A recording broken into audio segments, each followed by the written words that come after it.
Hi. Um, just want to test the sound on my phone here.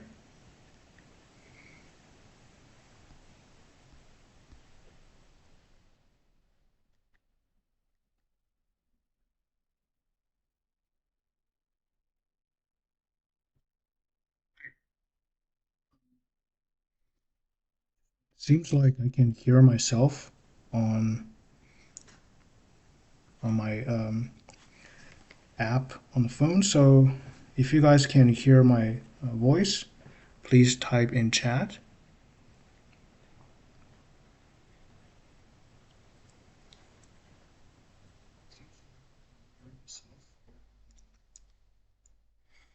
All right.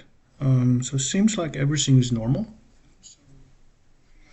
Okay. Hi. Hi, Clark. Thank you so much. Hi, Vernon. Hi, Riggle. Hello, guys. Thank you very much for joining the stream. Well, it's been let's just put it this way. Not the easiest 2 weeks I just had, but that's okay.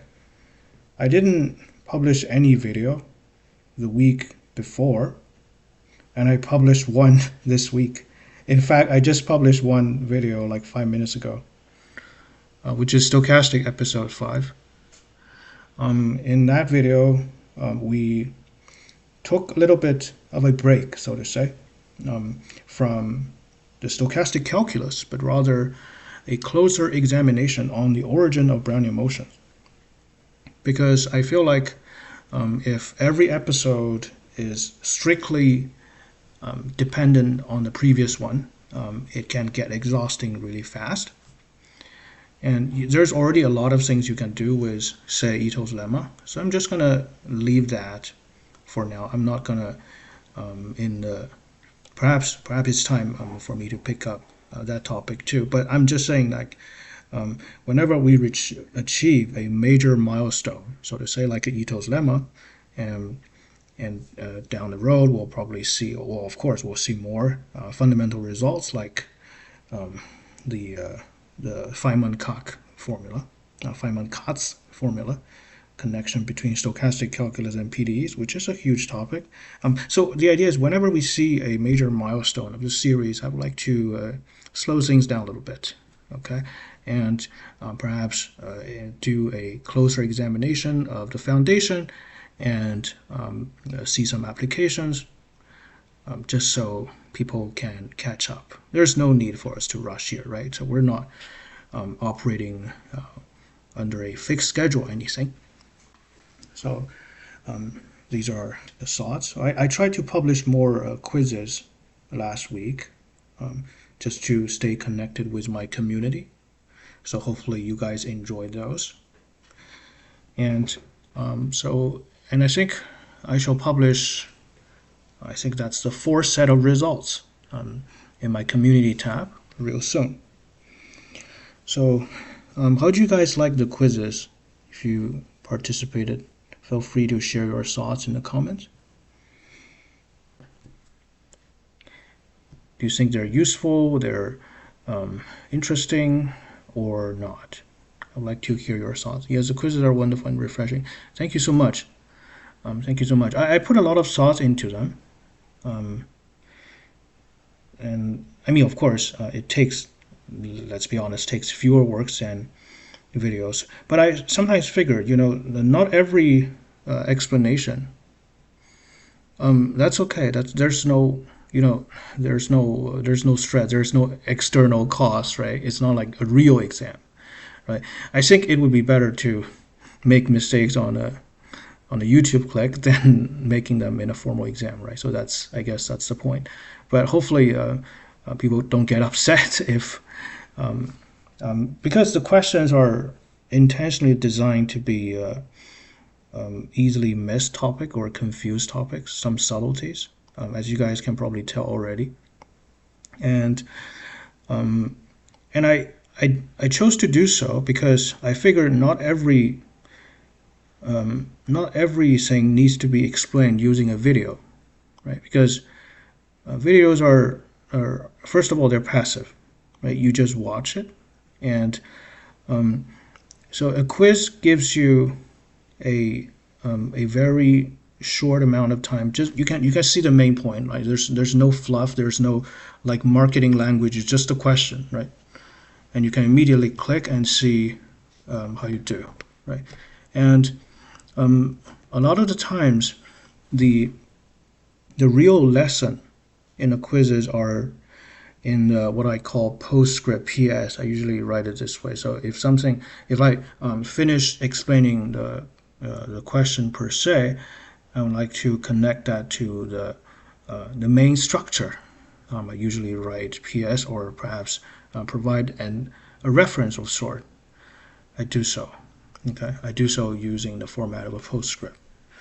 So because in fundamental subjects such as calculus, linear algebra, real analysis, yeah, they're the right length and be completed just when I scroll through the front page. Yeah, that's the idea. That's the idea. I figure, you don't always have the time to watch a full video, right? It's completely understandable, and the style of explanation is usually very rapid. Just a quick counterexample, a quick proof. So it's easier for the user to spot a potential weakness in their foundation that way, in my opinion.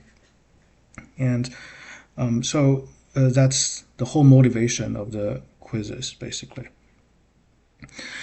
Anyway, so back to today's topic. Today we would like to have at least 4-hour live stream. I mean 4.5 probably, because the first half an hour of the stream is more casual. Like I like to chat with you guys instead of just diving into the technical math right away. So we'd like to have a 2-part stream on two applied topics, applied subjects. The first one you can see on the screen is this book. As you can probably, if you've been to the stream a few times, every time someone asks a question in either my chat or in my Discord, I would say just about potential books, about book recommendations on introductory probability and statistics. I always recommend this one because first of all, I had experience with it, and second, the two authors are quite amazing. So especially Rosenthal, Jeffrey Rosenthal. Now, Jeffrey Rosenthal, if you can click here and go to his website, and there are 2 books that I also highly recommend. Is one book on stochastic process. A first look at stochastic process is the non-measure theoretic based treatment of stochastic process, covers things like fundamentals like Markov chain, martingales, Poisson processes, including Brownian motion. And there's also the first look at the rigorous probability theory, this book. And both are quite affordable and very nicely written. Okay, and especially the last one, the first look at rigorous probability theory, is arguably the most approachable book on measure theoretic probability I've ever seen. Okay, so this is also very highly recommended. However, I would not be able to stream using this book because it is copyrighted material. Okay, so this is even though it's you see it's $33 it's quite cheap by textbook standards. However, I cannot stream it because, well, it's protected. So just in case you guys didn't know, I'm planning to have a measure theory stream this Tuesday. Yes, that's the June of 30th, same time as tonight. Okay, and so that's it's on the channel's announcement or post. You can see it. We're following Axler's book on measure theory, and that book was also my recommendation in a previous video of mine called Measure Theory Made Doable. Measure Theory Made Doable. I made 2 recommendations. One is Axler, one is Ash. Because as you guys probably know, there's a lot of book recommendation material online, on YouTube, on Reddit, and etc. people share their thoughts and whatnot. Of course, I benefited a lot from them because it's always nice that somebody shares their experience with certain textbooks. But I would like to do more than just recommendations, because when it comes to recommendations, the descriptions are pretty generic, right? It's like, oh, this book is nice, and well, I don't know. Like you can fill in the blanks yourself. I mean, we've all seen plenty of those stuff already, but I figured it's a good opportunity, right, to engage with the audience on a particular book. So that was motivation there, and I will provide more motivation on why I decided to host a stream on matters theory instead of uploading videos on them, and that because that's not the main focus of this stream, so I'll save that to Tuesday. Okay, and this week, because I didn't have time to do the abstract algebra stream on the 2.0 channel, I will likely do it this upcoming Wednesday on the 2.0 channel. We'll continue on the topic of polynomial rings there. Okay, so there's that. Okay, that's the first part of the stream, of today's stream. We'll do the probability and statistic, especially when it comes to statistical inference chapter 5, the portion called sampling survey. And if any of you lives in Canada, you guys probably know we just had a census, a nationwide census across Canada by the Statistics Canada, basically the Statistics Bureau at the federal government. Okay, so there's that. And the second part of the stream would be, as promised, a technical introduction to exterior ballistics. So last time we started reading this book by McShane, Kelly, and Reno, three top-tier mathematicians in the middle of the 20th century, who all participated in the U.S. government's war effort during World War II and the Korean War. Okay. Present but at work, so probably won't catch much during the first hour. That's okay. Thanks for coming, inventive. Your comments are always very thoughtful. So this is a book. Last time we read the first section on the definition of vectors. So as you can see, even though this is a very applied subject, the authors went into, I think it's fair to say, excruciating details on the definition of vectors. Just keep doing this, very appreciated. Thank you very much. So, but I figured perhaps it is more interesting for me to give an actual example, a simple actual example on how what we're trying to do in this subject. Because if you just read chapter 1 from cover to cover, it can get boring really fast, right? So if we want to convince an audience to invest time and energy into a particular subject, it's better to show a representative problem at the beginning, which last time we didn't do. Okay, we were just reading the definition of vector, because last stream was kind of casual. We didn't actually do much math last time. There was a lot of digression along the way. This time I'll try to minimize the digression, but still, questions are always recommended. So what I'm trying to do, I will do, is to derive the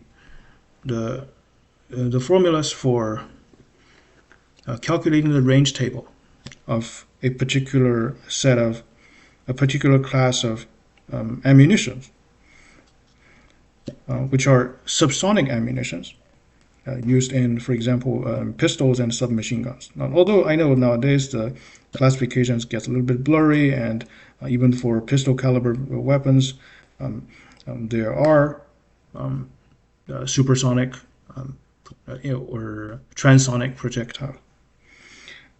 But this is just the classic applications of exterior ballistics. Of course, you might wonder, why am I bothered to do this, right? Because this is from modern standards, it seems like a rather niche subject. exterior ballistics seems like a rather neat subject. You typically can't find a course on it in, for example, applied mathematics department, or unless you have to, if you do want a course on it, you probably have to go to the engineering department, for example, mechanical engineering or aerospace engineering, because they study a lot of the details about air drags and stuff. All right, so why do I do this? The reason is simple, because first reason is historical. First reason is historical.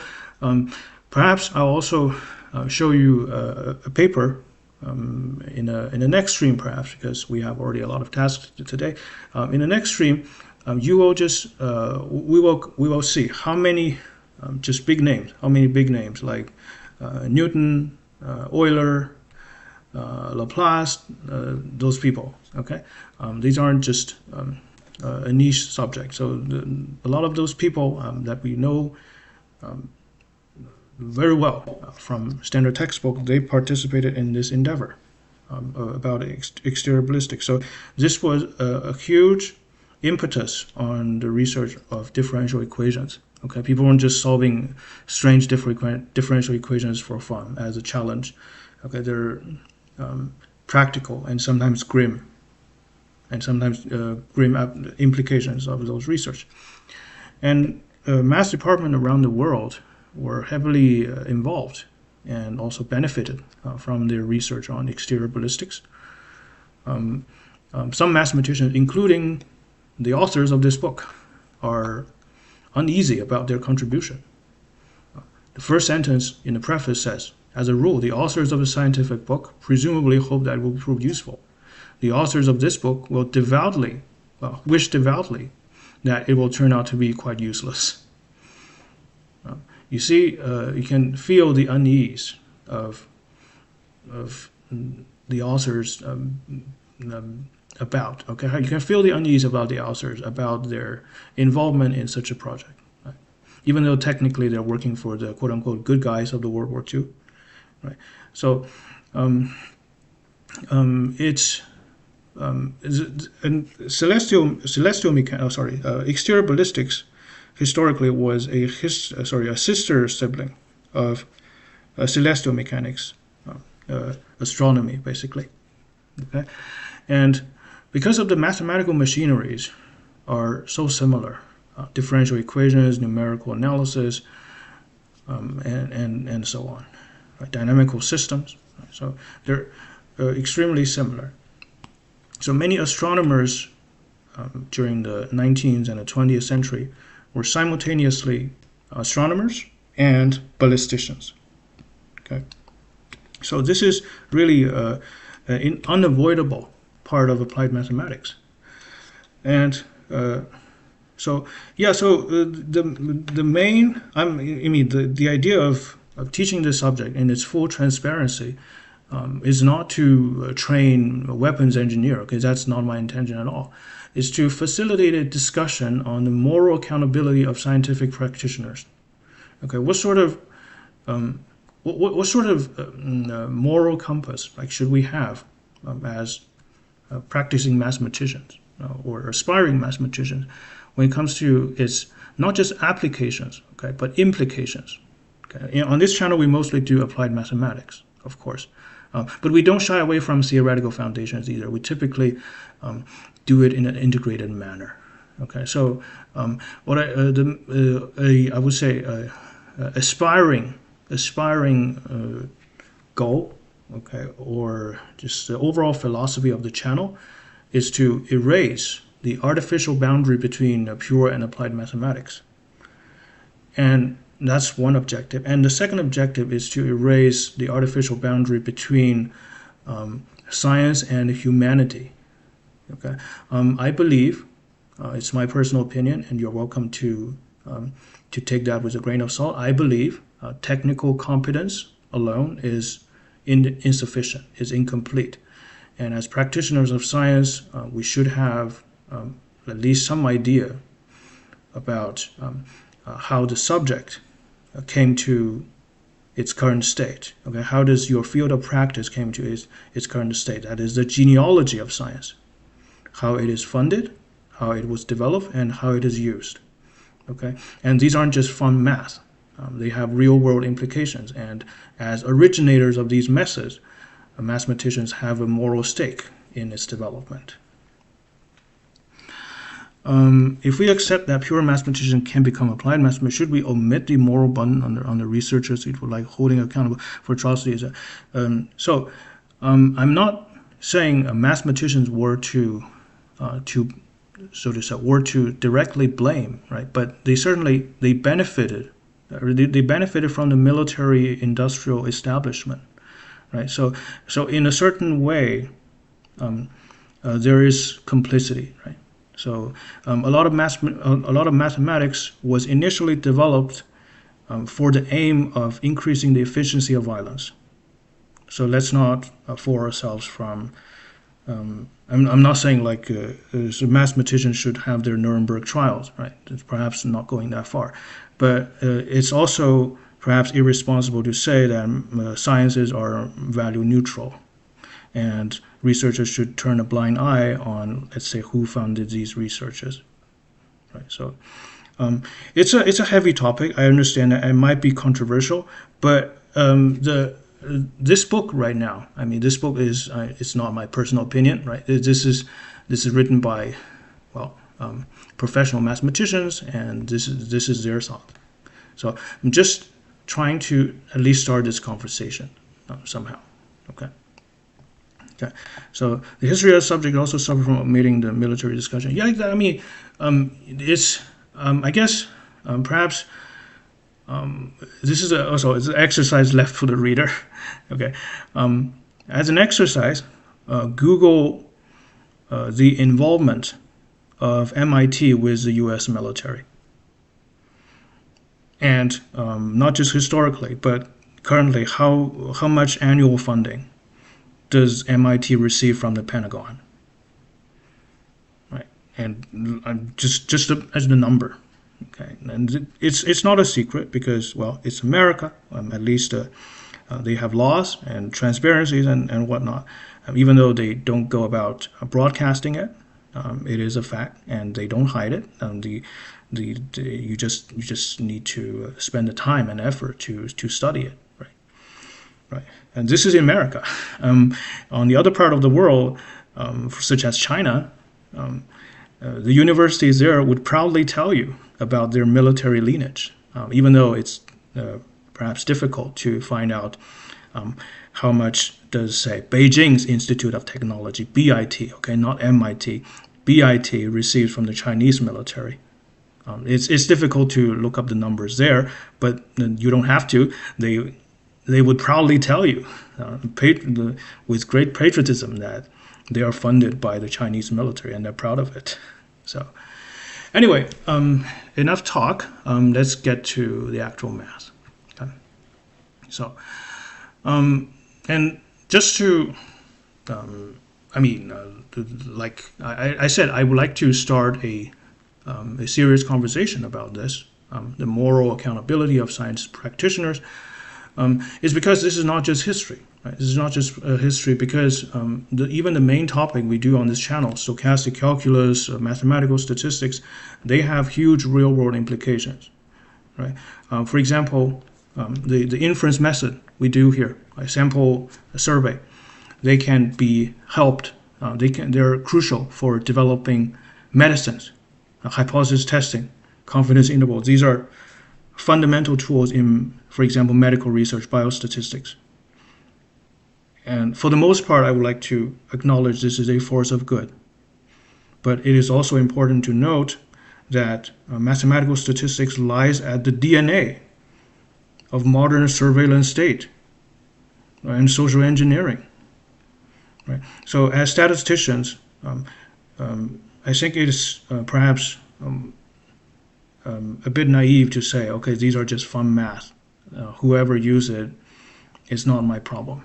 Right? So it sounds to me like someone's just playing with advanced toys. Right? So these aren't just academic exercises, right? And because nowadays violence can be committed without blood. Right? So I think it's important for practitioners to to acknowledge that reality and at least participate in that discussion. Because a lot of people, okay, a lot of people who participate in the, for example, the ethics of AI, they aren't professionals.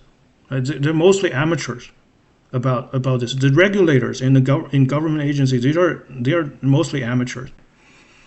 Right? So I think as the originator of these, as the technical masters of these tools, mathematicians, statisticians have a stake in the discussion. Okay, so that's just my 2 cents. Anyway, let's get started with statistical inference and survey sampling. Data collection, I think we did finite population last time. So let's start with simple random sampling, page 271.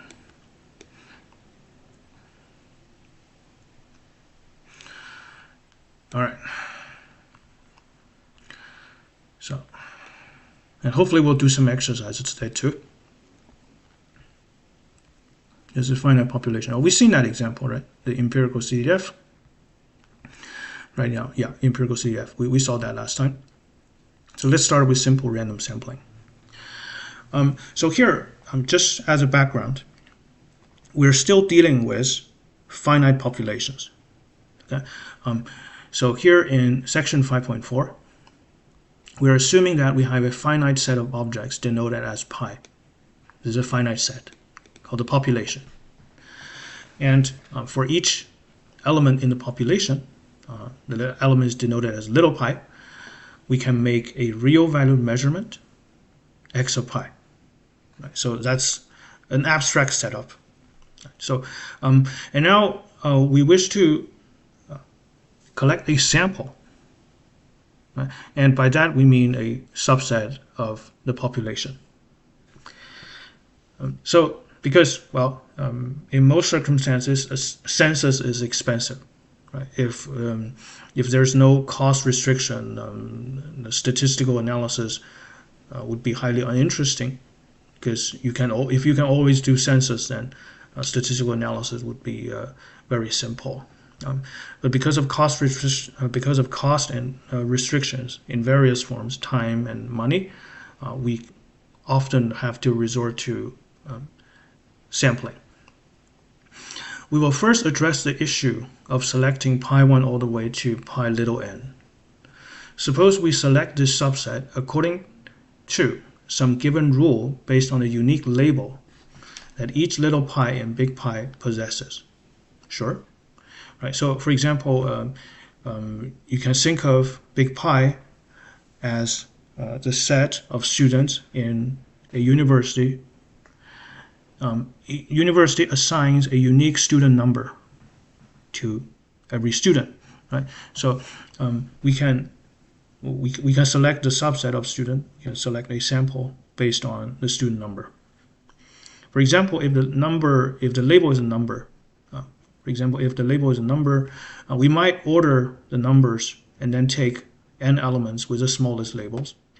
Right? If you label, say, the total population, each with a number, 1 all the way to big N, 1, 2 all the way to big N, and you can take the first little n element. Right? Or we could order the numbers and take every other element. For example, you can take number 1, number 3, number 5, and so on. That's every other element. So these are quite arbitrary rules. Right? So in general, the rules of selecting a sample can be very flexible.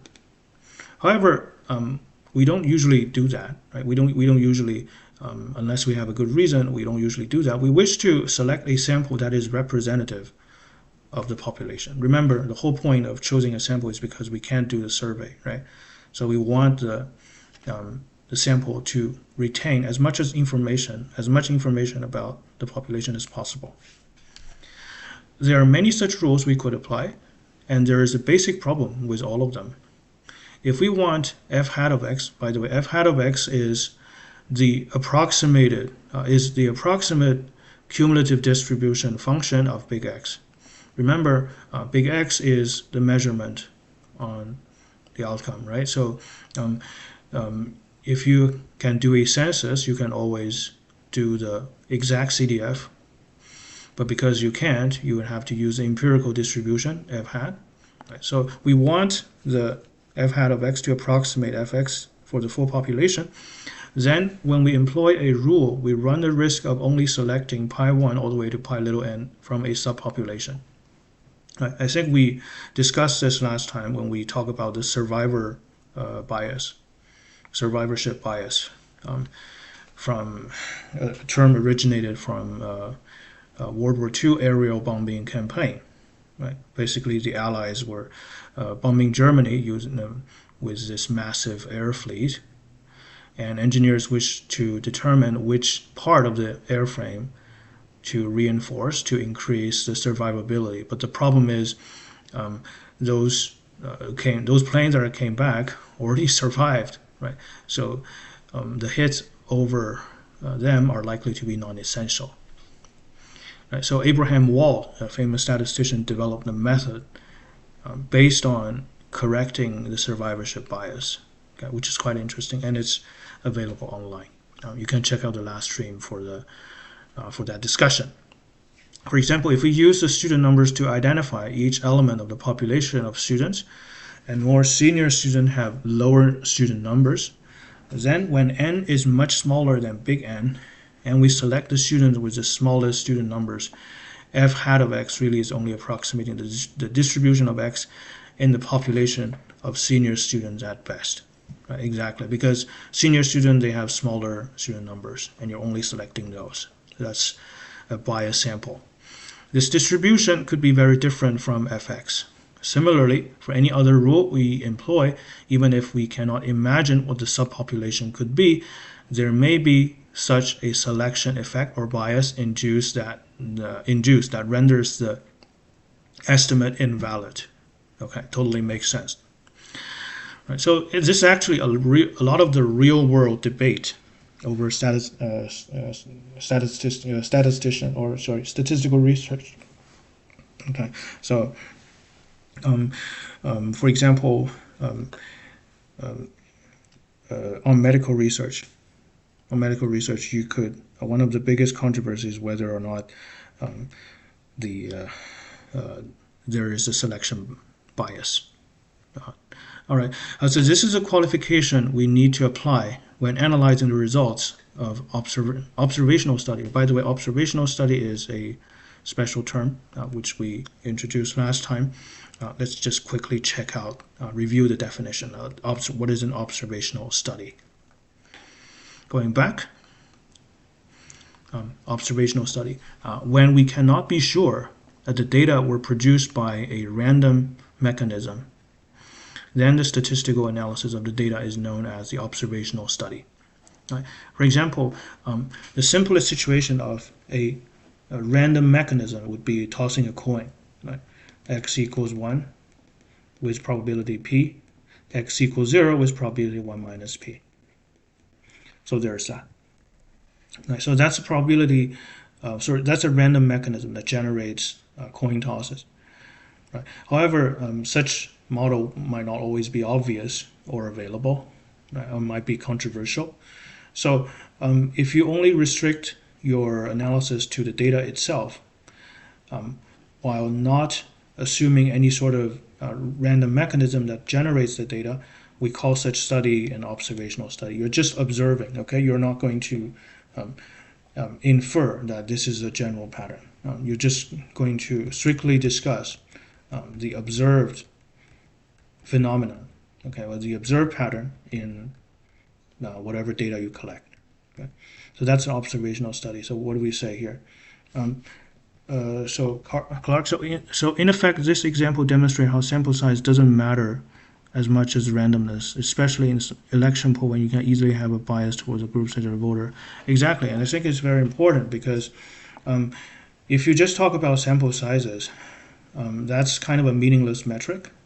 If you just talk about sample size without talking about what we call technically the sampling protocol, then it's kind of a meaningless metric, because it's easy to mislead with the notion of sample size, especially in media, right? If you say, oh, the sample size is 1,000, you might say, oh, that's a lot of people, a lot of So the problem is the subtlety. The subtlety is how exactly are the sample constructed. And usually such information is not easily obtainable unless you look into the technical details, right? So media usually gloss over this, right? Because, well, such details can be difficult to read to general readers, right? So what we're trying to say is, indeed, this example demonstrates exactly using the word of Clark. Sample size doesn't matter as much as randomness. Exactly. So randomness, or in general, sampling protocols are much more influential when it comes to influencing the outcome of a survey than sample sizes alone. Okay. So there's that. So when we're talking about this is a qualification we need to apply when analyzing the results of an observational study. In an observational study, data are generated by some rule, typically unknown to the statistician. This means that any conclusion drawn based on the data, x of pi 1 all the way to x of pi n, may not be valid for the full population. Okay. There seems to be only one way to guarantee selection effects are avoided. Namely, the set pi 1 all the way to pi little n must be selected using randomness. Okay, so here comes the first technical definition of today. Simple random sampling. For simple random sampling, okay, we might need to write some notes. Actually, you know what? Let's start doing that now. What is simple random sampling?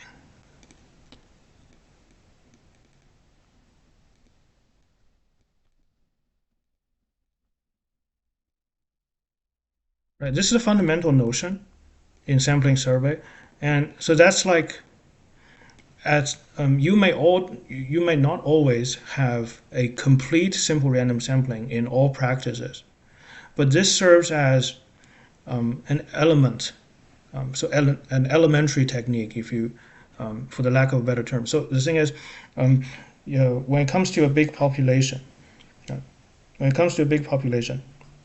you may want to stratify into subpopulations. Right? So let's just say you can divide a population of a country based on their age. So people less than 20, say 20, between 20 and 40, 40 and 60, and above 60. So that's a stratification. Notice we haven't done any sampling, right? This is just a partition of the population. And then within those strata, within each stratum, we can conduct a simple random sampling. So that's the idea. Okay, so that I was just talking about stratified sampling, which is not simple random, but you can see simple random sampling plays a crucial role at the base level. So for simple random sampling, this means that a random mechanism is used to select the pi in such a way that each subset of n has a probability of 1 over n choose little n, big N choose of little n, of being chosen.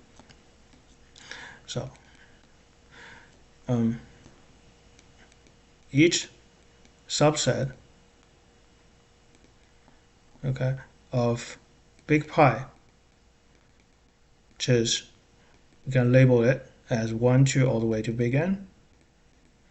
Big N is the population size. Each subset has a probability of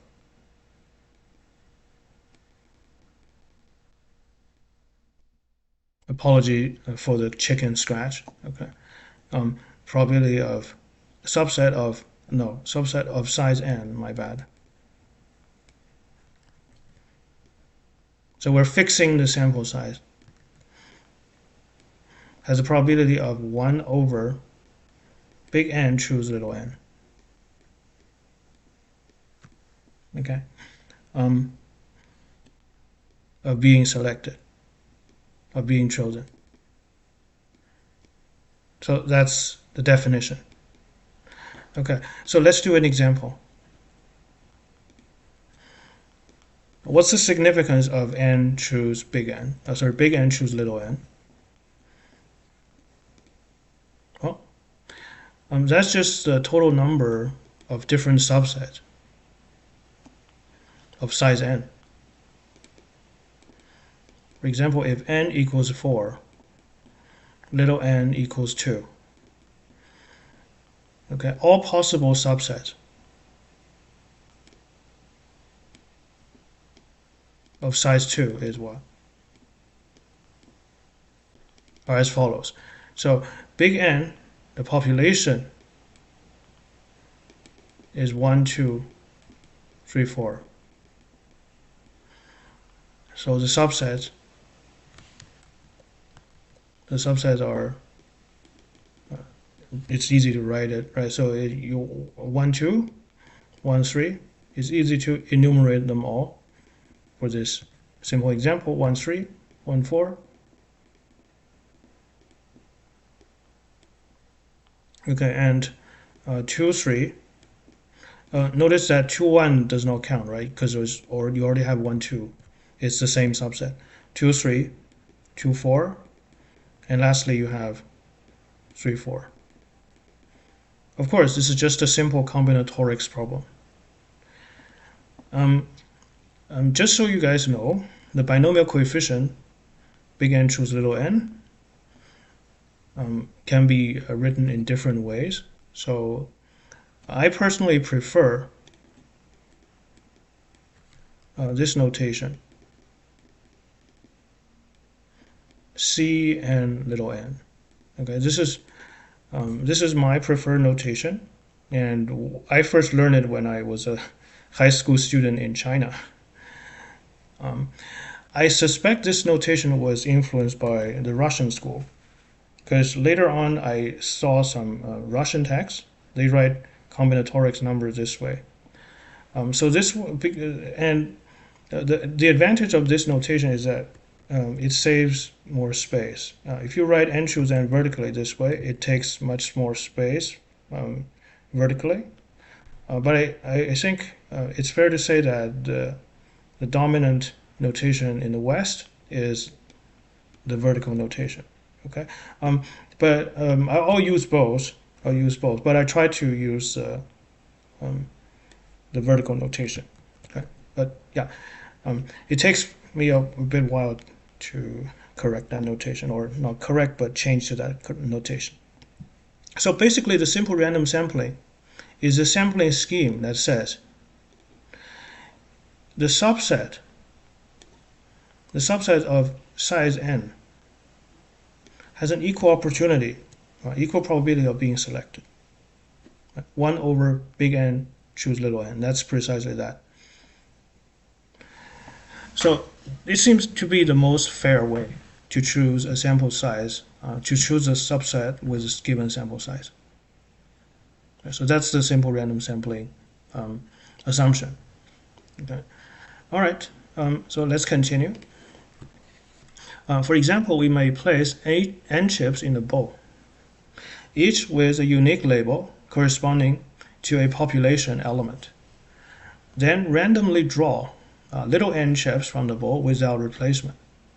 The labels on the drawn chips identify the individuals that have been selected from big pi.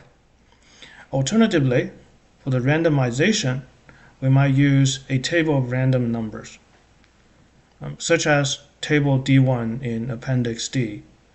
Okay, so I think that's a pseudo number generator. In high school, they taught NCK. Yeah, NCK. That's also a notation. Yeah, I've seen that. And MPK for permutations which seems even more space inefficient than the vertical notation. So the notation I've used, just to give an example, okay, is as follows.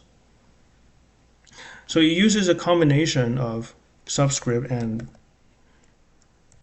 superscript. So let's say CNK, we write it this way.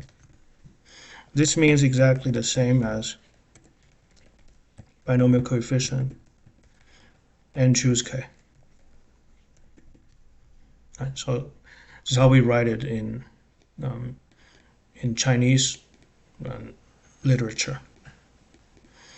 So as you can see, it only takes one line. So it's just different tradition for different reasons. But I guess it can be confusing. Oh, what if you really want a subscript for a sequence, right? And what about powers? So it might cause some confusion. So then again, perhaps you can use a different font for C, like upright. I'll fix it, but I can't be bothered with discussing typesetting now. Okay, so it's just we all know what that means. Okay. So Appendix D, let's go there, and this appears to be a pseudo-random number table. Appendix D. Sorry, these are statistical tables, huh? D1? Yeah, random numbers. So these are pseudo-random numbers. Which nowadays, well, people just use R. Well, some other digital random number generators. This is actually a huge research on random number generation because it's got to do with encryption and stuff. It's a matter of, well, informational security, national security, and so it's not just a fun exercise. Okay, it has big implications, and I think IBM used to have a very bad random number generator, which was later compromised. So interesting stuff. Anyway, so let's go back to sampling survey. So now we know the definition of simple random sampling, which is nice. And now it actually, despite its simplicity, right, despite the mathematical problems associated with simple random sampling are sometimes not so easy. So I'm not going to give an example just to make that remark. So for example, we already read that. Using or generate random numbers or random values using a computer algorithm. And let me guys tell you a fun story. So you guys might know that in Taiwan they have mandatory conscription. You guys might know that in Taiwan they have mandatory conscription, well, for obvious reason. Due to the, how should I say, the area of control by the Republic of China, aka Taiwan's government. So imagine this is coastline of mainland China, and this is Taiwan. Taiwan not only controls, well, the island of Taiwan, used to known as Formosa, it also controls a few islands, which they call outer islands in Taiwan, along the coastline of China.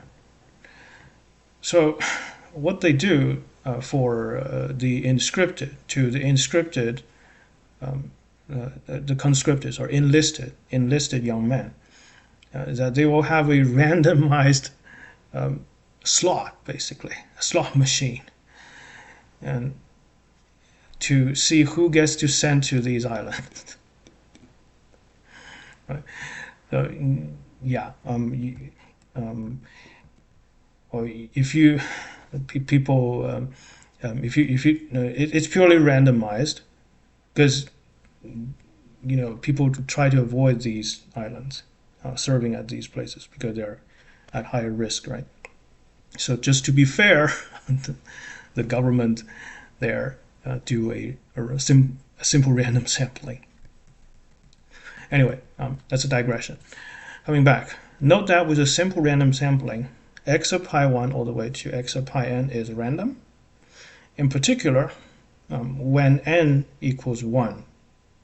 Okay, when n equals 1. So imagine you just choose one unit. Just one. Okay. Then what?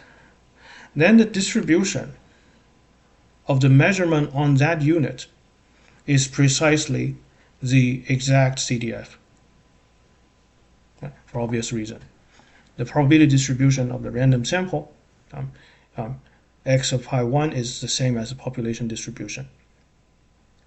Okay. So now let's take a look at the next example. Consider in the context of 5.41. What is 5.41? Simple random sampling with government official children removed, probably. Yeah, probably, yeah, very likely.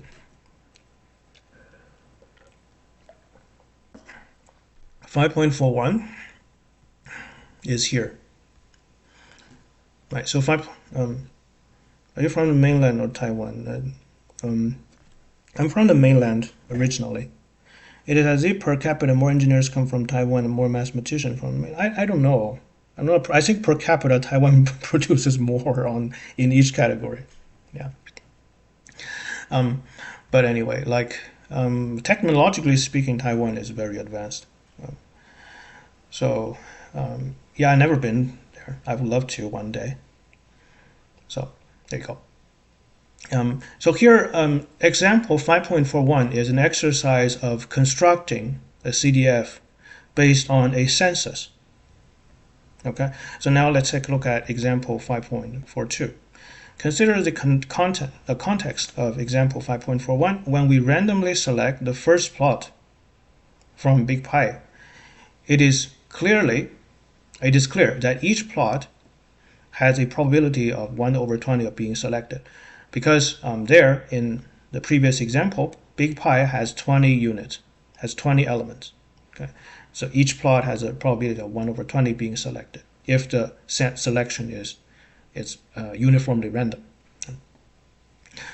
Then we have the probability of x of pi 1 less than or equal to little x. This little x is just an argument in the function, which is defined, of course, as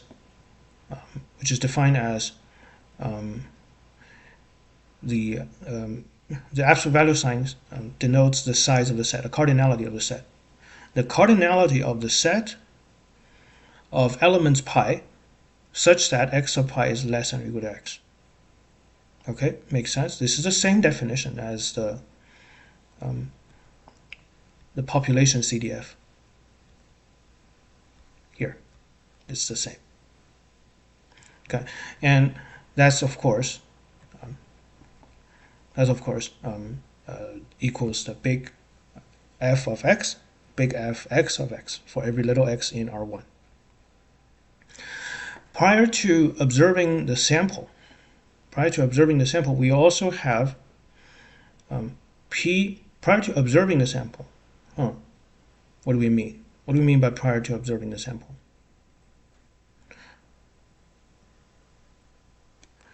Okay, so this is the end. This is the end of example 5.42 because of this symbol here, this box symbol here. So we're continuing on the discussion. Probability of x of pi 1 less than or equal to little x equals big X of x. Okay, so prior to observing the sample, and I guess we're talking about in the simple random sampling, x of pi 1 all the way to x of pi n. So we're continuing with this setup. Prior to observing the sample, the second observation, x of pi 2, also has a distribution function of big F, big Fx. It's the same. It's the same because we don't know. But why do we put the prior to observing the sample? Because why do we do that? Well, because here we only have a finite sample. If you already know, say, x1, if you already know, if you observe the first unit in your sample, let's say in the previous example, let's say you already observed 4. Let's say you already observed. In certain situation, it might affect the distribution, the conditional distribution of the second observation. So imagine you're just if you have a deck of cards, right, and you just saw a joker. This would of course affect the distribution or the probability, the conditional probability of seeing a second joker. Right? So it should be quite intuitive. Right? So that's why we put prior to observing the sample here. Consider, however, the distribution of pi 2 given that x of pi 1 is x1. That's what I was talking about. If you already observe the first outcome, what's the distribution of x of pi 2? That's a conditional distribution. Because we have removed one population member, right? And by the way, what do we mean by remove? It means every element can be only observed once, can be only observed at most once. So the definition, simple random sampling, in sampling literature, it is often called simple random sampling without replacement. So you are randomly drawing little n chips from big N chips without putting the chips drawn back. Okay, you're not. Would you upload this? Yeah, the live stream would be available immediately after the stream. It is the recording is immediately converted to a video format on YouTube. Yeah, Leo. So that's basically we need to emphasize here. So let's put it in our notes here. So this is simple random sampling without replacement.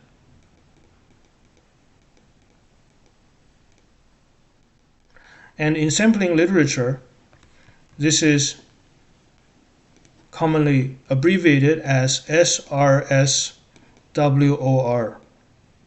Because sometimes you are allowed to make replacement. Sometimes it is allowed, and actually it's intentionally. So if you guys are aware of some modern statistical techniques, with replacement sampling is used in techniques called bootstrap. Sorry, yeah, that's the word, bootstrap. In bootstrap, in a technique, a methodology called bootstrap, it's not just one algorithm, okay? It is a family of estimation methods known as bootstraps. With replacement sampling is the main point. Yes, bootstrap, Jasper. So here we're only restricting, we're restricting that the sampling scheme is without replacement. This is crucial. And because of that, we say we have removed the one population member.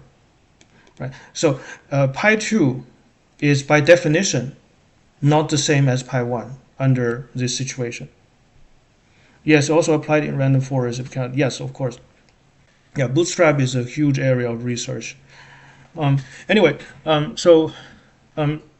because we have removed one population member with measurement value x1, then n times big N times big F, big X of little x minus 1 is the number of individuals left in pi with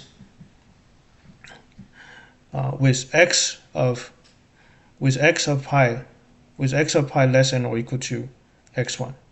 Let's think about why. What is this? Why do we have this statement here?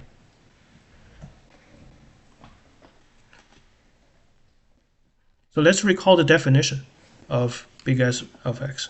Okay, so I'm going to do a screenshot of this argument and put it in our notes. So we need to make sense out of this.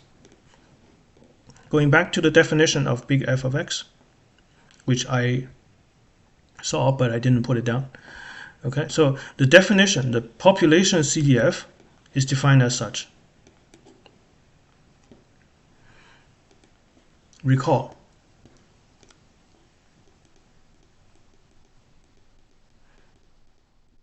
population CDF is defined as such. Big F, big X of little x is the cardinality of the set of the elements pi such that big X of little pi less than or equal to is less than or equal to little x. That's the set, and then we take the cardinality and then divide it by big N. Okay. All right. So we just showed that. We just showed that. Recall the probability of x of pi 1 being less than or equal to little x is the same. Is the same as big X of little x. Right. So, what does this say? Well, together we have x of pi 1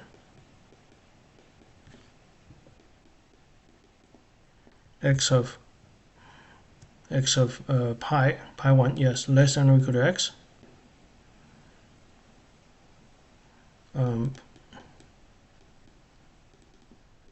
The set of pi 1 such that x of pi 1 less than or equal to little x is big N times fx times little of x. This has to be an integer.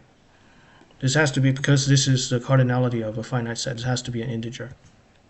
And now because one element is removed, you subtract by 1. That's why.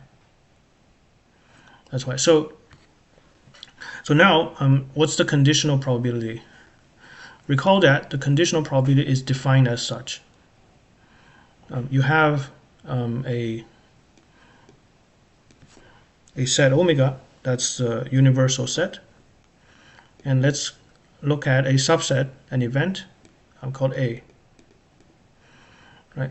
And then you have a second event which does not necessarily, which intersect with no, actually it does not have to intersect, which has non-zero probability. Okay, so assume that PB is non-zero. Okay, the definition of PA given B is what?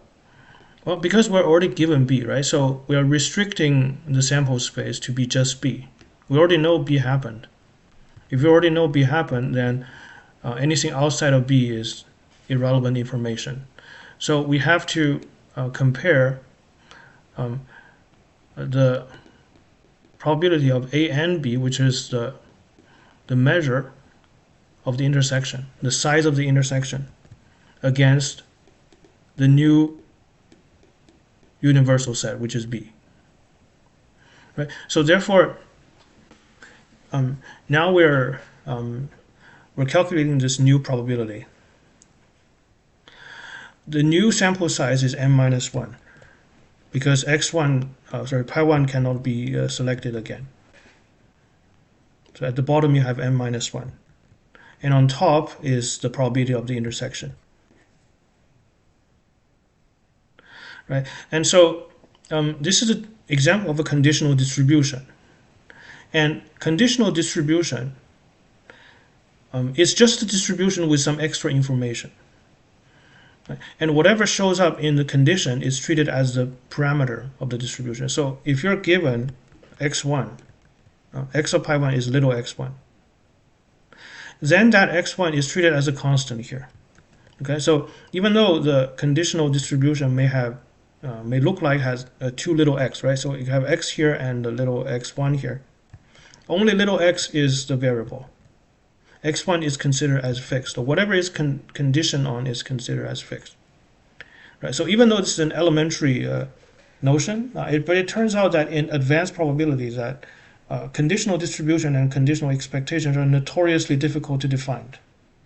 This is a major conceptual hurdle in advanced probability.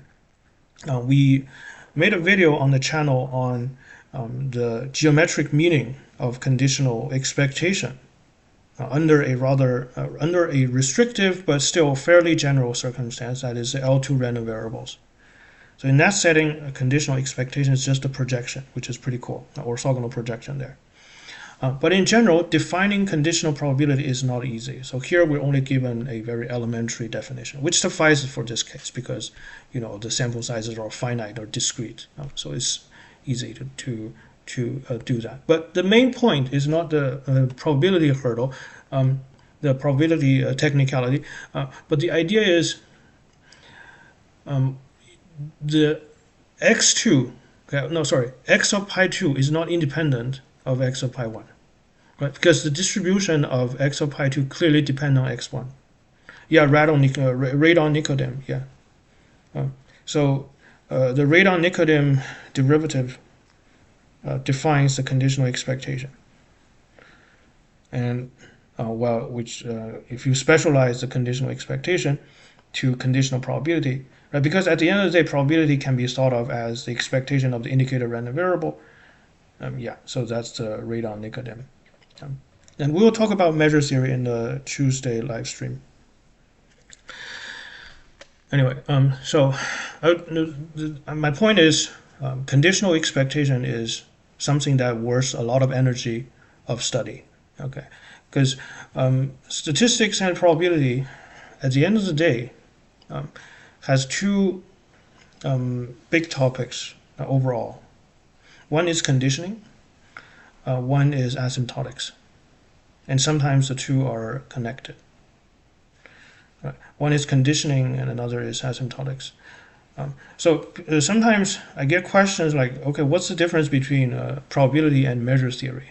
They seem like the same subject, or even though some people may call probability theory as a subfield of measure theory, which I don't think is fair, because the fundamental objectives are quite different.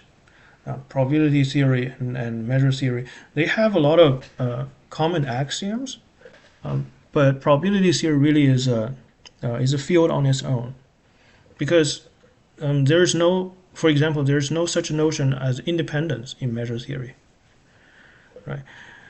Okay, and a lot of the components, some components of measure theory is of no concern to probability. So even though the fundamentals are very similar, but the focus and development, where the theory is going, differs quite dramatically. Anyway, that's a digression. Let's come back to this simple random sampling. Okay, so the main takeaway here is in simple random sampling without replacement, the sample is not independent. Right. So remember, if you guys seen some statistic, we often assume you have an IID sample, right? X1, X2, all the way to Xn. You have an IID sample. IID each follows some distribution function f of x. This is not true for simple random sampling.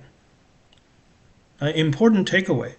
This is an important takeaway. For simple random sampling, you don't have independence between the members of elements in the sample. Okay, so that's the main takeaway here. Now, perhaps easily forgotten. Okay, so if I make a quiz in my community tomorrow, and say under simple random sampling, under simple random sampling of a finite population, are the observations in the samples independent? True or false? Okay, and this is the answer. So you guys, for those of you who have been to the stream, you already know the answer, which I think is a good question, because we're so conditioned into thinking IID samples, right? Observe, however, when n is large, when n is large, then you can take the limit, right? You can take the limit, and it's approximately the same as fx of little x. Right? See, I use the standard calculus trick. We divide by big N, both upstairs and downstairs.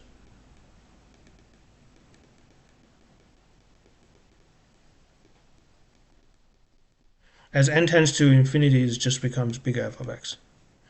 So what happens here? The dependency on x1 disappears. And as n tends to infinity, now this is, sorry, the first case. The second case is you can use the same trick.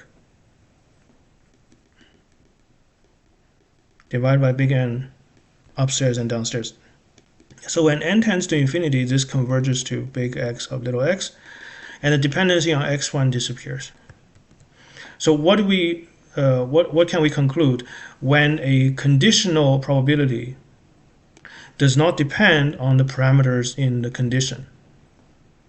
We all know from elementary probability that if you have PA given B equals PA, it's like saying the condition B does not matter, right?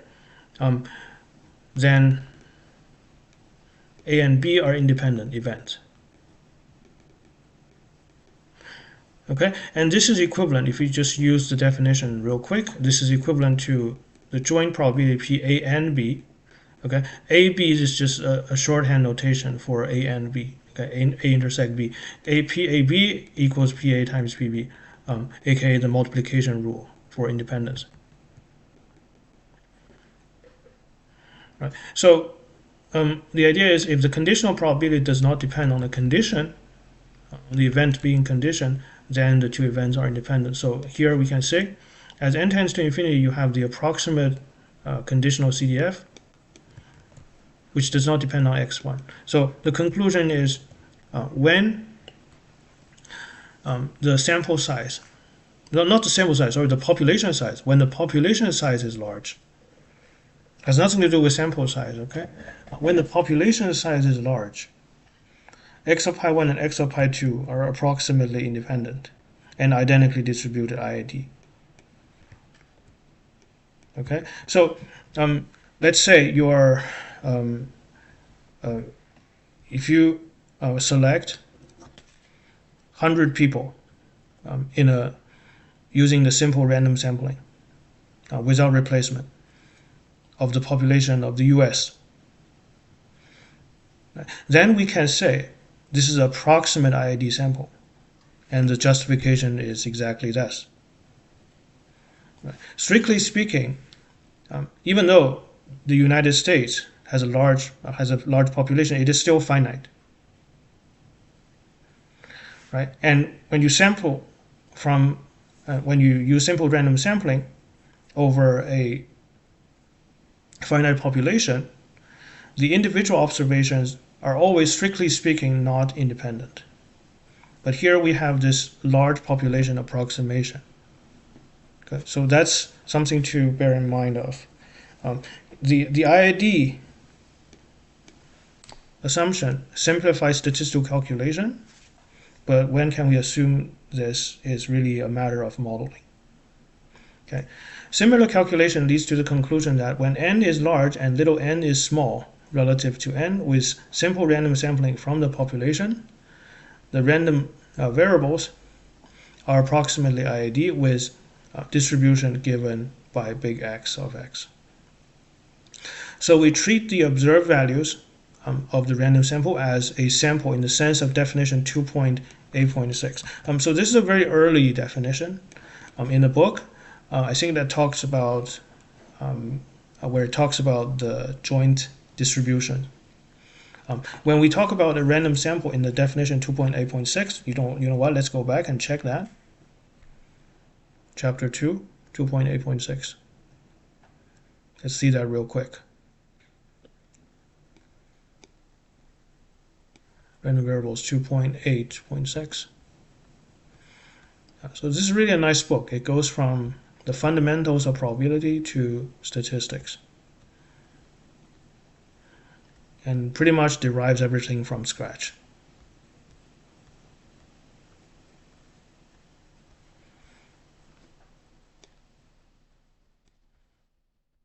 Two point 8.6.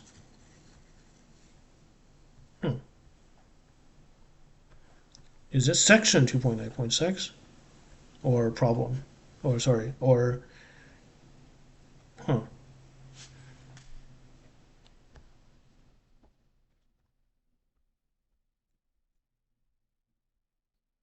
exercises.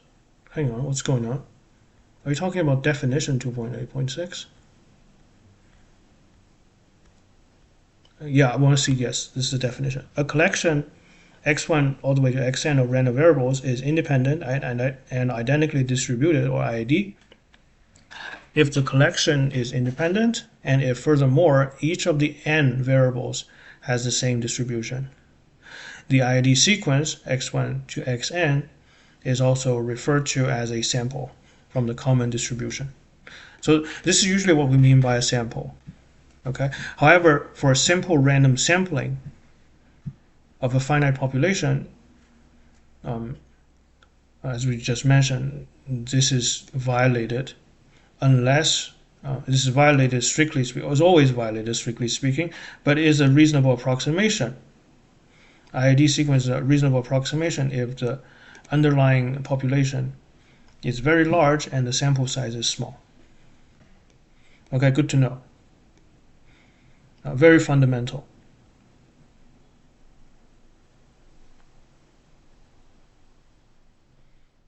All right, so do we have that here? Okay, yeah, we were here. In this text, unless we indicate otherwise, we will always assume that little n is small relative to big N so that the approximation makes sense. Okay. So that's just this book, okay? Because this book is covering the most basic aspects of statistical inference. There is specialized literature dedicated to sampling survey. I think I mentioned one last stream. Just put it in the chat here. If you're interested in sampling survey, text on sampling survey. I forgot the exact name, but you can just search text on sampling survey by Cochrane. This is a fundamental classic, or should we say standard reference. Okay, let's continue. Under the IID assumption, the weak law of large numbers. Okay, so this is a technical theorem, the weak law of large numbers. Let's check out theorem 2.4.1. But first, let's finish this sentence. The weak law of large numbers, which is often denoted as, abbreviated as WLLN, weak law of large numbers, implies that the empirical distribution function f hat satisfies this. So we're going to review a few technicalities here. Before we'll read the weak law of large numbers, and then come back to this. As little n tends to infinity, so we see that f hat x can be considered as an estimate of the population cumulative function, cumulative distribution function. Okay, what's the weak law of large numbers? This is quite crucial. 4.2.1, because when we discuss things like maximum likelihood and their mathematical properties, these limiting distributions will be quoted quite frequently. Okay, so chapter 4 is quite crucial for any sort of, at least most discussions on statistics. Chapter 4, the entire chapter 4 is on limiting distributions. So chapter 4, convergence in probability, chapter 4 is on limiting distribution, and there are various modes of convergence. Okay, you have convergence in probability, which is this section, and also convergence in distribution, and also convergence almost shortly. In our stochastic calculus series, we also use a convergence in mean square. So convergence in probability theory is a tricky matter. It's not just a simple one definition. It's just not just one definition like in calculus, convergence of series. So because probability at the end of the day is a function, is a measure. A measure is a function. And the convergence of functions are inherently more complicated compared to a convergence of the sequence of real numbers, for example. So here, let's take a look at the definition, sorry, not the definition, but the statement of the weak law of large numbers. The weak law of large numbers states the following. Theorem. WLN. Okay, Invente, I'll address your question after I read the theorem. Theorem 4.2.1, WLLN. WLLN. Let x1, x2 all the way be a sequence of independent random variables, okay, each having the same mean, mu, and each having variance less than or equal to v, which is finite.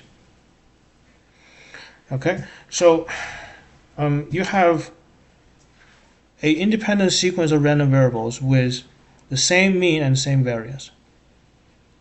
Sorry, not the same variance, but you have the same mean. Right? Each random variable have the same mean, and each have variance. It doesn't assume identical variance, but it assumes that the variance are all bounded by a constant. We don't assume constant variance, but we assume that the variance are all bounded by a common upper bound.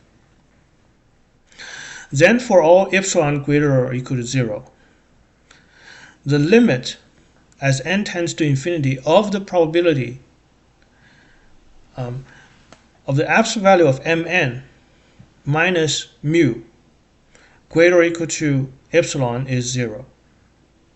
Okay, what's mn? Mn is the sample average here. Mn is the sample average. So Mn is defined as the arithmetic mean of the first n random variables.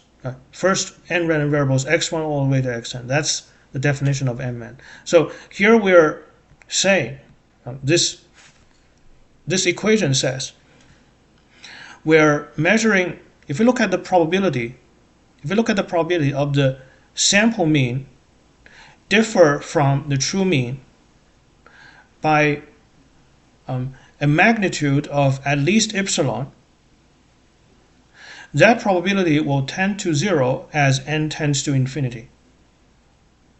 And this is true for all threshold, the deviation threshold, the tolerance epsilon. Okay, so basically this says as the sample size n gets very large, the probability of the sample mean being significantly different from the true mean, that probability is exceedingly small. So that's basically what it says. Okay, and this statement right here, this limiting statement about the probability can be rephrased as saying the sample average converges in probability to the common mean, or Mn converges to mu with a p on top. So that's the notation for convergent probability. And let's go back to the definition of convergent probability. The convergent probability says, our definition says, if you have a sequence of random variables, x1 all the way to xn. By the way, here we're not assuming independence. It's just a sequence, just any sequence, x1 all the way to xn. And y be another random variable. Then the sequence xn converges in probability to y if for all epsilon greater than 0, that's the threshold, the limit as n tends to infinity of the probability of the absolute value of xn minus y greater or equal to epsilon is 0. Okay, this is the same limiting expression we saw in the weak law of large numbers. But basically, in the weak law of large numbers, the infinite sequence is the sequence of sample mean, M1, M2, and so on. And the limiting random variable is the degenerate random variable, the constant mu. Okay, so that's definition of convergence improbability in general. In weak law of large numbers, what we're saying is the sample is the average convergent improbability to the common mean. Okay, and I'm just going to, so the mu from WLN is abuse of notation. No, it's not. No, it is, Christian, it's not abuse of notation. The mean here, this mu is the expected value of EXI. Okay, let me rephrase that in our own note. What is the statement of weak law of large numbers? It's not abuse of notation. This is exact. Okay, but usually by abuse of notation, we don't mean we don't use the original meaning of the notation literally. Okay, usually because of if you use the exact meaning, then the notation would be very cumbersome. This is not the case. Okay, it's nothing to do with abuse of notation. Everything here is meant literally. Theorem. Okay, WLLN. Okay, and when we rephrase a theorem or when we write notes about a theorem, we usually do it this way. You have hypothesis. And I mean that mu is also used as shorthand for distribution as simply having the probability of one of being mu. You mean degenerate, right? That's okay. That's okay. You can use the same notation for a constant and a degenerate random variable. That's not considered that's not considered a what we call abuse of notation. Right. You can use the same symbol for a constant and a degenerate random variable. That's okay. Because random variable at the end of the day is a function which includes constant function. So that's not abuse of notation. It's just a special case of random variable. Okay, random variable don't always have to fluctuate or wiggle around. Okay, so that's the intuition here. So you have hypothesis and conclusion. Right? Hypothesis says we must have finite mean. Common mean. We must have finite. We have a common and finite mean, right? So you have. So the setup is x1, x2 independent. The sequence is independent. This is crucial. This is crucial. Although I'm saying that, there are weakened versions of law of large numbers when you have some sort of correlational structure. But here we're using the classical statement. Assuming independent sequence, hypothesis says E of xi is a constant mu. Okay, and it says for some constant v, all the variances are bounded by v.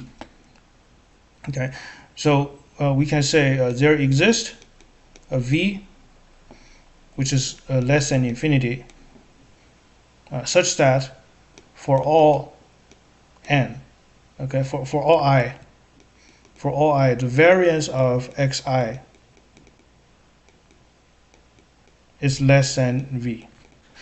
By the way, this assumption here, this is not the same as saying for all I the variance is finite. So these are two different statements. Okay, so these are two different statements. Using the language of real analysis, this is saying so this box statement says the variances are uniformly bounded. It is bounded by a common number. Okay, it is not enough that all the variances are finite, because even when this is true, it is still possible that the variance of xi tends to infinity as I tends to infinity. Okay, I'll address more question on this later, but okay, let me just finish up the statement here. So these are the assumptions here. Okay, so you have independence, that's the first assumption. Common mean is the second, and third you have uniformly bounded variance. So these are the hypotheses. I should probably use plural. The conclusion is that Mn, defined as the sample mean, of the first n observation converges in probability to mu. Converges in probability to mu, and which is the same, i.e., this statement right here is exactly the same as for all epsilon greater than 0, the limit as n tends to infinity, the limit of the probability mn minus mu absolute value greater or equal to the tolerance epsilon. Okay, so this is this event is considered intolerable. Okay, the deviation of the sample mean from the true mean greater than the tolerance, this is considered intolerable. Okay, the probability of an intolerable event tends to 0. That's the conclusion. The two notation means the same thing. Okay. So the convergence in P is just a quick way to indicate this limit relation here. So that's the weak law of large numbers. And now I'll read some of the questions here. Inventive said, I see this as a problem. Large little n gives significance, but should be careful with big data, not automatically significant for approaching the actual number. I suppose you're talking about the approximation of IID sequence, right? When we said you have a big population and a small sample, then you can assume IID, right? So, but you should be careful with big data, not automatically significant for approaching the actual number. Even though I don't quite understand the exact phrasing, but I think you're trying to raise concerns about the validity of the assumption, which is entirely the point of our discussion there. Okay, so, and there were another comment by Clark that says, would the WLN not hold if we breach our ID assumption in the case of simple random sampling? In the simple case of random sampling, as I said, you don't have strict IID, right? But in the discussion on IID, in the discussion on the approximation of IID sample, we do assume the assumption holds there. If your sample is almost all the population, you don't really need inference. Exactly, that's the thing. Right? If your sample is almost all of the population, you don't really need inference. Exactly, that's totally true. But let's say if you sample half of the population, right, then you're in this rather unusual situation that you have to use inference because you only have half, but you can't really use the IID theory, right, Christian? Yes, I was talking about the case where big N greater or equal to much larger than little n. Yeah, that's true. That's true. So so that's the weak law of large numbers. The proof is Chebyshev's inequality argument, which I will not do today because that's not the main point of the stream. But what we're trying to say is it's important to verify these assumptions. Right? Sometimes if you have to use a theorem as a black box, sometimes we have to, because let's be honest, even though I advocate first principle learning, sometimes it is not always possible to repeat every proof of fundamental theorem. That's totally acceptable. But at the very least, we should not treat them as a silver bullet, right? So at least you need to understand the meaning of the assumptions of the theorem, make sure you're able to check them and then apply the theorem. This way, the application is sound, right? We can't just apply the conclusion right away. That's usually a recipe for disaster. But I'm just trying to say here,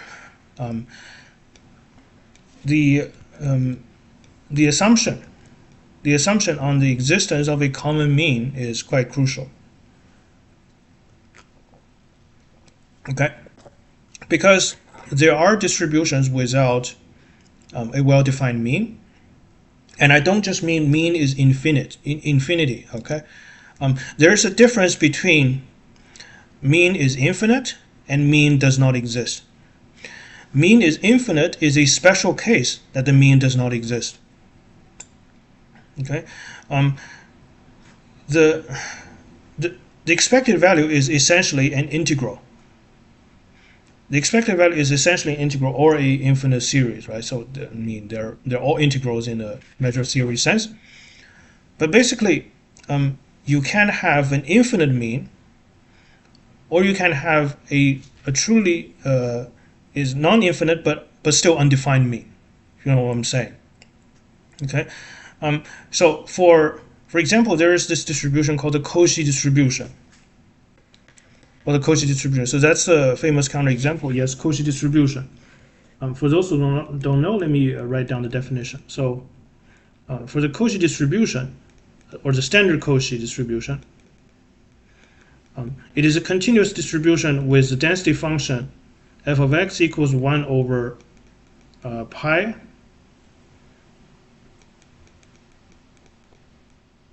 I believe that's the density, right? Actually, I made a video about that a while ago, about the characteristic function. I was trying to get started with my channel again because it was dormant for a while. And one of the first topics I started with was Cauchy distribution and its characteristic function, because I figured, that was an example of a contour integral. But anyway, I digress, but let me just double check on the Cauchy distribution. So here, Cauchy distribution, the standard Cauchy distribution. This is perhaps the most famous distribution with no mean. Okay, and it can be, it's here, standard Cauchy distribution, and it can be generated in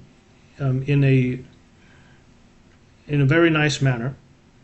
Okay, so what does this distribution stand for? So imagine if you have a light source. Okay, imagine you have a light source, and it is exactly 1 unit away from a projector. So the light source, like a laser beam, makes an angle with the normal line, say theta. And if theta is uniformly distributed random variable over from -12 pi to pi, like a laser beam, okay, you play with your cat. And so the laser dot on the screen has a coordinate that follows the Cauchy distribution. So that's the construction of the Cauchy distribution in a geometric manner. So that's the Cauchy distribution, and it's easy to check that the expected value of x is an integral from -infinity to infinity. X 1 over x 1 over pi 1 plus x squared dx. This integral does not exist, nor is it infinite. Because if it is infinite, then you would have to argue it is greater than any positive real number. Right? But because of the sign of x is indefinite, it can be positive if it can be both positive, it can be both positive and negative. The reason this integral does not exist is because you essentially have an infinite minus infinite. That's an infinite minus infinite situation. It's undefined in that sense. It's not infinite plus infinite. Okay, you can try to evaluate the second moment of Cauchy distribution. You may try to evaluate the second moment of the Cauchy distribution, which also does not exist, but that's an infinite integral. But that integral is infinite. So here, in this case, we don't have a common mean. Okay, we don't have a common mean. If you have an IID sequence of Cauchy random variables, you don't have a common mean. And for such a random sequence, IID sequence, taking the sample average is completely meaningless. Okay, you can't do this, right? Of course, this is a well-defined operation, but it will not converge to anything. In fact, it is possible to show. Okay, in fact, it is possible to show that the sample mean of an IID Cauchy random variables is still a Cauchy random variable. And it follows exactly the same distribution. So here, this is the theorem. So if you have x1, blah, blah, blah, x1, x2, blah, blah, blah, IID Cauchy, standard Cauchy, then its sample mean, Mn, which is defined as x1 all the way to xn, plus all the way to xn divided by n, this still follows standard Cauchy. So that means the sample mean of a Cauchy random variable, if the distribution is Cauchy, the sample mean never settles down. And this is proved using the characteristic function, which is one of my videos. You can go to the channel and search Cauchy distribution, it will show up. Proved using CF. It's a nice application of CF because any other method, manipulating, for example, manipulating the density is quite difficult. And because Cauchy distribution does not have a mean, the moment generating function MGF does not exist. So it can only be proved using CF, practically speaking. Right? CF gives the most elegant derivation of this result. Okay. So yeah, just a warning on the applicability of the weak law of large numbers. But coming back to enough digression. Let's go back to the sampling survey. So what is the text saying?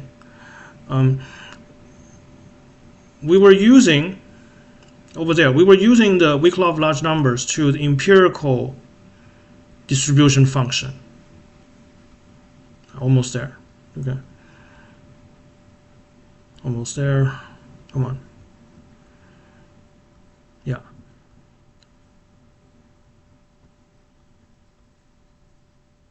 Come on.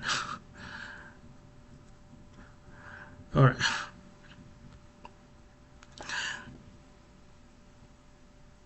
Yeah, it's here. So why is the weak law of large numbers applicable here? So let's select this part of the text and then add to our notes. Why? Let's audit this statement.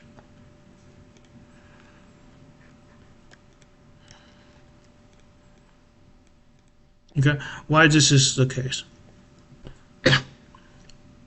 Well, the empirical distribution function looks like a sample average. So let's denote yi. Okay, let's denote yi as the identity, no, not identity, but the indicator function or indicator random variable defined as such.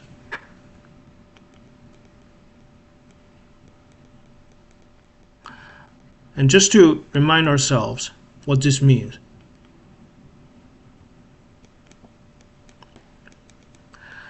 Okay, this equals 1 if x of pi I is in this interval. Namely, x of pi I is in the interval minus infinity to x. So this is the same as x of pi I less than or equal to little x. Otherwise, it's just 0. Okay, indicator random variable only takes the values 1 or 0. So, what's the probability of yi equals 1?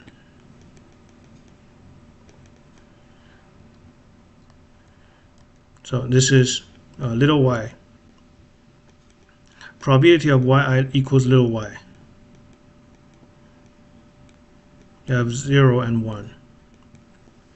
Well, the probability of big yi equals 1 is the probability of f of x pi I less than or equal to little x, which is precisely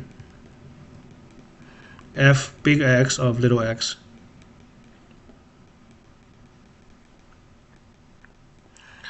And the probability of the indicative random variable being 0 is 1 minus big F x of little x. Right, so that's the distribution of big yi. And from this distribution, we can easily calculate the mean. E of big yi, well, is just 0 times 1 minus big fx of little x plus 1 times big fx of little x, which is just the probability of being 1. So that's the common mean. This is true for all I. And the variance, well, you don't need to calculate the variance because it's finite. Right? I mean, we only need to verify the variance of it is finite. Okay? But basically, I'm going to skip the steps and use the results for binomial distribution. Okay? If you have a binomial distribution, MP, the mean is MP, the variance is NP times 1 minus P. Okay? Now that's a well-known formula for binomial distribution, but here basically little n is 1. So if you're just talking about a indicator random variable, you get the Bernoulli distribution. The n is 1. So that's big F of little x times 1 minus big F of little x. Okay. Right. So this is finite. This is finite. So by the weak law of large numbers, okay, by the weak law of large numbers, we have the average y1 plus all the way to yn, little n, divided by n, converges in probability to the common mean, E of yi. But this is, the left-hand side is the empirical CDF, and the right-hand side is the theoretical CDF. So that's exactly due to the weak law of large numbers. Okay, so therefore we can consider the sample or the empirical CDF as an approximation of the cumulative distribution function. So let's examine what's the assumption here. What's the assumption here? So here we're assuming IID. We're assuming that the sample is truly IID. For an IID sample and for large n, when n tends to infinity, the CDF, the empirical CDF, can be seen as approximation of the theoretical CDF. Okay? But what if the sample is a simple random sample, is SRS without replacement? Well, we mentioned earlier, if you're using simple random sampling without replacement, IID assumption is only valid if little n is small, much smaller than big N. So if we wish to use the approximation, if we are to use this very approximation, empirical CDF is approximately the theoretical CDF, we have to ensure in the simple random sampling setting that n is large and big N is even larger, if that makes sense. Okay, so I'm just going to reiterate here. Okay, if you're going to use this assumption, use this approximation for SRS, then little n must be large and big N must be even larger, much larger. Okay, so it's like if you have a population of say 30 million, which is roughly the size of population of Canada, right?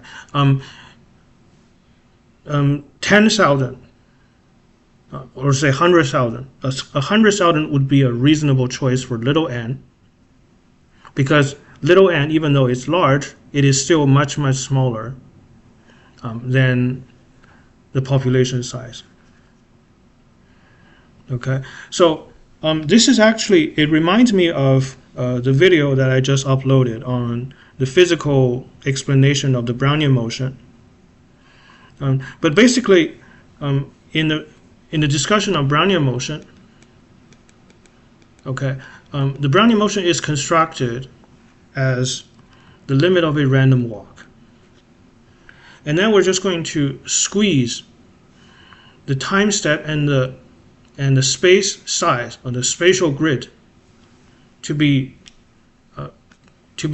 both small, while maintaining that delta x, the size of the spatial grid, is the square root of delta t times a constant. Okay. So that's the mathematical description of the Brownian motion as a scale random walk. But the underlying physical assumption is equally interesting. So we want what? We want the delta t, even though mathematically speaking tends to 0, it still needs to be large enough. Delta t, it still needs to be large enough that the molecular movement within that time interval is still incredibly complex, that you can consider the result even during a small time interval as a result of independent molecule movement. Okay, so yeah, so go check out that video, because near the end of that video, I read the Einstein's paper. Einstein is very careful about the physical modeling about Brownian motion, even though in Einstein's paper he considered a small interval, a small time interval. He insisted that, so on one scale for observational purposes, right? So the delta t is very small, but still it is, on a molecular level, is still very large. And then you can make the assumption of a Markov process. Okay, so this is quite interesting. The point is, of all this discussion, is that there are different kinds of rigor in mathematics. There are different kinds of rigors in mathematics. I would say there are formal rigors, whether an argument is sound, right? Whether a conclusion follows necessarily from the assumption. That's the formal rigor. It's about stating the assumptions clearly, using airtight terminologies, and then deduce the result using the law of logic. Right? That's formal rigor. Of course, that's important. But also we have modeling rigor in statistics and applied mathematics. Right? Whether a mathematical abstraction is appropriate for the phenomenon we try to study. And that's what we call a modeling rigor. It's no less important in practice, because sometimes mathematicians get, frankly speaking, intoxicated by the beauty of their model and try to impose it onto reality. And of course, the nature cannot be fooled, right? Using the word of Feynman. Right? That's also the modeling rigor, which is also important, right? And I would personally argue there's a third type of rigor, which is more broadly, it's about the you can call it the ethical side of rigor. So what is the implication? What are the moral implications of a certain model being deployed into the world, right? I think it's part of the responsibility of the originator of a method to conceive what are the positive and negative ramifications of a particular development. Okay, that is also part of the rigor that belongs to mathematical researchers. Anyway, so I digress. So basically, that was the discussion on this result when it is applicable. Okay, hopefully we can move on. So whenever the data have been collected using simple random sampling, we will refer to the statistical investigation as sampling study. So we've now seen two kinds of study, right? Observational study and sampling study.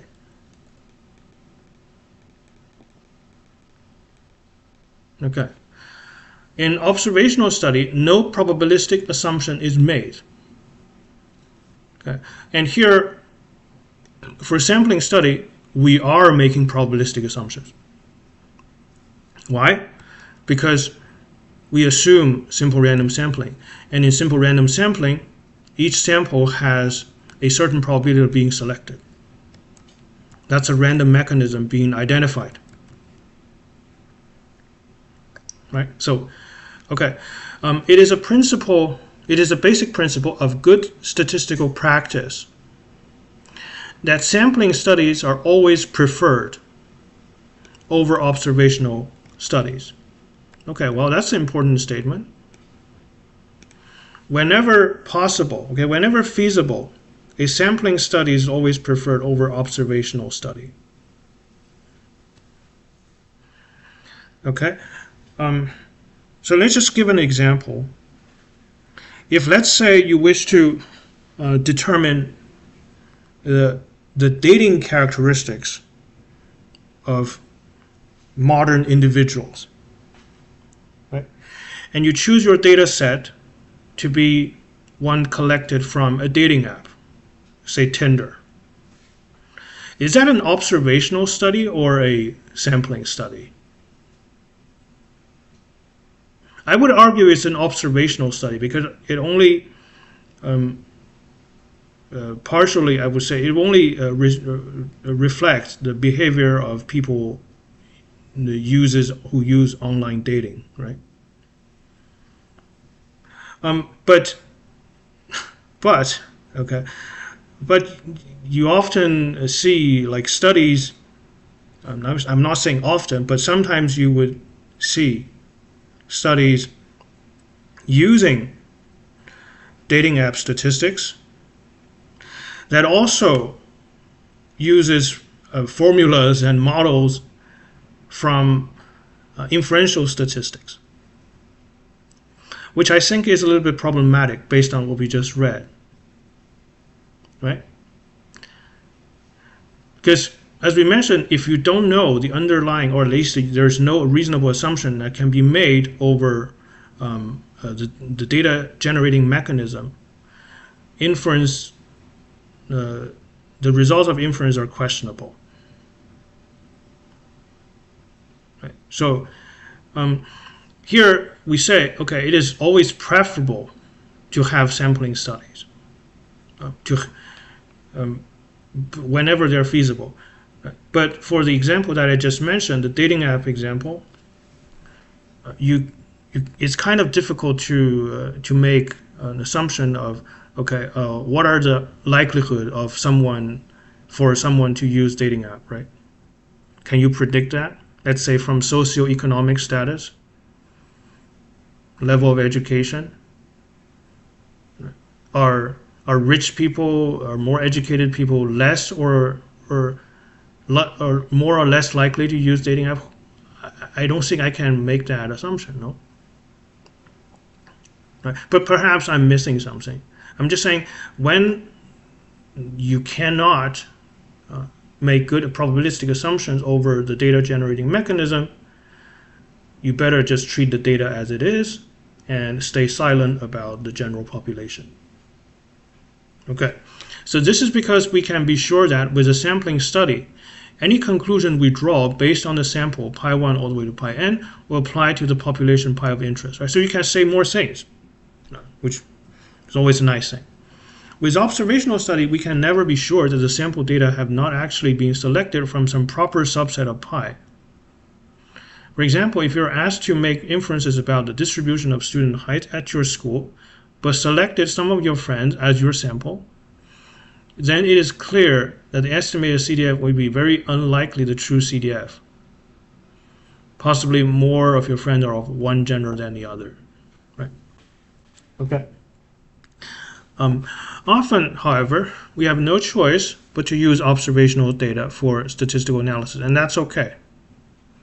Sampling directly from the population of interest may be extremely difficult or even impossible. We can still treat the results of such analysis as a form of evidence, but we must be wary about the possible selection effects and acknowledge this possibility. Because this has to do with reproducibility. Sampling studies constitute a higher level of statistical evidence than observational study, as they avoid the possibility of selection effects. In Chapter 10, we will discuss experiments that constitute the highest level of statistical evidence. Experiment. So, wow, we have overall we have 3 levels, right? observational study, sampling study, and experiment. So in an experiment, I suppose you have total control. You can control the variables. So you can, this way, the evidence is the strongest. So you can talk about things like causations confidently in experimental study. Like if you wish to test the efficacy of a new vaccine on, you would probably use it. You would probably test it on animals first, right? And then in such controlled environment, the data produced will have the highest level of statistical evidence because you're in a position, you have the power to control the variables. Experiments are appropriate when we're investigating the possibility of cause-effect relationship existing among variables defined on populations. So that was what I was talking about. So the best way to establish a causality is to use controlled experiment. Of course, this is a luxury. Right? For there may be ethical concerns, though. Exactly. The use of animals in medical research is always a thorny issue. Right?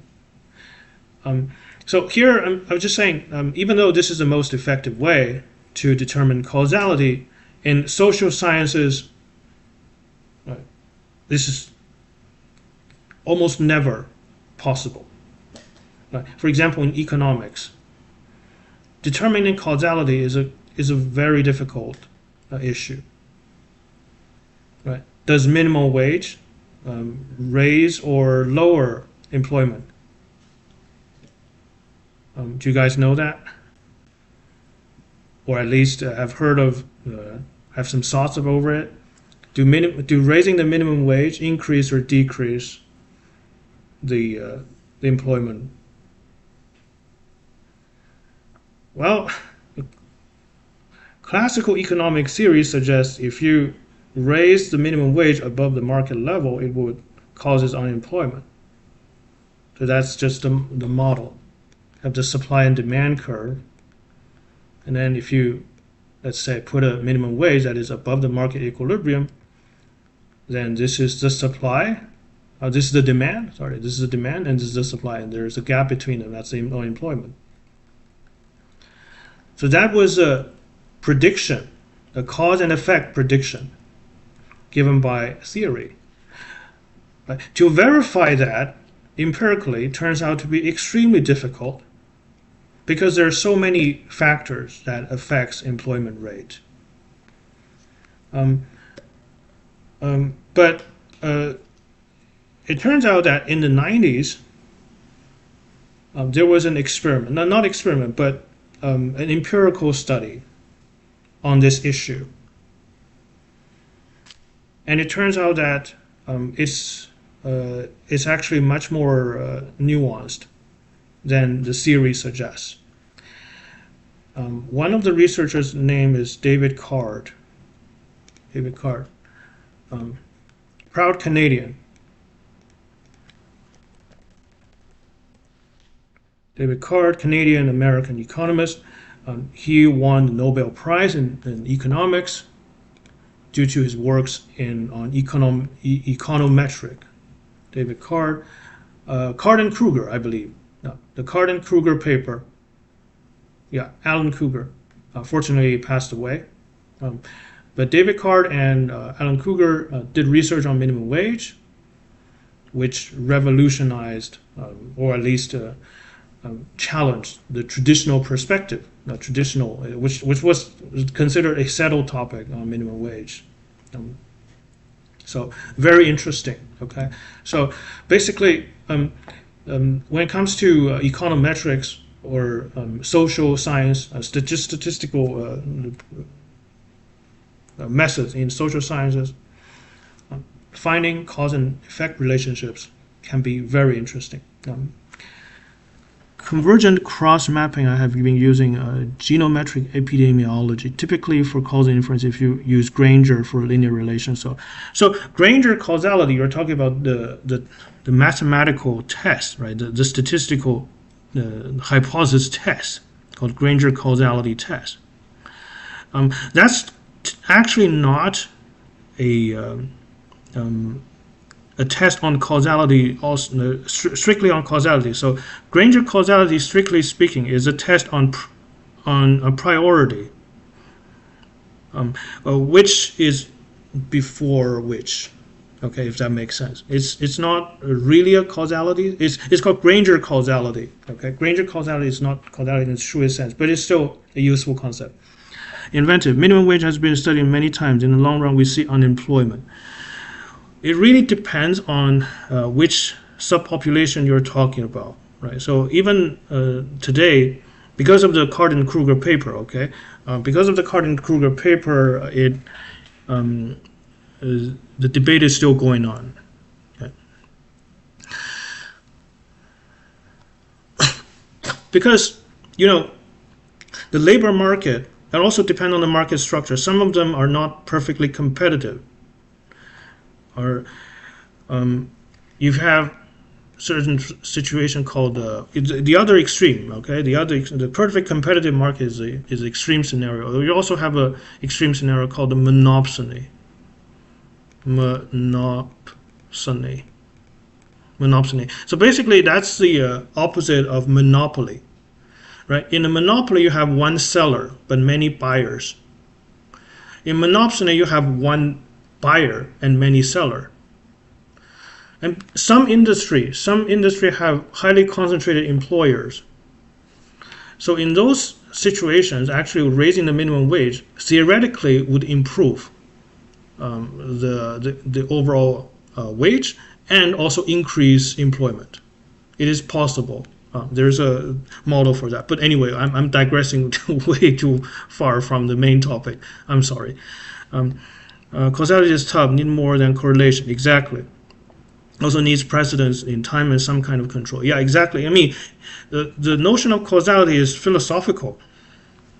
The notion of causality is philosophical. Not everybody even agree on the notion of causality.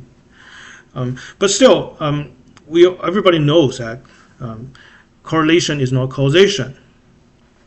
There's still data analytic method that are purely mathematical in its nature that can address this issue, such as partial correlation. For some reason, I don't think partial correlation is used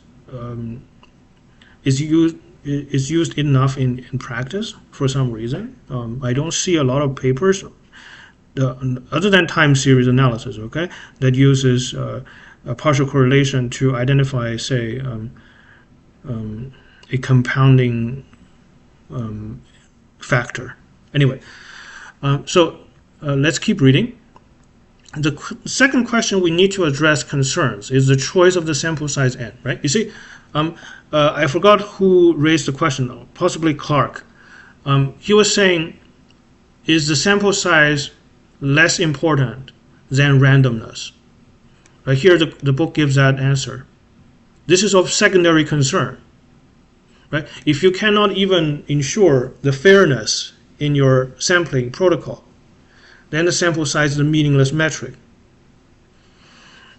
It's more directionality, lead-lag relation. I end up being cautious using a number of techniques for that to have done PACF and ACF time series analysis. Exactly, yeah. Yeah, that was what I was talking about. So, in PACF, that's the partial autocorrelation function. Right. So anyway, here we'll see. It seems natural that we like to choose a larger sample as large a sample as possible. It seems natural that we would like to choose as large a sample as possible. On the other hand, there are always costs associated with sampling, right? And sometimes sample value is very expensive to obtain. Exactly, because if you know the central limit theorem, the variance of x bar is proportional, is constant over n. So the accuracy is usually defined as the square root of the estimator. So this will be proportional to 1 over square root of n. So if you want to increase your accuracy to be half, sorry, not the accuracy, but the dispersion to be half of the current level, you will need to quadruple the sample size. So at a certain point, it becomes a diminishing return. Right? So this is the cost issue the author is talking about. Furthermore, often the more data we collect, the more difficult we have in making sure that the data are not corrupted by various errors that can arise in the collection process. Exactly. So more data also means harder to check the hypothesis. So our answer concerning how large n need to be is that we want it chosen large enough so that we obtain the accuracy necessary, but no larger. Accordingly, right, so we don't want to be too greedy, right? More doesn't always mean better. Accordingly, the statistician must specify what accuracy is needed, and n can be determined. So as I was mentioning, for example, the book on survey sampling by Cochrane, I typed that in chat. It's a mathematical problem, a probability problem, to determine the accuracy of a particular estimator of a given size. And then you let that accuracy to be less than, and you set that accuracy to be less than a tolerance threshold, and you can solve for n, basically inequality problem. We will see in the subsequent chapters that there are various methods for specifying the required accuracy in a problem and then determining an appropriate value for n. Determining n is a key component in the implementation of a sampling study and is often referred to as a sample size calculation. Yes, power analysis. So, Christian, so you're talking about hypothesis testing, right? You're talking about hypothesis. So if you say, if you wish, because power is, what's the power? Hang on, I can't remember. So basically, I think power is the probability of correctly rejecting a false null hypothesis. That's power, if I remember correctly. IIRC. Power is the probability of correctly rejecting a false null hypothesis.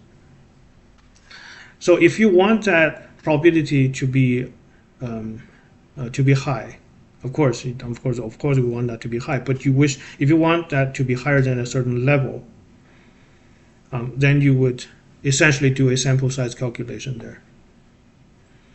Right. That's a hypothesis testing problem scenario. But if you're interested in an estimation problem, then you typically would have a formula, or at least if you don't have a closed form formula, you use a Monte Carlo study to determine the sample size. You use a Monte Carlo estimator for the standard error, and then determine the sample size that way. It's also possible. All right, so let's continue. If we define fx, fx of little x as the sample size of pi, such that, okay, what's going on here? Okay, so this is equal. Remember, this is the difference between big X and little x. So let's put that definition down in our notes. Big F uses less than or equal sign. This is equal. This is equal. So that's the proportion of the population member satisfying big X equals little x. Right. Then it plays the role of the probability mass function, basically. It plays the role of the probability mass function for discrete random variables. Okay, so yeah. I've got to say, I think my viewers are highly advanced. I don't want this channel to to be so I don't want this channel to be defined by the the level of formal education of the viewers, because I think that will be a encouraging gatekeeping. But I would like everyone who are interested in this material to have a safe space to engage. But I've got to say, I feel like a lot of people are very advanced on this channel, and because I've learned a lot of things from my viewers, from the comments, and often people point towards my mistake, which I am very grateful of. So, yeah. Anyway, so this is the definition of little f. Okay, we saw big F, the empirical CDF. So perhaps we can call it, this is the empirical PDF. Actually, you know what? This is not even empirical. This is just the sample. We're not, when you're talking about, sorry, this is just the population. No, we're the mass snobs. That's true. You guys are. Don't worry, it's always great to see a lucid exposition. I hope, okay, I hope I'm making sense, okay. But anyway, so this is the population. Let's just call it, yeah, not empirical, but rather population PMF. Without the hat, right? Without the hat. That's the population PMF.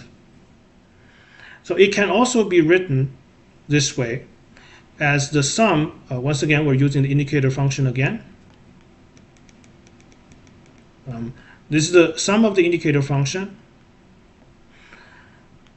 The indices pi ranges from the whole ranges over the entire population, big pi. Okay, and the summand are identical. Sorry, not identical. Not identity, but indicator. My goodness, indicator functions. Indicator functions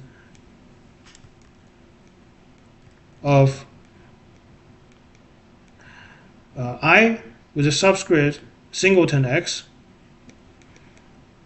of pi. So this indicator function only equals 1 when x of pi equals little x. So imagine you're scanning over all the elements little pi over big pi. The elements that makes the indicator function equals 1 would contribute to the sum. Otherwise, it contributes nothing. Right? This is just the same way to write the definition of the population PMF. And of course, you have the relation between big F and little f.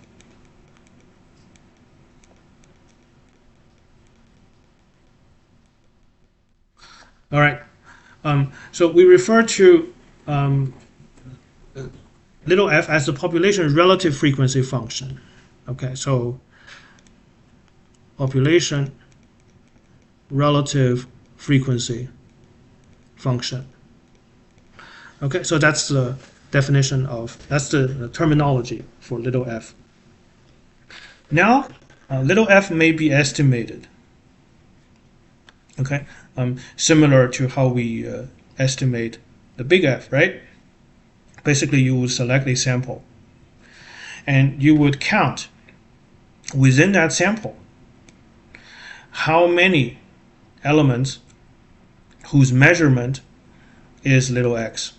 You count that and you divide that by the sample size. Seems like a reasonable definition. Okay. Namely, the proportion of the sample member satisfying this relation. With categorical variables, f hat estimate the population proportion fn of x in the category specified by x.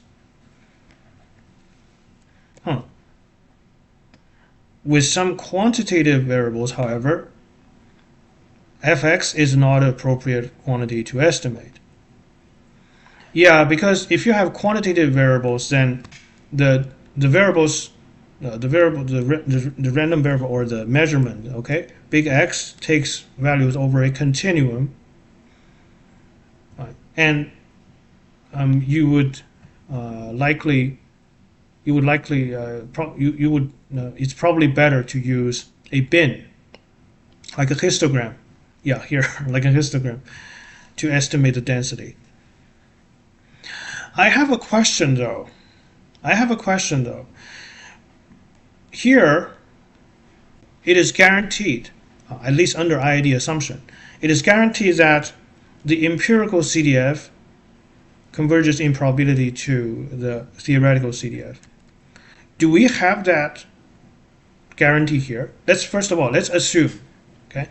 Let's assume the population is finite, okay? And you have a discrete measurement. So it's like the output. The output of the measurement is a discrete set of values. It does not take value over a continuum. Under those assumptions, do we have guarantee that this f hat would converge in some sense to the true population relative frequency function? Do we have that?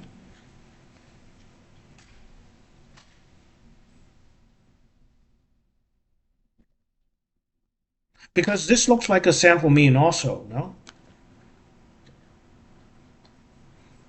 This looks like a sample mean also, but there's a major problem here.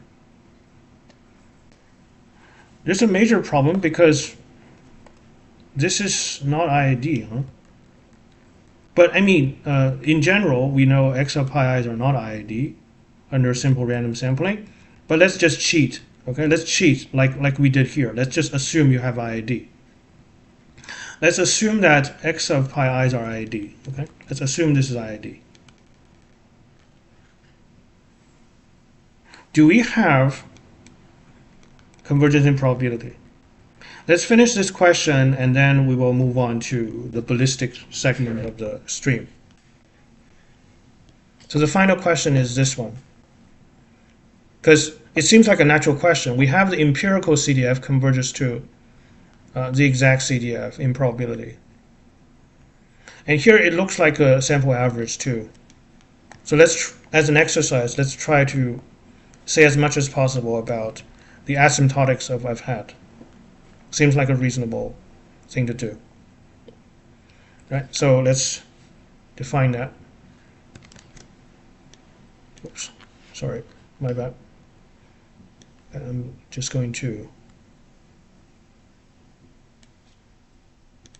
Oh no.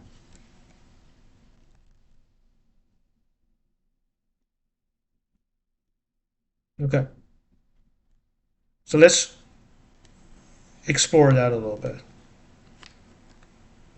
So even though that's not an exercise in the textbook, or at least I don't know, I haven't seen it exercises yet, but it seems like a natural question, right? So assume you have finite population,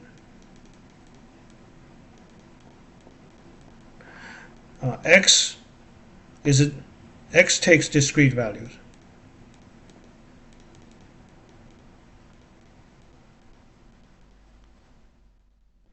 X of pi 1 all the way to x of pi n are IID.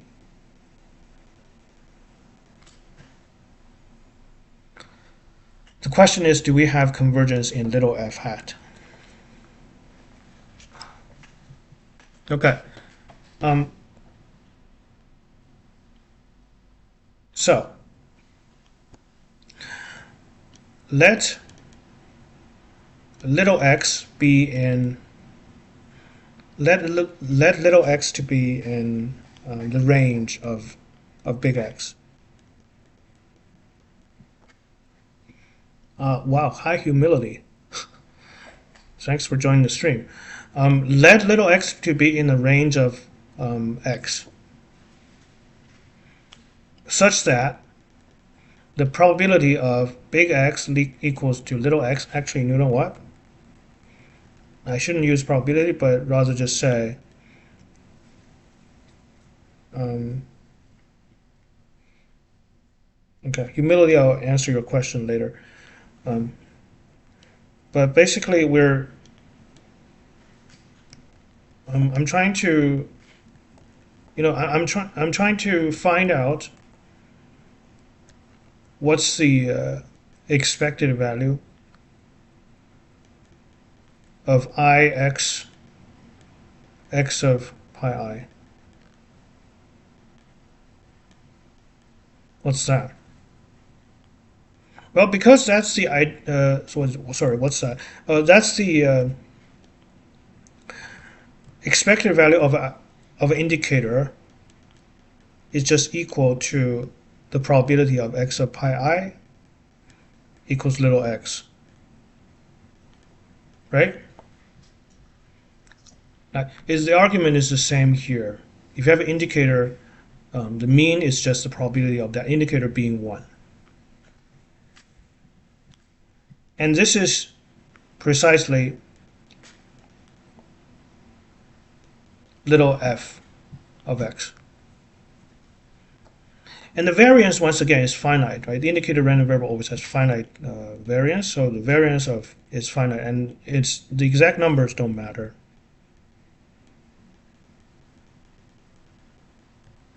So the argument is the same.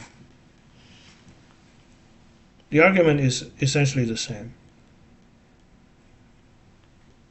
Bounded by constant for all I. So this being a sample mean would converge in probability to the true mean. So essentially it's the same argument as the convergence of the empirical CDF by the weak law of large numbers. Same problem. Okay, so that's solved.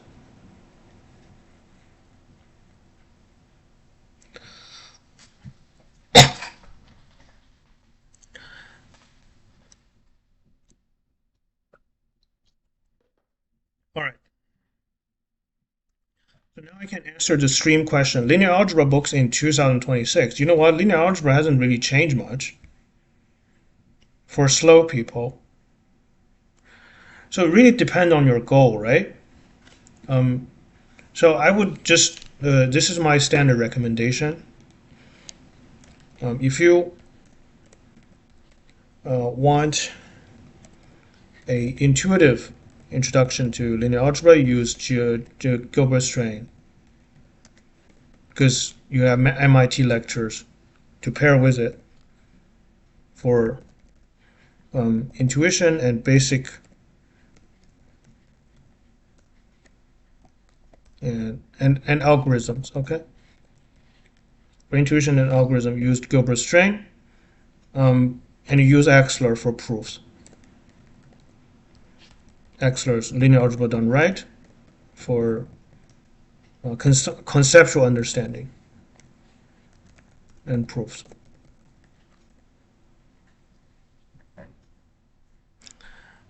And if you're extra hardcore, and if you really want the insights, okay, for insights, you check out perhaps Holmes. A lot of people recommend the Hoffman and Kuhns, but I've never read that book, so I cannot say much. I always only recommend books that I have experience with, but that's just me. Paul Holmes for insights. Good. All right. So I think we can, because we finished this little section on sampling survey, right? You see, there's no crazy math going on, but rather just the fundamentals. Because I think the modeling rigor is as important as the formal mathematical rigor. The real life is perhaps infinitely more complex than the pristine, abstract mathematical world. But we have to face reality, right? So anyway, Gilbert does a great job with those open courses we're on YouTube. Exactly.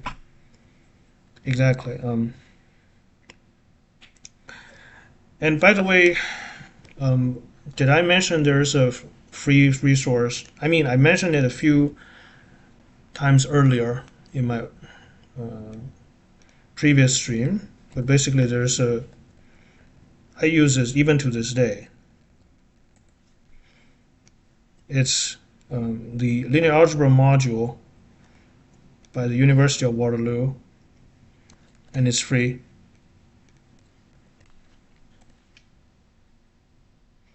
Actually, yeah, that's linear algebra too. But you can, I would say this is at the same level as strain. So this module, linear algebra 1, 2, apply linear algebra 1, 2. So these two modules are at the same level as strain.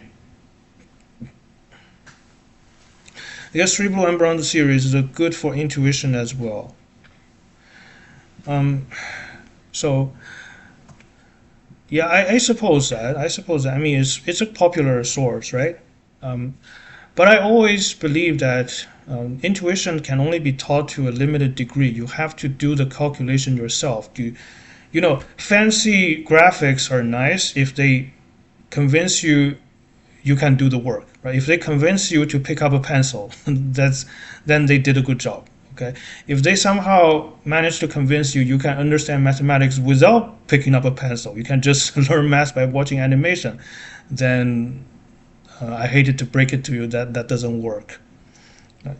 So you have to, even if a poorly drawn picture by yourself through honest work is more valuable than a fancy animation done by someone else, right?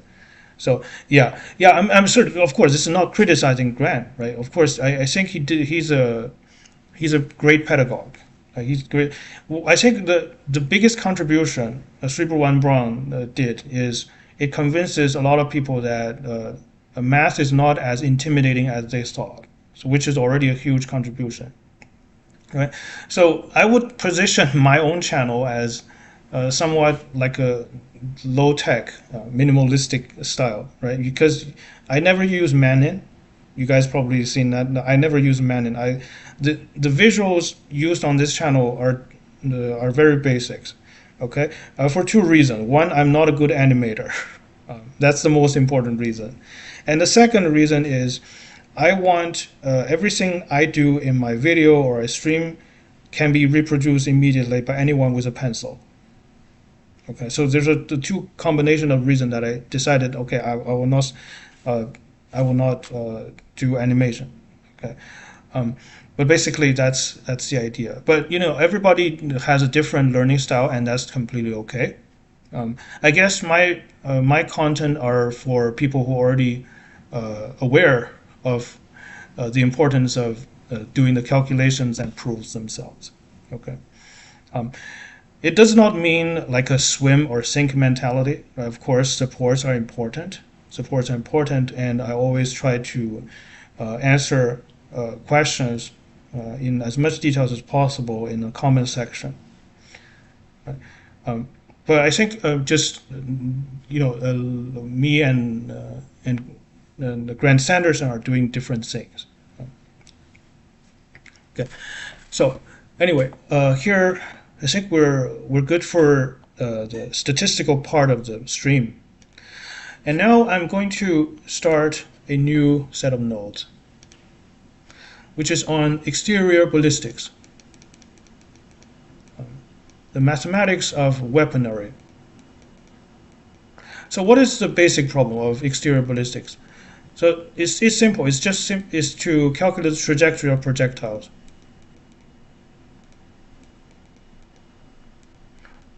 And it turns out to be a very complicated problem if you want good accuracy. Projectile. Okay. So that's the basic problems. Trajectory of projectiles. The overarching problem.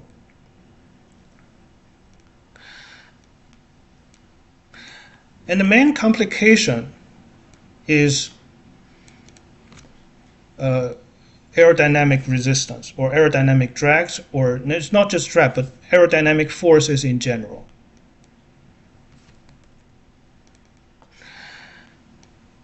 But in an ideal scenario, we may assume that the particle, a projectile being a point mass. In a point mass. Of course, this is only approximation. Okay. Thank you. Thank you, Muchi. Thank you very much. I'm very flattered. Very honored. Okay, so that's the word. So let's assume you have a point mass projectile.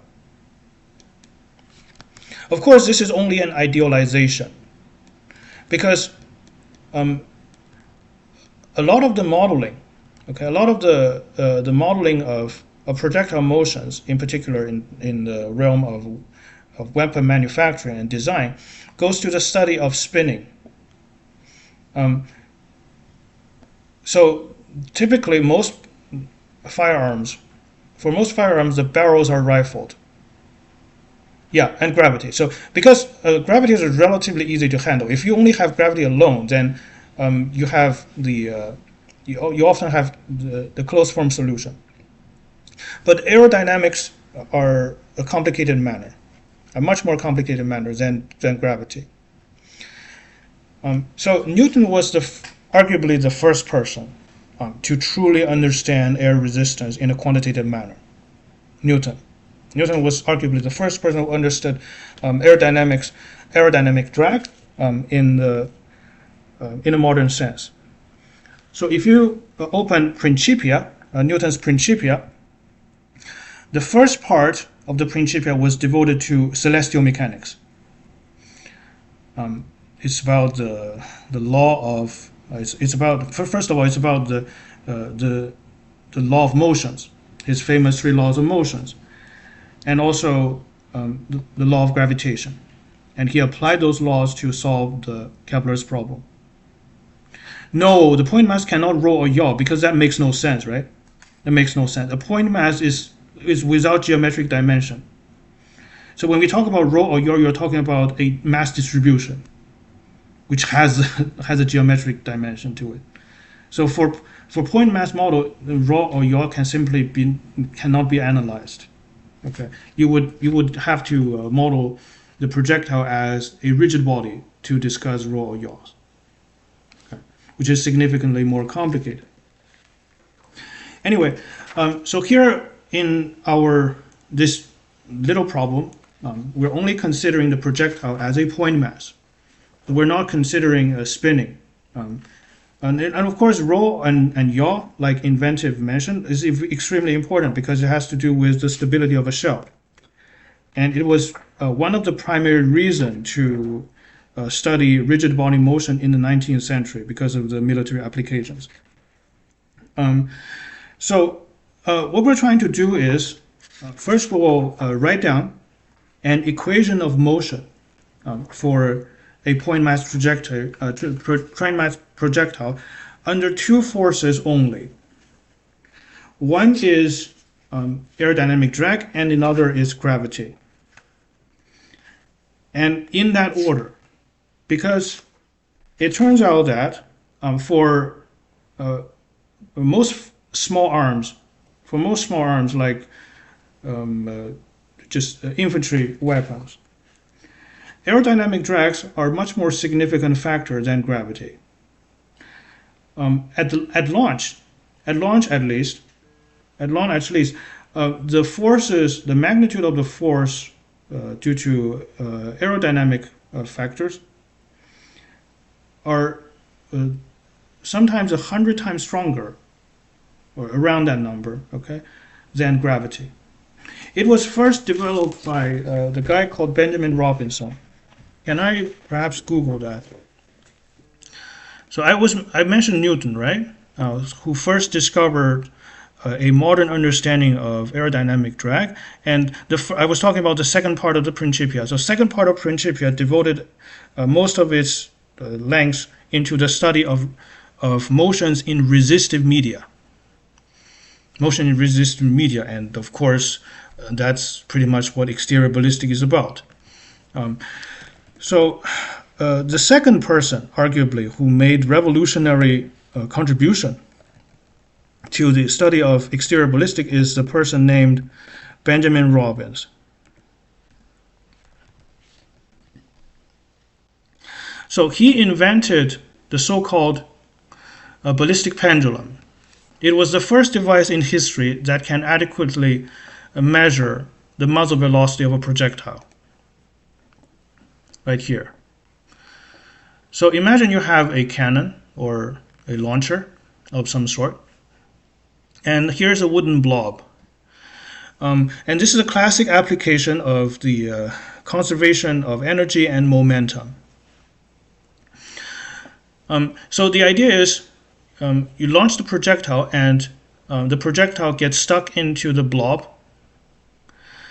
The initially stationary blob obtains a velocity because it was stricken by a bullet, and then it undergoes a pendulum motion.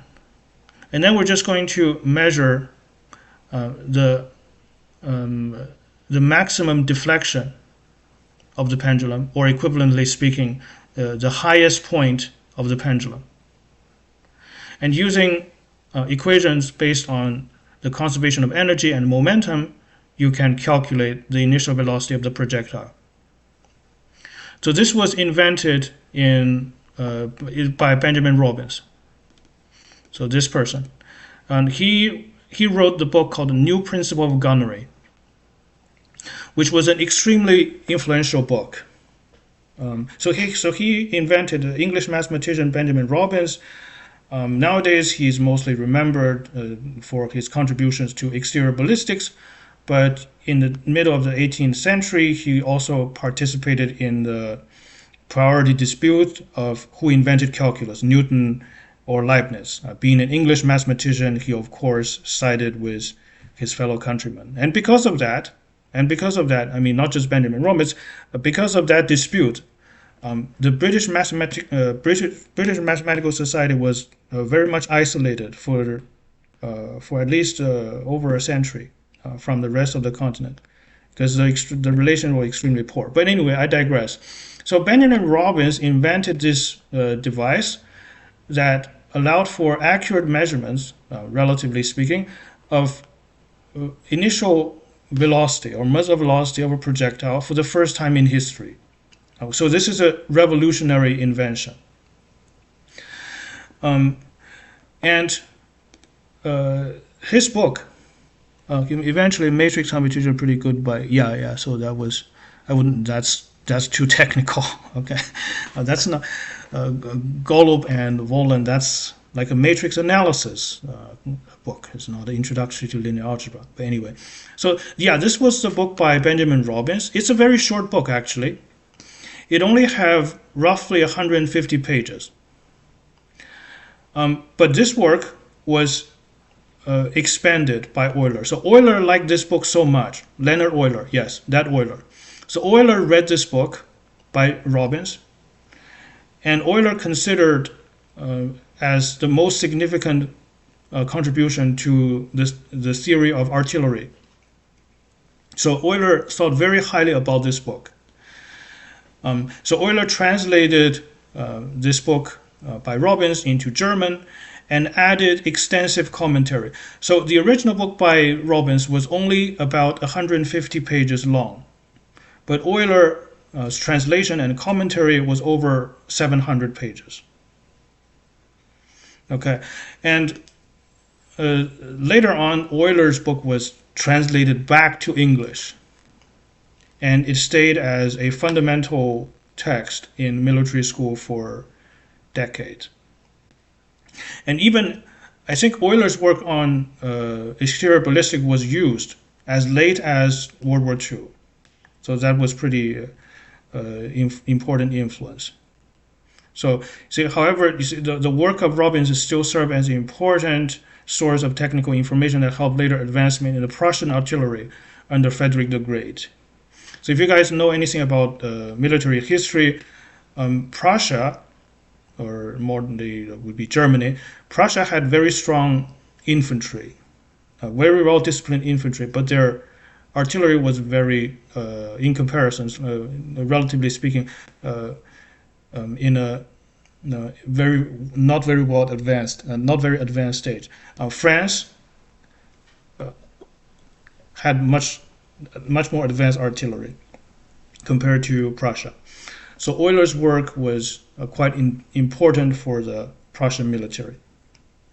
Anyway, so here we were talking about Benjamin Robbins. So he was the first person that I said, invented this ballistic pendulum, and also through this invention, so he was able to determine that the aerodynamic drags acting on a projectile is much more significant, at least for a flat projectile is concerned. Okay, for flat trajectories are concerned, the aerodynamic forces are actually much more important than gravity.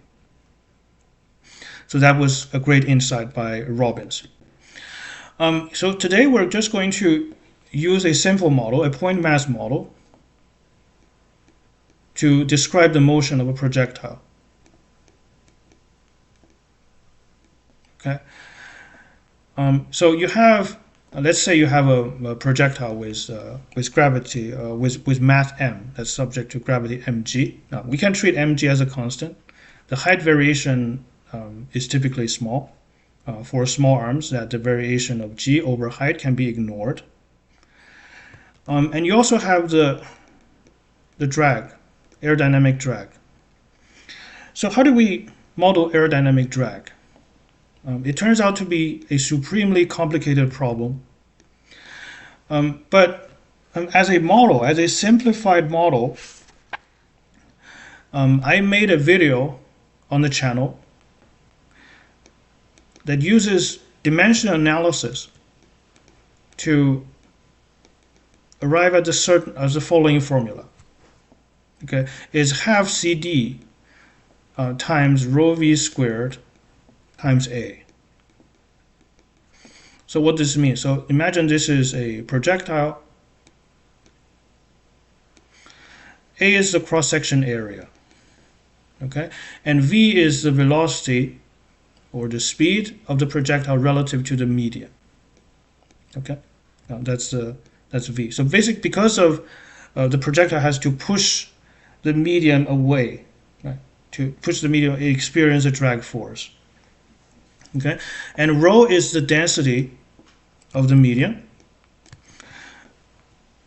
So what is this CD? So CD is called the drag coefficient. So it's not drag per se, but it's the drag coefficient.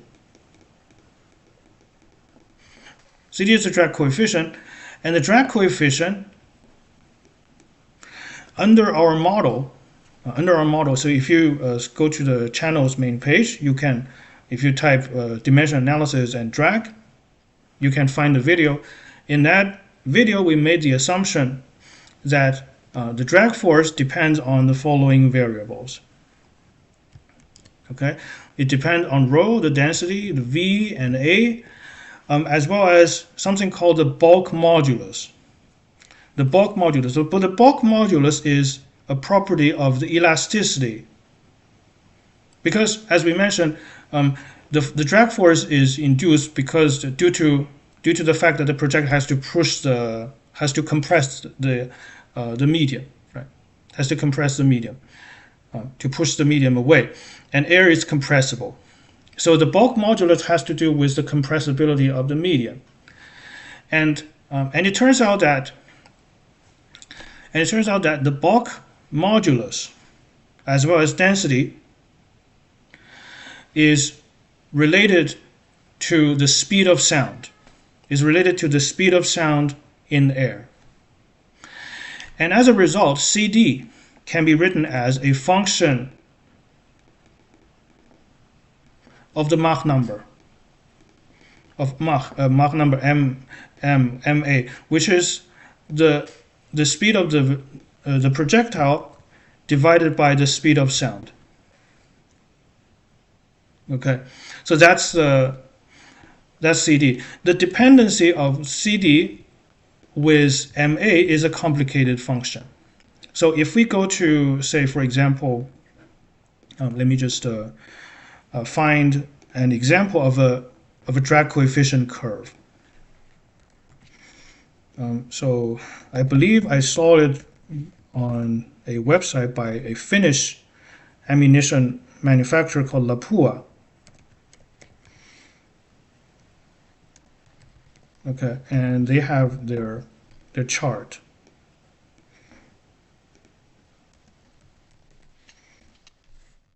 So, and feel free to stop me if something is confusing. Okay, so this is a rather complicated matter.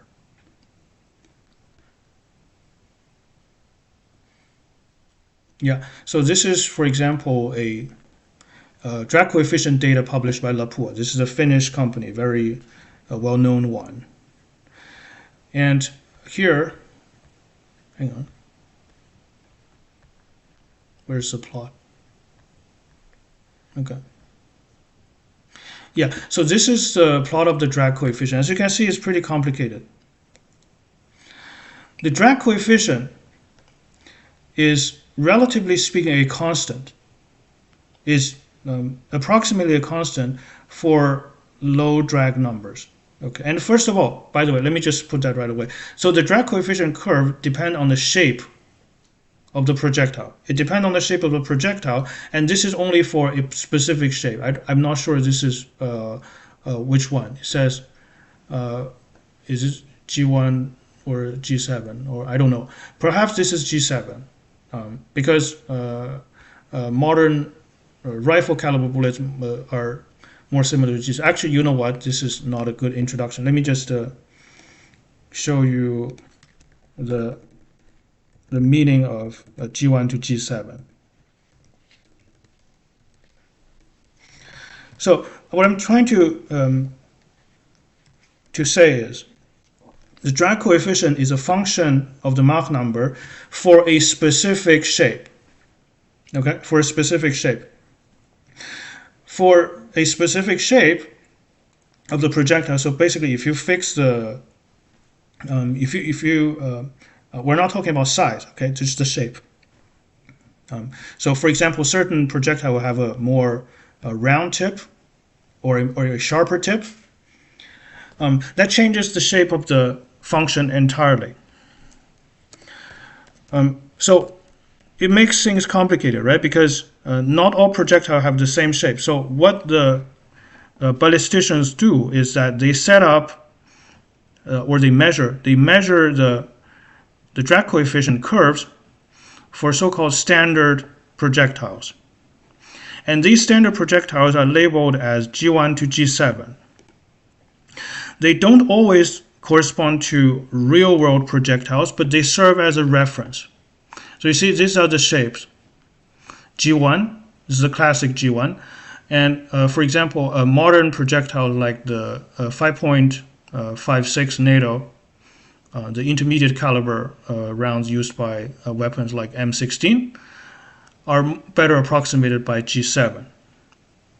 Okay, so for each shape, the drag curve, not the drag curve, but the drag coefficient graph is different. Here you see, this is a perfect illustration. So you see, this is a G1 drag coefficient, the highest one overall, right? And then you have G2 all the way to G8. But the overall trend is all quite similar, even though the exact values differ. Basically, you have this phenomenon that the drag coefficient is approximately constant for low Mach numbers, especially for modern projectiles like G7 and G8. Right? See, G7 behaves extremely, the drag coefficient of G7, for example, is extremely stable for low Mach numbers. And then the drag coefficient function experiences a spike around Mach equals 1. Is this related to shock wave? Absolutely. You're right. Christian, you're absolutely right. So basically what is happening is shock waves are formed in the supersonic region. Okay? And by the way, this, if we have if we let's say we make a future stream about PDEs, there's a reason for this spike, for this transonic spike. This is, by the way, if the Mach number in the regime where the Mach number is close to 1, and typically it is taken in the industry from 0.8 to 1.2, Mach 0.8 to Mach 1.2, this is called the transonic region. So in the transonic region, the ballistic coefficient, no, not the ballistic coefficient, drag coefficient is a ballistic coefficient, different thing. The drag coefficient experiences a spike due to the formation of shock wave. However, if you only have shock wave, so to say, if you only have shock wave, so basically, if you only have shock wave, then you would actually not have this erratic behavior of the drag coefficient. So the moral of the story is, in the subsonic region, there's no shock wave. In the supersonic region or hypersonic region, you have only shock wave. Okay, so so basically, if there's no shock wave, airflow around the projectile. Oh my goodness, I'm such a terrible drawer. So if you have only shock wave versus no shock wave, so these are the two extreme scenarios. So if you only have shock wave, the airflow is like this. This is shock wave. If you have no shock wave whatsoever,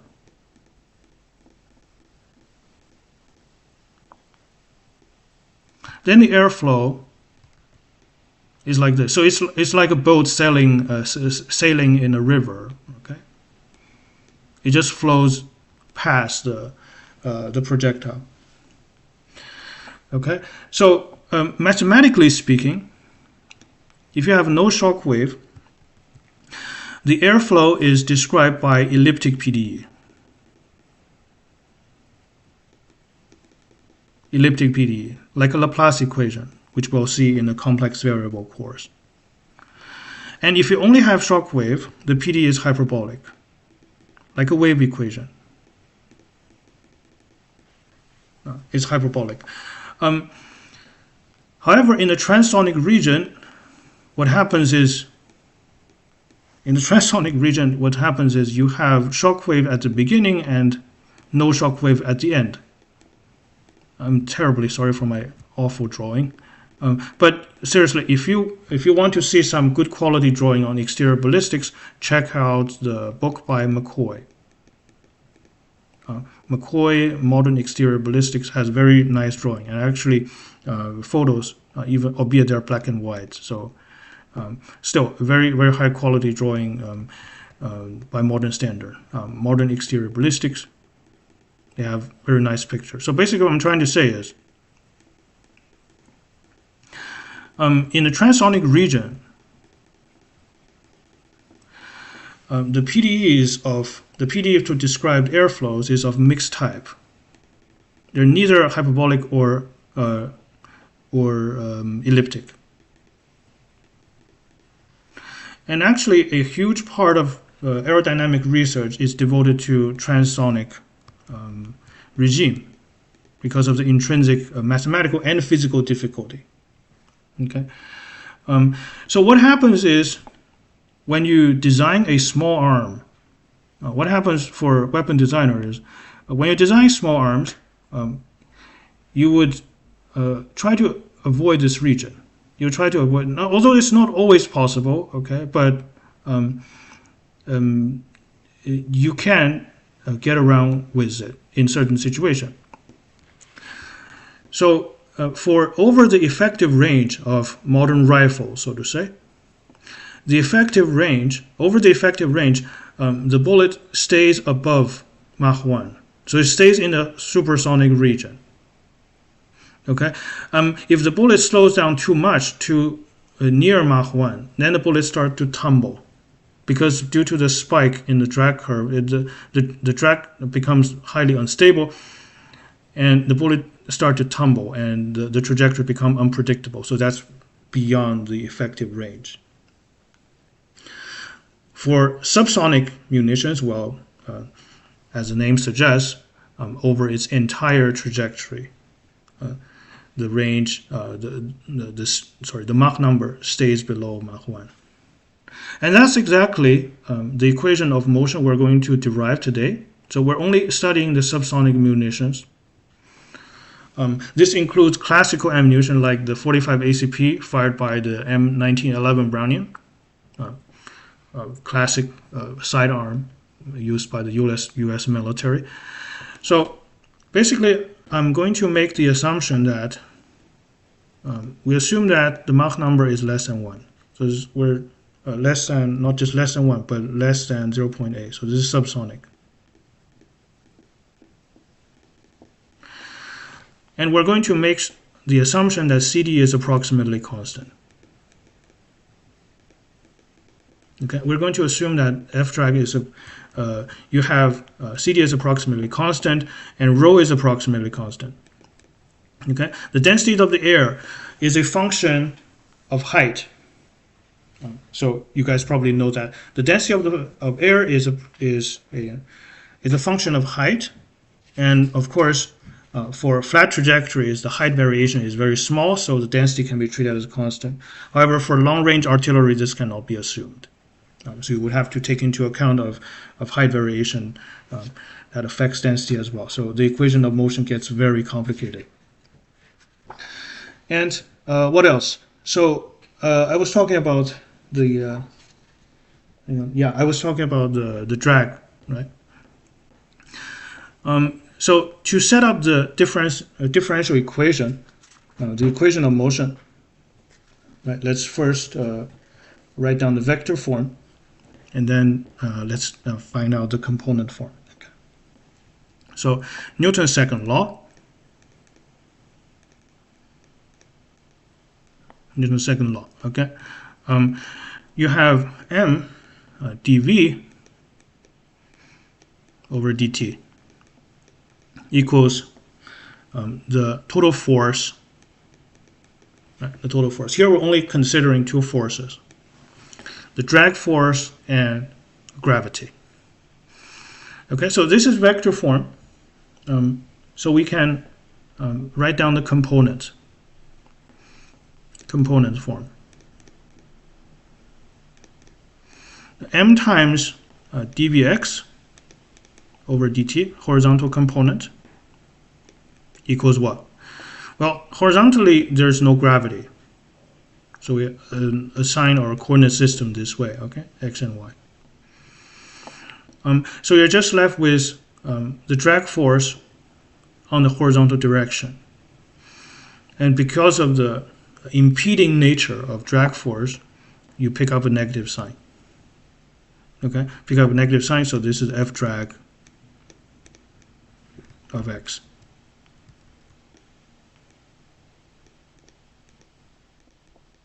F drag X, all right? Okay, and vertically, the differential equation reads m times dvy dt equals the negative of F drag y minus mg. Okay, so first let's write down the exact differential equation, and then let's make some approximations. Okay, so F drag, just the pure magnitude, as we said, is this form. Because there's a lot of constants in there, right? 1/2 is a constant, CD is a constant, rho is a constant, V is a constant, A is a constant. Let's try to simplify things a little bit.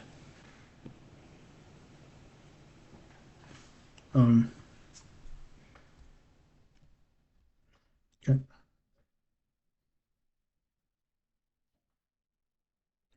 So, hang on. Let me just try to write things this way. See, I'm trying to come up with a good combination of constant so that the equation looks cleaner. Okay, so F drag, let's write it as m times k v squared. M times k v squared, where k, because I want to cancel out the m as well, where the constant k is half CD squared. Sorry, it's half CD rho A over m. So this is little k. So this is little k. So that's the drag force. So to get the x component, you would multiply that by the angle, the cosine of the angle theta.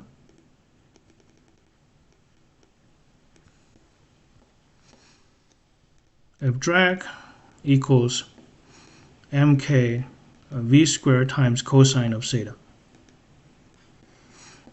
And of course, cosine of theta is what?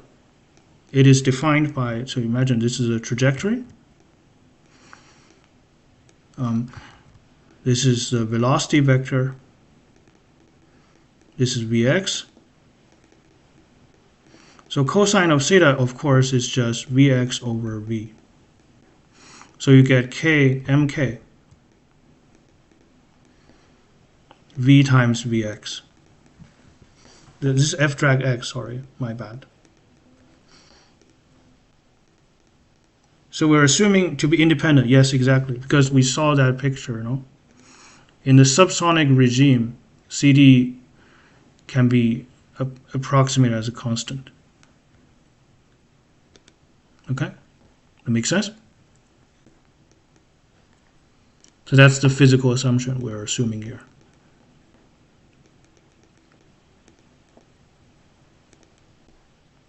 F drag y is mk v squared sine of theta. And of course, sine of theta is Vy over V is mk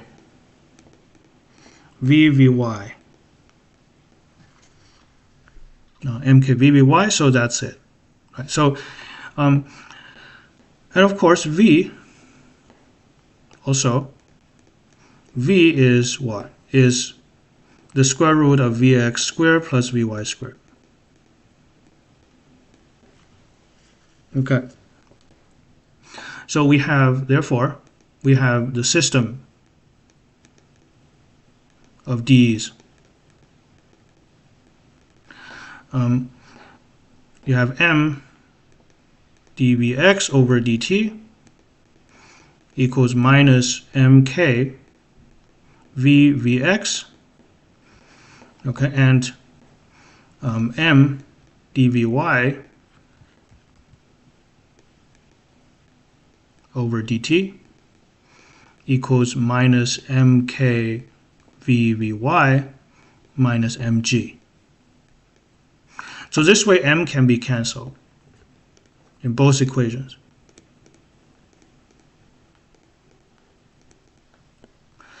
So there's that.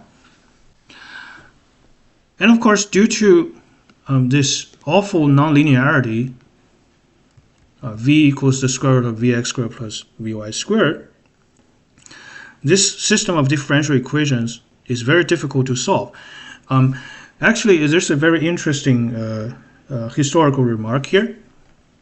So Newton was initially trying to solve this system of differential equations. Initially, right? I mean, he didn't use differential equations in the Principia, but that's essentially the same problem. So he was assuming that the drag force is proportional, the magnitude of the drag force is proportional to velocity squared or speed squared. And then he was trying to solve the motion under that law, assuming a slanted motion, okay?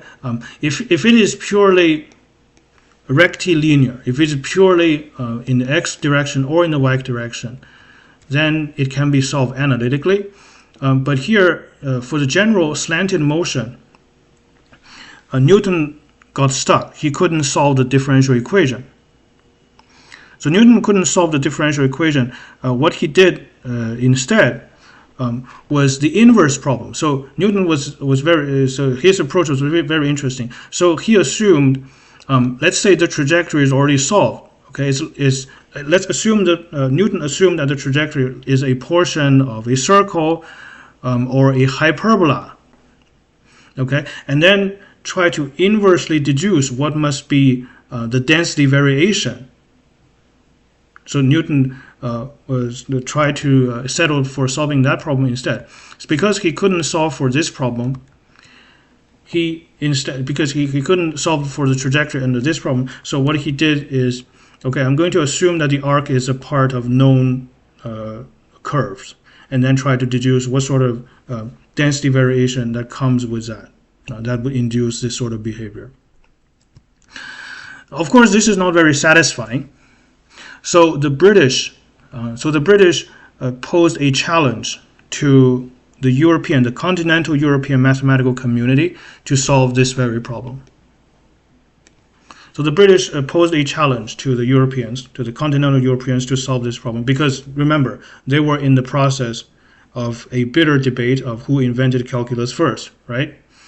So the British posed this challenge, and unfortunately, fortunately or unfortunately, depending on who you're asking, the Bernoulli solved the problem. So Bernoulli managed to find out a what we call a quadrature solution. So basically, Bernoulli was able to find a solution to this problem using integrals only. Although the solution is an implicit function and it's not very easy to calculate, but in principle, the problem was solved. So much to the disappointment of the British. Okay, so because of this problem right here is motivated by practical engineering concerns, we're not going to settle for the exact solution, because the exact solution is kind of useless, even though mathematically it's interesting and is linked to the famous Bernoulli DE. Okay, and just a side remark here, Bernoulli DE. So if you guys taken a DE course, Bernoulli DE is a type of nonlinear differential equation that can be converted to linear ones of this form: dy over dx plus px given function times y times qx times y to the n, where n is not 0, not 1. So Bernoulli used this differential equation to solve the challenge posed by the British. Perhaps this was an interesting video or stream for another day, but now we're not going to go into that direction, because the computation is quite tedious and not physically very insightful. So we're going to stick to the assumption that the arc is flat. So this is a flat arc assumption.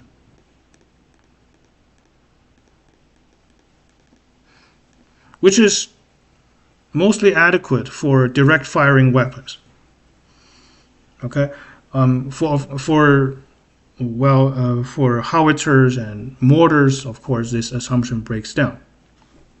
Okay, so we're going to make the flat arc assumption, and then make a Taylor expansion approximation for V. So let's first write V as follows. So the idea is, if the arc is flat, then the component Vx is much greater than Vy. So that's the flat arc assumption. Vx is much larger than Vy. So hopefully we can make some analytic progress based on this assumption. Let's see how many people are watching. I'm interested, because I can't see it from my computer. So let's try to.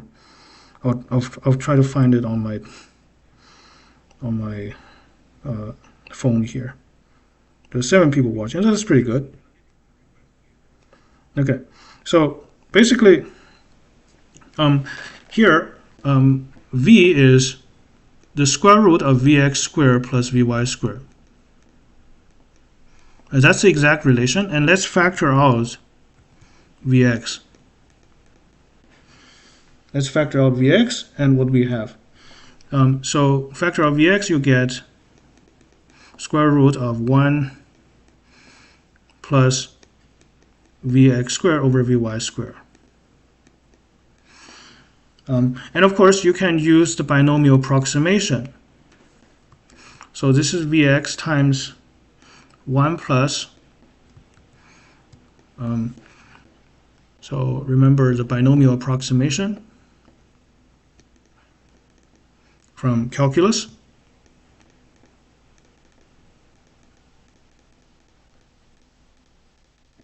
binomial expansion. Okay, you have 1 plus x raised to the alpha, where alpha is a real, it doesn't have to be integer. Is 1 plus alpha x plus, basically you have the binomial coefficient, right? Alpha times alpha minus 1 over 2 factorial. Yeah, 7 watching, that's pretty good. X squared plus, and so on. So we have the flat arc assumption here. So let's try to expand this function. It's a simple exercise in calculus. Vx squared over 2 times Vy squared. And then plus, watching and enjoying very much. Thank you very much, physics PhD. Hey, thank you, Mike. So here, let's say what happens when you put 1/2 times negative 1/2, so that's 1/4 over 2 factorial, that's Vx to the 4th, Vx to the 4th, divided by 8 times Vy to the 4th, plus dot dot dot. Okay, so that's the expansion here. What does this say? So it says, let's say if you have Vy over Vx, Vy over Vx is less than 0.1, absolute value. If this is less than 0.1, then you can V over Vx minus 1 would be less than roughly the second order term, right? Would be 1/2 times 0.1 squared. So it's so it's half of 1% basically. Half of 1%. So seems like a pretty good approximation. So if you have Vy over Vx to be less than 1, then using Vx as an approximation for V would result in an error of less than half of 1%. So that's kind of nice. So what do we do here? So we're just going to use Vx as approximation for V.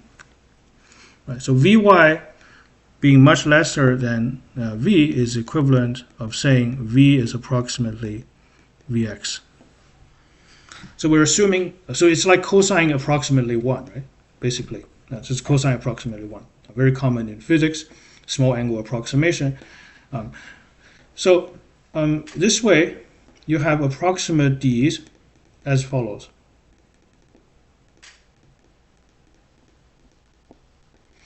Approximate d now looks like this. So Vx over dt equals minus k Vx squared. And dvy over dt is minus k, because we're using approximation v equals vx, right? So we have vx vy minus g. So what happens now? So what happens is the differential equations are decoupled. At least for the first equation is a concern, it's now decoupled. So we can solve for the first equation and then substitute into the second equation and then integrate. So now the whole process is a problem in elementary differential equation. So now you can solve it. Okay, so let's try to solve it. Basically, before we do that, let's first interpret the first equation, right? So in the first equation, this is exactly the same as the one-dimensional movement in a resistive medium in which the drag force is quadratic in speed. So basically, we're just assuming a one-dimensional motion in the x direction, right? One-dimensional motion in x direction, decoupled with the motion in the y direction, and the only force in the x direction is the drag force. So that's the physical interpretation of the first equation. So let's try to solve for 1. Okay, approximate d's. Okay, Okay. Solution. Let's call this 1 and 2. So you would integrate separation of variables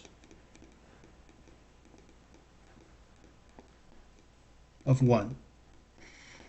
You have Vx to the minus 2.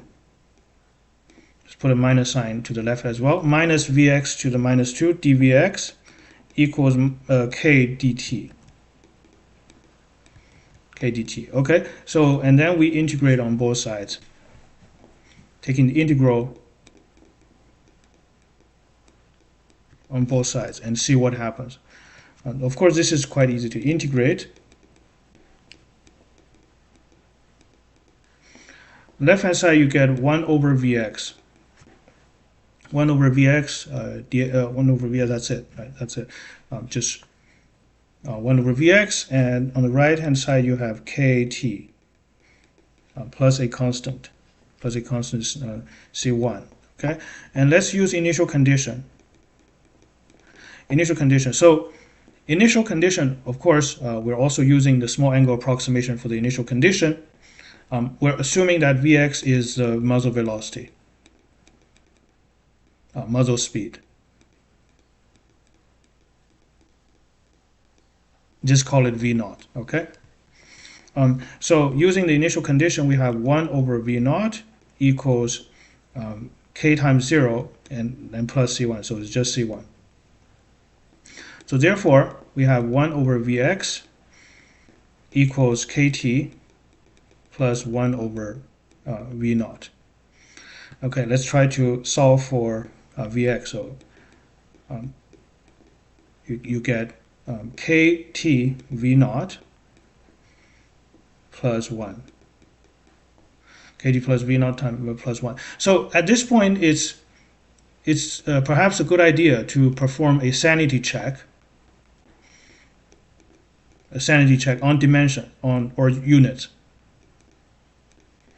Because of our equation, we're adding ktv0 with 1, right? So it is an important principle in all of physics that only quantities of the same dimension or the same unit can be added, right, and subtracted.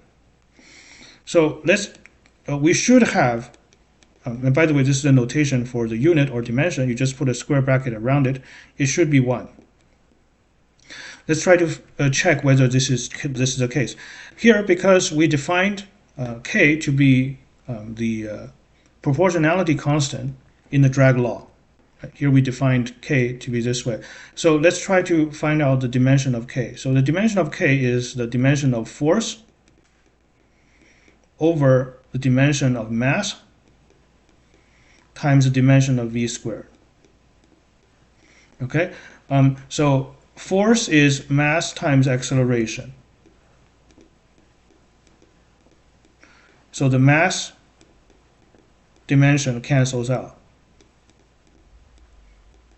Okay, the dimension of acceleration is length t to the minus 2 over the dimension of v squared, that's L squared t minus t to the minus 2. So you get t to the minus 1. Oh, sorry, L to the minus 1. L to the minus. So k has the dimension of an inverse length, which is quite interesting. Right? So k, this drag coefficient, I mean not exactly the drag coefficient, but the drag constant, let's just call it the drag constant. The drag constant we use to simplify the drag law, right, k, has the dimension of inverse length. Okay, so now it's clear that because k is inverse length, to see this is indeed the case, k has the inverse length, t has the dimension of time, and v0 has the dimension of lt minus 1. Oh, sorry, here I shouldn't put the bracket, this is already dimension. So as you can see, everything cancels out quite nicely. So indeed, this is a physically meaningful equation. And as a result, we can write Vx as V0 over 1 plus kV0 t. Okay? So that's Vx. Okay, so we have Vx. It might be a good idea to immediately integrate this relation to get the displacement, the x displacement. So x is what? So x is the integral from 0 to t, Vx of s ds. So we integrate that, and it's quite easy to integrate. So you get the integral from 0 to t, v naught over 1 plus k v naught s ds. Okay, and just a quick integration should give us v naught times, hi Vernon, v naught times the natural log of 1 plus k v naught s over kv naught from 0 to t. Okay, so v naught cancels, and you get the natural log of 1 plus kv naught t over k. Over k. So that's x. Right? That's x. So there's an important phenomenon here. So basically, this, mathematically speaking, okay, I'm not saying physically, mathematically speaking, this is unbounded. As t tends to infinity, this function is unbounded. Right? Because of the natural log, it is unbounded. This is different from linear drag law. So if you guys, you can do this exercise yourself. If you assume that the drag law is linear, if you assume that the drag law is linear in V, then you don't even need to make the flat arc assumption because the whole system is linear. It's decoupled, is linear. It's very easy to solve. Okay, if you only have linear drag law, then you don't need to make this assumption. Then the analytic solution is readily available. But in that case, mathematically speaking, there is something called the terminal, actually there's no terminal velocity, but basically there's a finite upper bound for x. But here for the quadratic law, there's, mathematically speaking, no such upper bound. I don't think, do not read into this too much because, at certain point, the slope of the natural log function is so low, it pretty much practically stopped growing.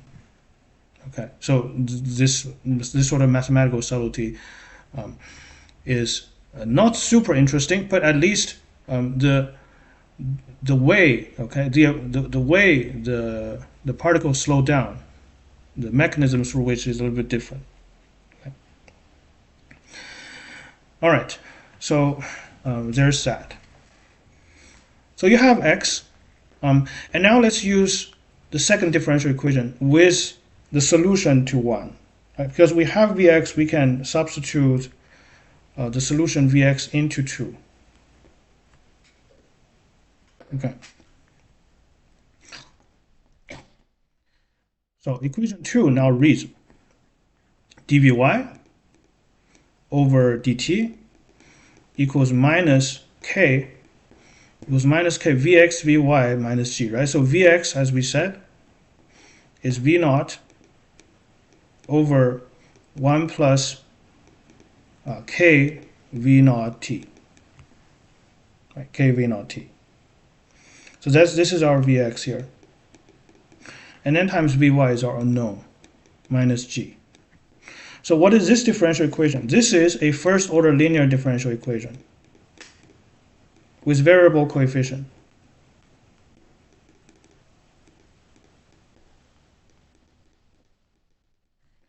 Okay, so let's solve that using a technique known as the integrating factor.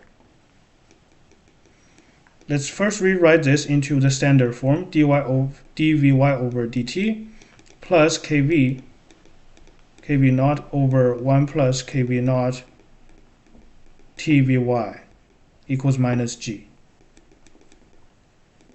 Okay, so we can calculate the integrating factor. The integrating factor is defined as e to the integral of the coefficient of Vy.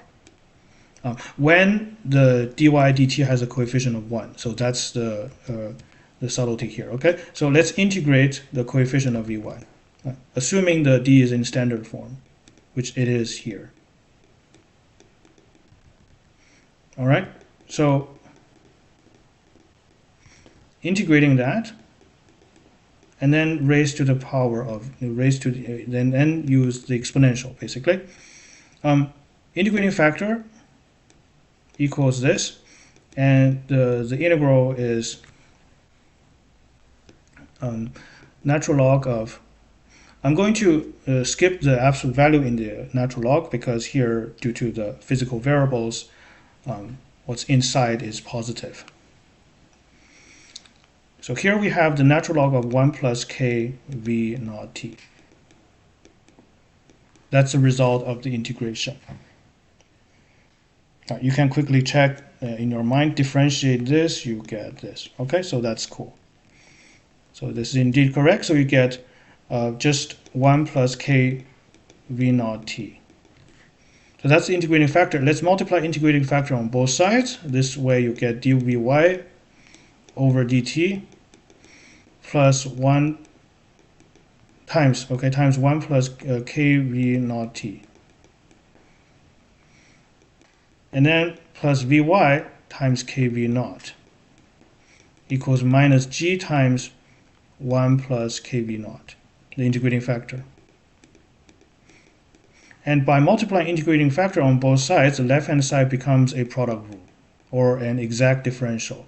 So you have d over dt, vy times 1 plus kv naught t. Okay, the derivative of the product is the right-hand side, minus g 1 plus kv naught t, okay, quantity. So now we integrate on both sides, integrate both sides, so you get vy 1 plus kv naught t equals the integral minus the integral of g 1 plus kv naught t dt. Okay, and on the right hand side you're just integrating a linear function, which is easy. Get a minus g t plus half of kv naught t squared. That's the result of the integration. Of course, you put the integration constant at the end, plus c2. Okay, plus c2. So now let's use the initial condition. Remember, even though we're using the approximate initial condition for Vx, you cannot say, okay, Vy is 0. Okay, that's not correct. So, of course, we know in physics, so this is essentially, this initial condition is approximate. This is the same as saying cosine theta is approximately 1. Right? And this is the first order approximation, because the cosine Taylor series expansion at 0, the Maclaurin series of cosine, has no linear term.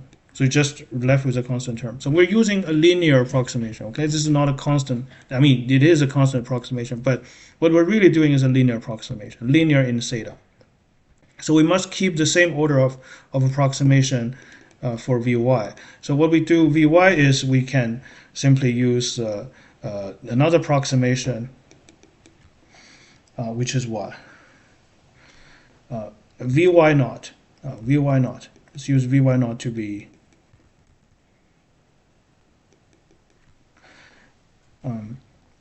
let's use, hang on, should I use the tangent? Should I use the tangent, or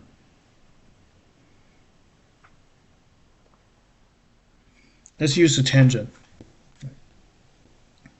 Actually, there's no approximation if you use the tangent.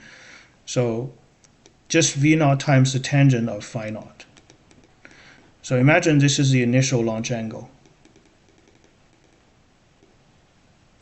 The initial launch angle is phi naught. Okay, this is the initial launch angle. So using that, we get on the left hand side, so this is the result of the integration. If we set t equals 0, then we get v naught tangent of phi naught times 1 equals minus g. Okay, the t here completely cancels, so it's just c2. Okay, so that's the constant c2 here. Okay, so now I have the constant c2. Then what happens? We can write Vy as minus g t plus half kv naught t squared over 1 plus kv naught t. And then plus c2, which is v naught, the tangent of phi naught over 1 plus k v naught t. Okay? And just a quick check, when t equals 0, the first term cancels, and the second term is just v naught tangent of phi naught. Okay? So that's Vy. So at this point, the approximate differential equation is solved. And of course, we need the y coordinate. Y is the integral from 0 to t, Vy of s ds. Okay? And now the integration gets a little bit tedious. Let's see what we can do about that. How do we integrate the first? It's a good exercise in first year calculus, right? This is a rational function. This is a rational function in t, so let's use long division first. Let's use long division first. So you have half k v naught s squared plus s, okay, plus s, and then divide by k v naught s plus 1. So you put a half s on top, get half k v naught s squared plus half s. So subtraction gives you half s. Okay, and then you keep dividing, because this is linear, this is still linear, so we keep dividing, and we have plus half k v naught plus 1 over 2 k v naught, right? Yeah, looks correct. So it's half s plus 1 over 2 kv naught.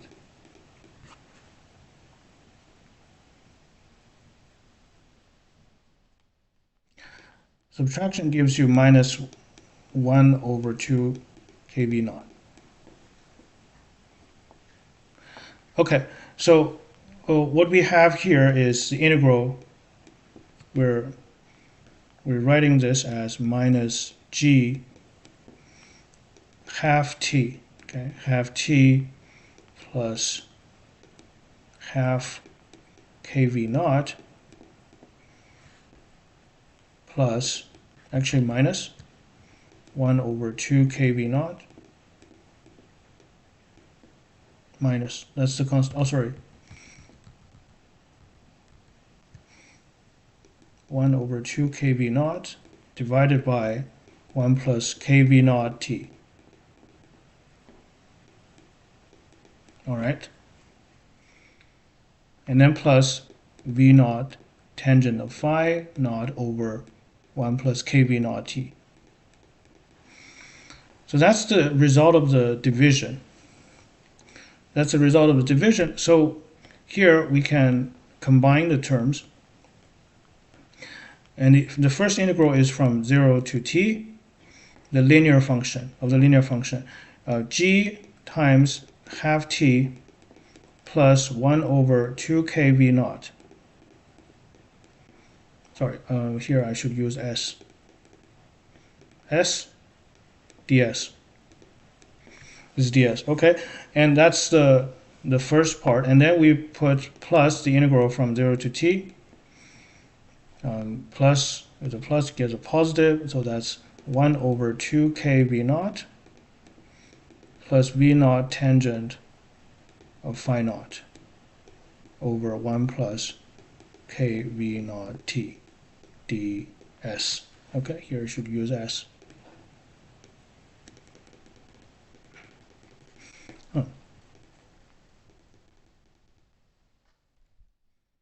Oops. Yikes. Okay. This is s. Okay, so there's that. The first integral is just it's straightforward. G times half t squared. Actually, no, should be a fourth. Silly mistake. Plus 1 over 2k v naught times t. Yeah, looks okay. And then plus, this is just a constant.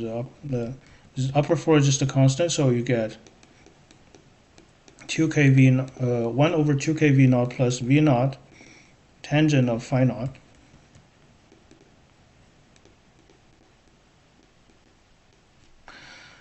times 1 over kv naught times the natural log of 1 over kv naught times t. All right. Okay, so that's why. So this is why. So can we simplify this a little bit further? Is it possible to do so? Well, doesn't look like we can simplify too much. Right? So let's just put it as individual terms. So it's get 1/4 gt squared minus gt over 2kv naught, okay, over 2kv naught, and then plus this is 1 over 2k squared v naught squared plus the tangent of phi naught over k times the natural log of 1 plus k v naught t.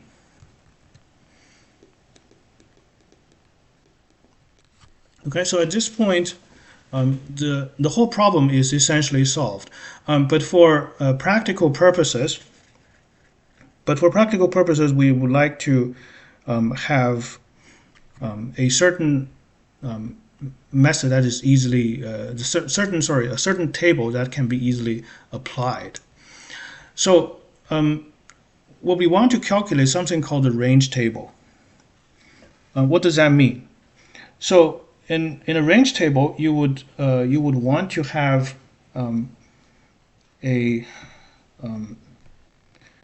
so say how do I wanted to find a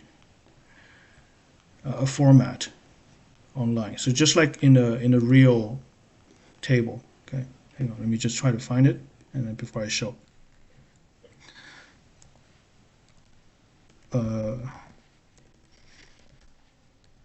Ballistic drop table.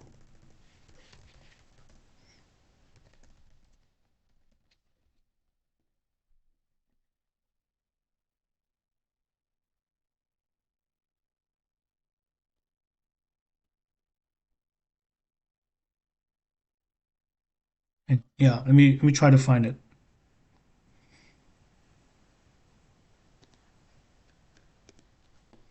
There are various tools online where you can calculate this stuff. Okay, so for example, here I found a table. I have to say, because I'm not American, I don't know the imperial system very well. But basically, the idea is okay. Let's try to find, for example, a bullet that meets our physical modeling assumption. Okay, let's try to find the 45 ACP. the standard full metal jacket. Is there such a thing here? There should be, huh? It's a very common round. Let me try to search it.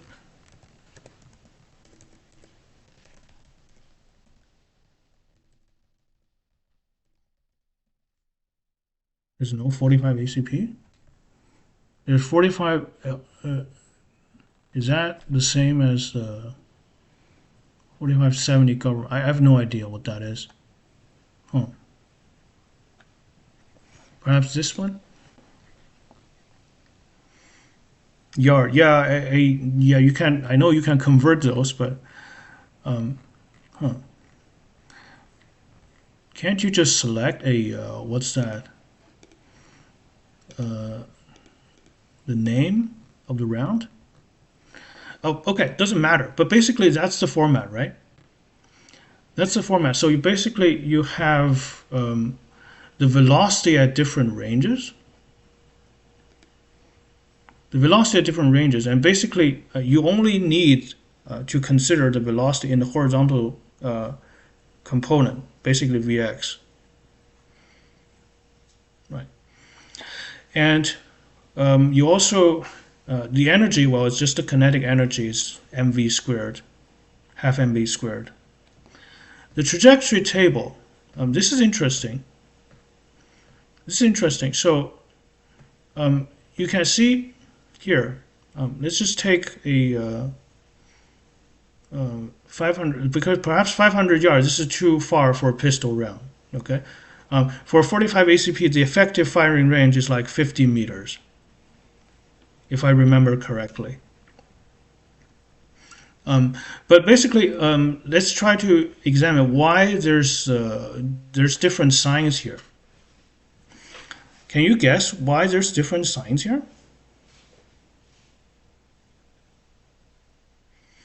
So, for example, here you see the first round, you get minus 1.5.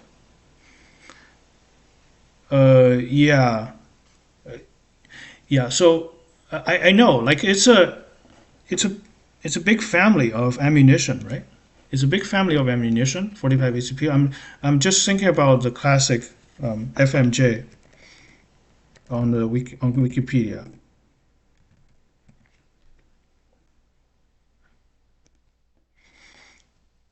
So that's the round. Automatic Colt pistol.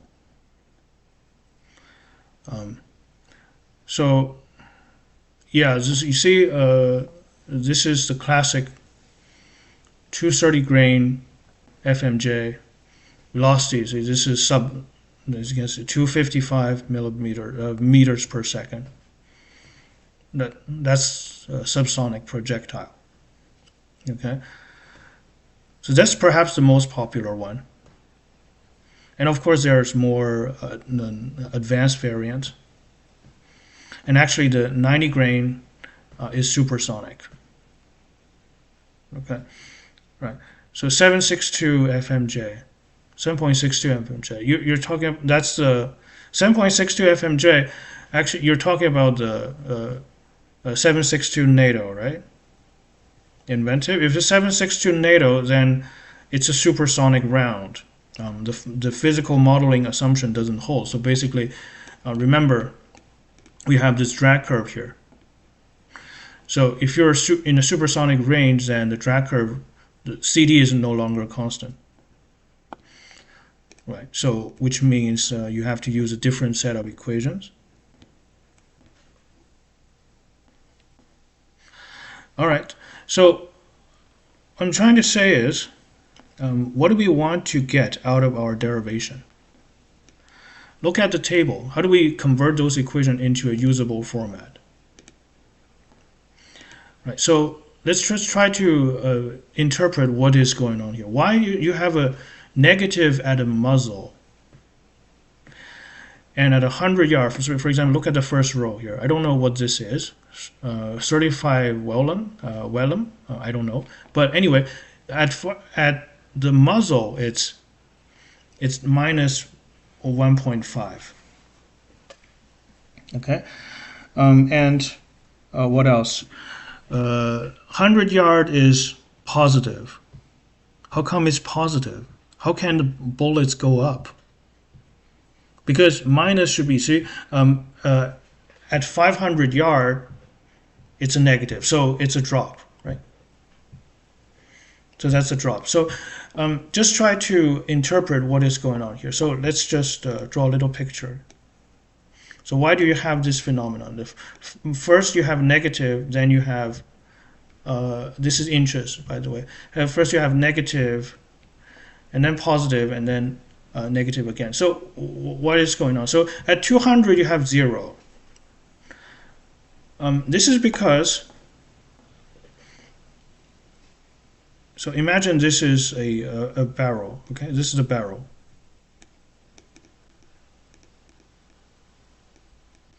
aka the direction of the initial velocity. What you also have on firearm is a reticle, or also called sight. Imagine this is a sight. Okay? Terrible drawing.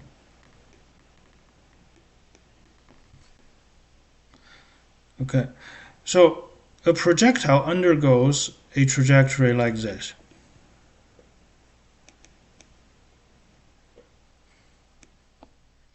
A groove. We are doing exterior ballistics. So we just did a derivation of the trajectory, of determining the trajectory of a subsonic projectile. Yeah, so yeah, we did the statistic in the first half. I told you in the second half we'll do some ballistic problem. Yes, exactly. Yeah, so inventive, you're hitting on something. So what happens is when you do practical shooting, you typically have a 0 range. So this means that the line of sight, this is the line of sight, okay? The line of sight. So the line of sight converges to the trajectory at a certain range. So this is exactly 200.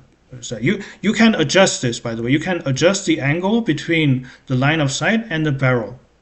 This is usually adjustable. So this is 200.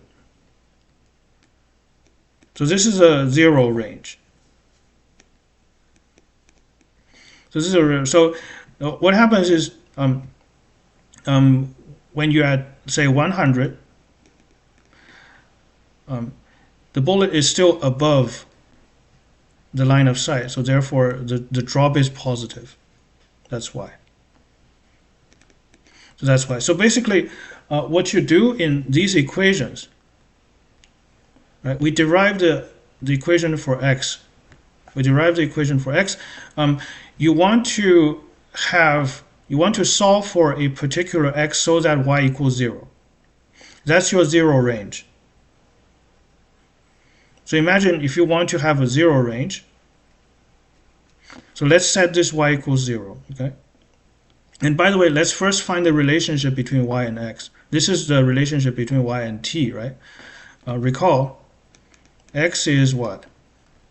X is the natural log of 1 plus kv naught t over k.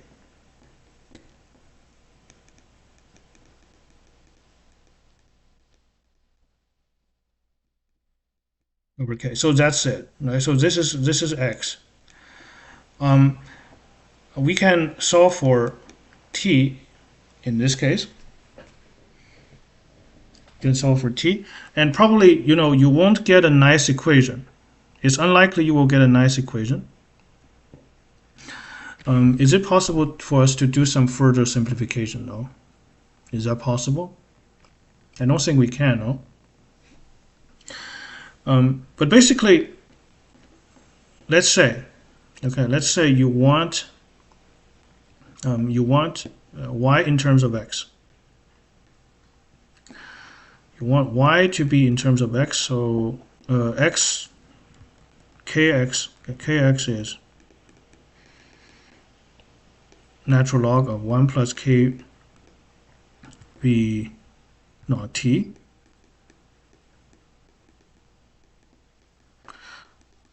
So 1 plus kv naught t is e to the kx.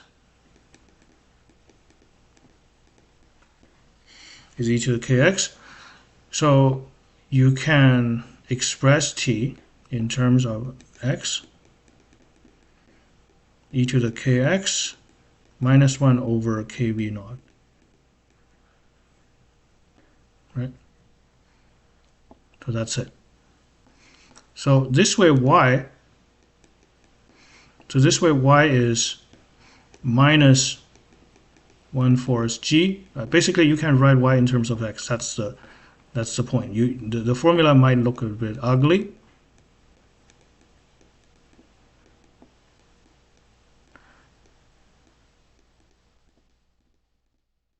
Okay. So that's the first term, minus g t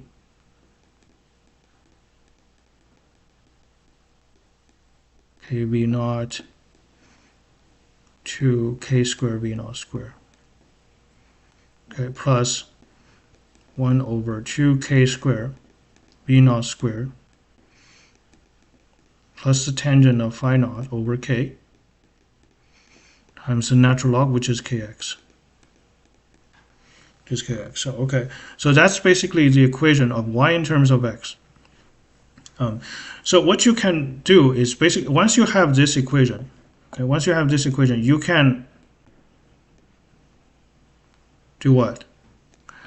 You can select a sighting range.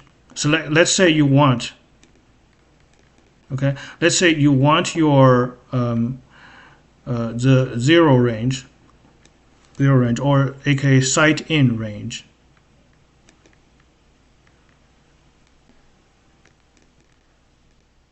To be x naught. Let's say 200 yards. So this is given. So it's like in a table. You want your 200 yard to be the sight in range. Then what do? So you want y when x equals x naught is 0. And from that you can solve for the tangent of phi naught. So if you set this to 0, you can solve for the tangent of phi naught. So tangent of phi naught, the launch angle at which at x naught you would have a 0 drop, can be solved. So tangent of phi naught is in terms of x naught. Right, so this actually has a closed form solution. Is in terms of, it's just kind of tedious.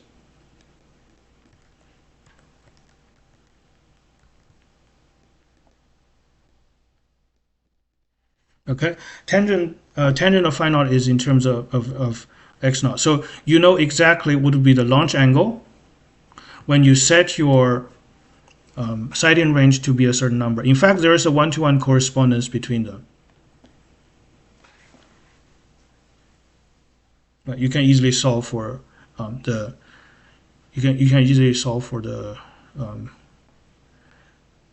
tangent of phi naught if you set y equals 0.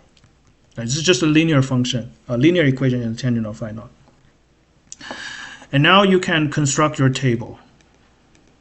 So the table is essentially a function of y in terms of x, where x naught is set as a parameter. Right? So imagine you solve for the tangent of phi naught and you substitute back in there. So the function y is now a function of y and x naught. X naught is your sight-in range, which is a parameter. The built-in ballistic calculators online is essentially this formula for subsonic projectiles, of course. Okay. So that's a little application. Okay. Of course, this is only works for, as I said, only works for subsonic projectiles. Basically Mach number less than 0.8, and it works quite well for modern bow tail projectiles. For 45 ACP, this is perhaps a rough approximation, because pistol round of the earlier era is more round.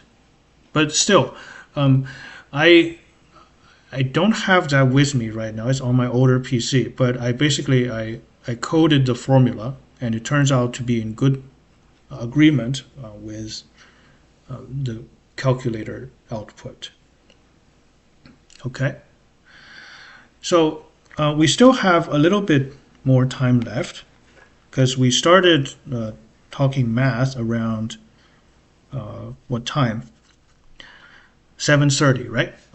So we solved this little problem. So I guess it's now more justified to look at the textbook. Okay, we solved that little problem for point mass. And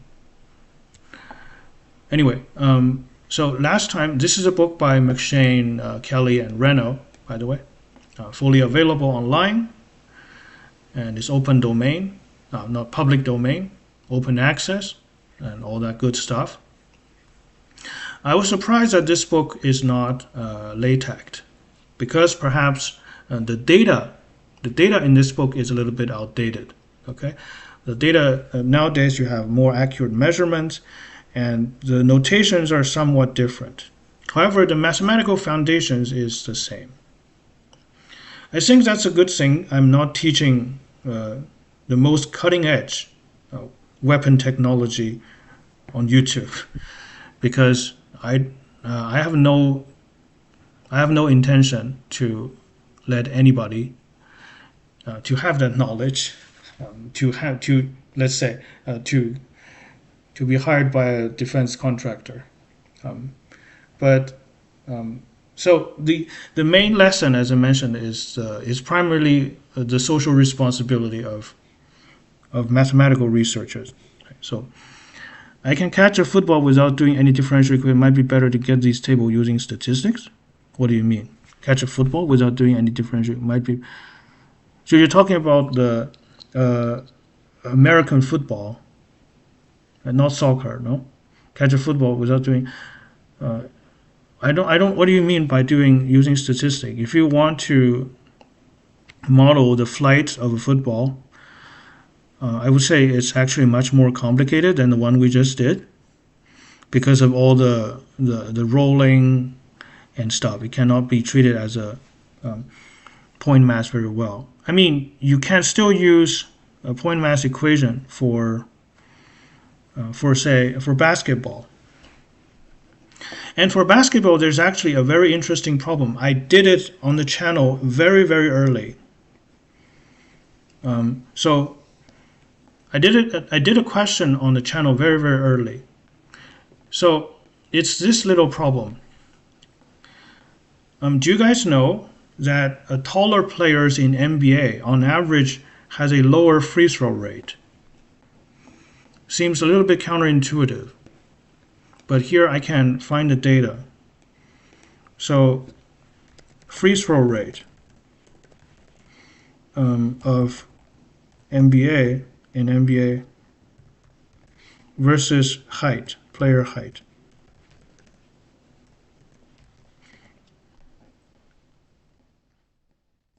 So here, as you can see, this is AI overview. There's a statistically significant negative correlation between NBA players' height and their free throw percentage. But the height itself only accounts for about 10% of the variance in shooting.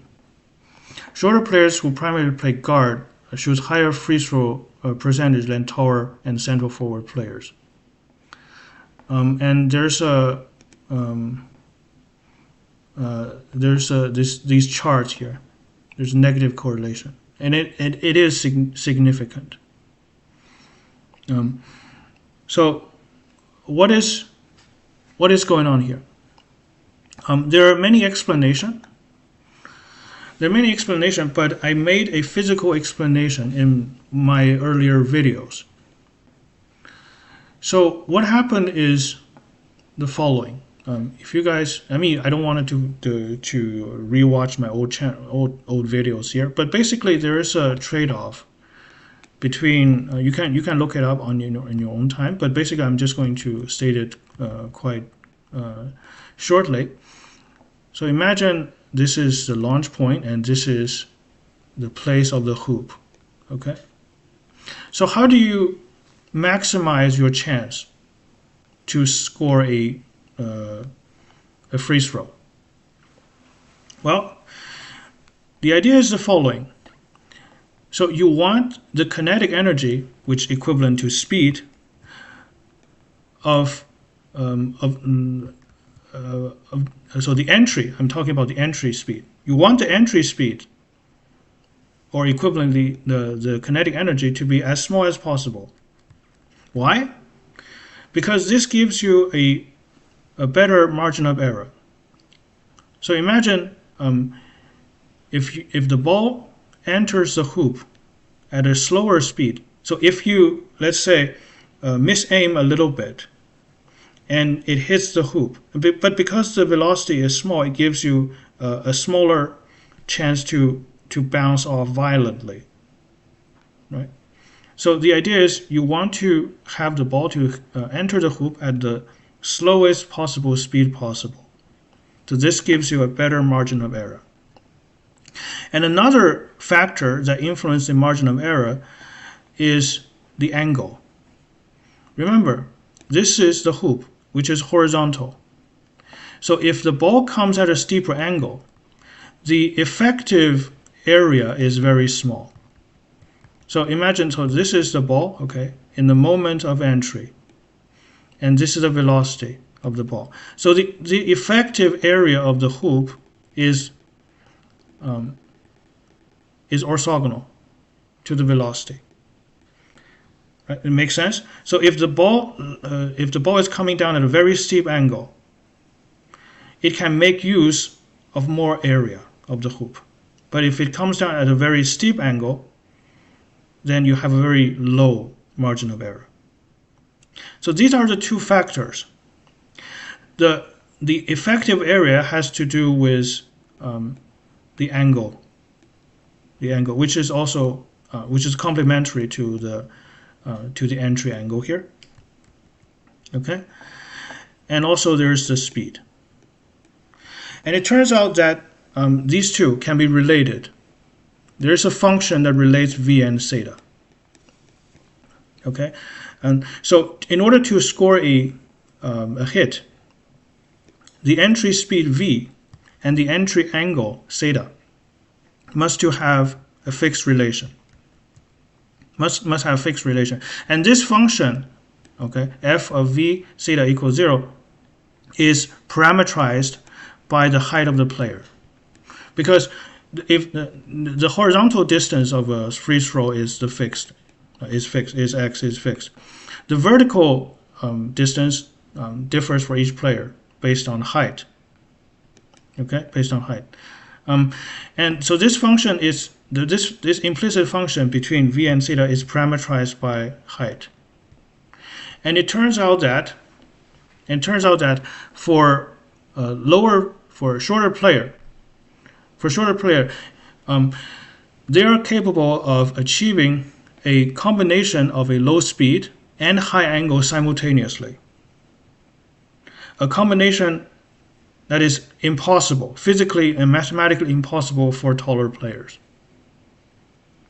And to solve this model, you only need the vacuum trajectory. You don't even need to consider air resistance, and the physics is already clear. So that's a mathematical and physical advantage just because of height alone. Has nothing to do with the training and whatnot. Okay, so that's, in my opinion, a highly interesting problem, just based on elementary physics. So I think, yeah, if you go to that old video, you will see the in-depth argument as well as formulas. So this was done like over a year ago. I think for the last 20 minutes, let's try to read some book. Okay, read the book on exterior ballistics, section 2. Okay, so last time we went over the definition of vectors. So let's now go to page 4, vector algebra. And as we have experienced last time, the mathematics is very rigorous, even though it's a very applied subject. Okay, so addition of vectors. And remember, last time we defined vectors as equivalent classes of ordered pairs of points. Okay, so let's say if you have A and B as the initial, so here the vectors are defined intrinsically, not relative to a coordinate system. So this is AB, A prime, B prime. Have you read British math book from the 19th century? Actually, I do. I do. I mean, not quite 19th century, but yeah, actually, you can call that 19th century.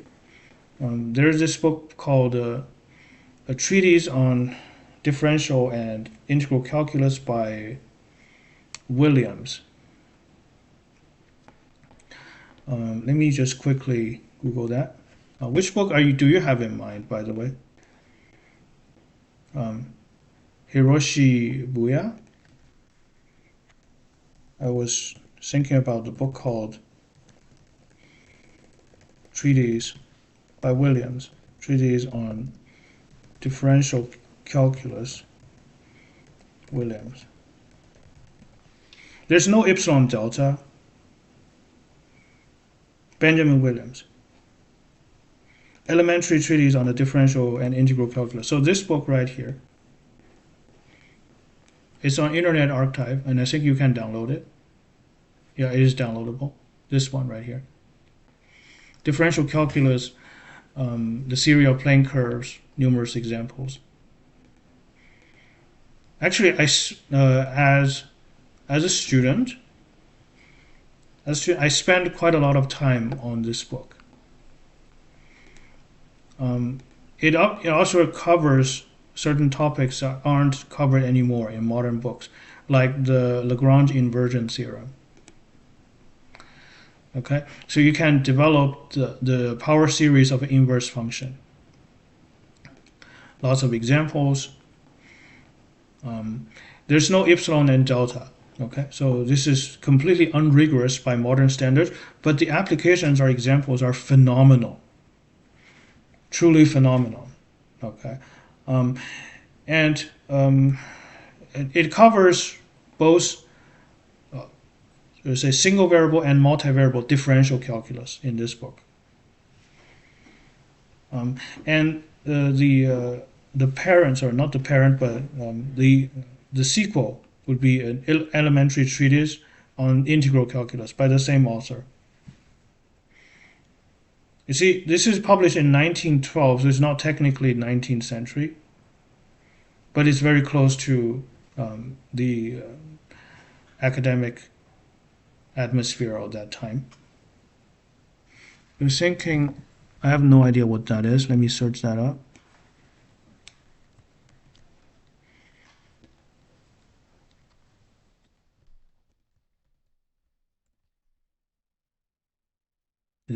Is this the one?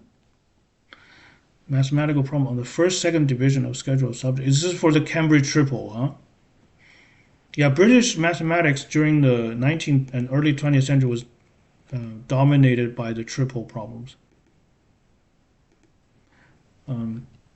Algebra, plane trigonometry, and there's a lot of Newtonian physics there. Because British mathematics for a long time was isolated from the European tradition. So when the Europeans are doing things like complex analysis, the British were still following the Newtonian tradition of mathematical physics. So basically, what happened is for a long time, for a long time, I think it's fair to say, over at least 2 centuries since the invention of calculus, British mathematics was dominated by applied mathematics. That is the synthesis between. So this idea is so British mathematics was not very rigorous by European standard, but they're very advanced when it comes to physical applications. On the continent, on the other hand, things are more skewed towards pure analysis. You know, all the big names in elementary analysis are all continental Europeans. Cauchy, Weierstrass, Riemann, Gauss. Right?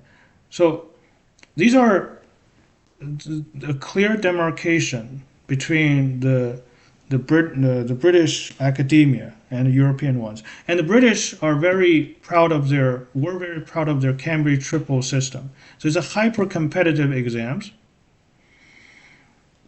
But the Europeans, it's a nice history because it was highlighted in the latest edition of Whittaker and Watson that explains the differences between 2 atmospheres. So in Europe, in Europe they don't have a sort of say hyper-competitive exam like the Cambridge triple, but the atmosphere was heavily skewed towards research. Professors would select students whom they deem capable of advanced research and invest a lot of energy on them. Right.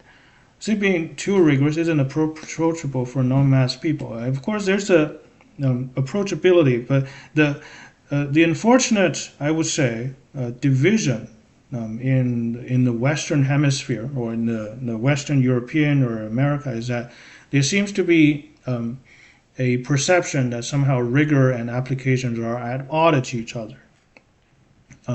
But if you go to another tradition, which is the Russian tradition, the Soviet tradition, there's no such demarcation between pure and applied mathematics. Yeah, exactly. So the British and Japan, due to geopolitical reason, they collaborated quite a lot.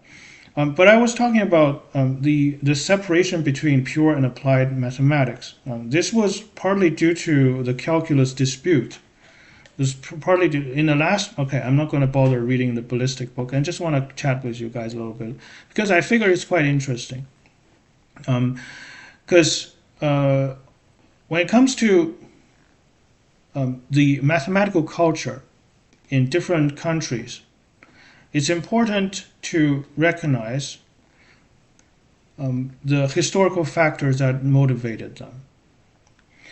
So, can we perhaps find an appropriate background for that? Yeah. So this is the. Why don't we just use this book and see what we got?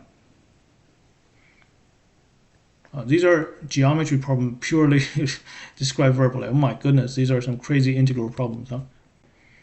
Well, good old 19th century mathematics. This is appropriate background. Anyway, so I was talking about the division between applied and pure mathematics across the English Channel for at least over 2 centuries.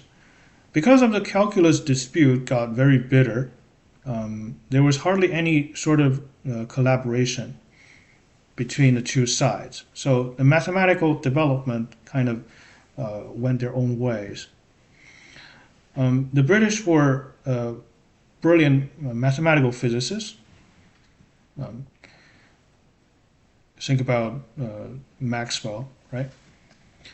It's a good example. They follow the Newtonian tradition and largely ignore the development of pure analysis in the continent. People like Cauchy and Weierstrass was doing. So, but there are a few exceptions. British algebra developed despite of the overall. I'm talking about people like Kelly. I think Kelly was the person who invented the word matrix, and Sylvester. So British algebra was a little bit of a anomaly. But overall, the pure analysis were developed mostly in continental Europe. So things only was changed due to the influence by G.H. Hardy, Ramanujan's teacher, in the 20th century. So Hardy was a purist. He had very strong opinion about applied mathematics. You can read his essay, A Mathematician's Apology, and he argued that only pure mathematics is somewhat higher and whatnot. I mean, I don't share his opinion, but I don't dislike the guy either, because he did a lot of work to elevate British pure mathematics to the level of any world's major power. Right? And the Soviets were sort of a whole different story. So the Russians, because in the 19th century, Russia was not a very advanced nation in terms of scientific output. There were some few anomalies. Let's not be too negative, because people like Markov and Chebyshev, they were pioneers in probability theory, right? And arguably more so, more sort of contributed more to probability theory than the European counterpart. And of course, in the 20th century, Kolmogorov axiomatized the field. But overall, in the 19th century, overall, Russia was playing catch-up. Right, Russia was playing catch-up. And in the 20th century, due to the demand of the industrialization and the competition, the overall competition with the West, the Soviet Union put a lot of effort into scientific research, and there was very, very genuine progress. And they developed their own distinct mathematical culture, which, in my opinion, is in some way very instructive towards for the West, and well, any country for that matter. Some of them were due to philosophical reasons, but some of them are purely just socio-political. So, the official ideology of the USSR sort of prevented mathematics or any subject for its own sake. They would regard, like, the official ideology, consider this is a bourgeois thinking. Okay, so because you should, anybody, okay, no matter you're a scientist, you're an artist, you should contribute to the development of socialism. Right? So that's the idea. And of course, the industrialization process demand heavily from fundamental science like math and physics. So the state wanted to influence the development of math and physics, but they cannot purge too harsh. Right? They cannot purge too harshly, and that's one of the reasons why many people who would have been, essayists, novelists, historians turn their attention to mathematics, because this was one of the few areas where the state intervention was the most lenient. I wouldn't say there weren't any, but it's perhaps the freest field where you can do whatever you want without being pressured politically too much. And because of the isolation of the USSR, right, because of the Iron Curtain, the Russian mathematicians could not collaborate on a face-to-face basis with the rest of the world. Right? That simply wasn't politically feasible. Of course, papers do came from the West, right, from the other part of the world, but they first have to pass censorship. So, provided if they do pass censorship, right? So, due to this isolation, the Russians, they have to collaborate among themselves. So, there's this high incentive for so-called pure and applied field to influence each other, because they have no one else to collaborate with. Right? So it's entirely normal for a topologist and a rocket engineer to sit in the same room and discuss the same problem. Something that is considered perhaps an anomaly in the West. So that's why the Russian, if you look at the classical Russian text, there seems to be this unified view that pure and applied mathematics are one. It gives us a very refreshing take. For example, in the West, right, you would probably segregate first year student, perhaps that's a strong word, but separate, okay, separate first year student into applied and pure streams already, right? The pure math majors would study books like Spivak and Axler for linear algebra, and while the applied math majors would study Stewart for calculus and Gilbert Strang for linear algebra, right? And perhaps like, and the division continues, right? The division continues, and it doesn't seem to be too big of a problem in the West. But I do think there is something missing if we dissect a subject in an arbitrary basis, because at the end of the day, there is no scientific distinction between what's pure and what's applied. Can you solve problem 1909? Okay, let me see. Shit.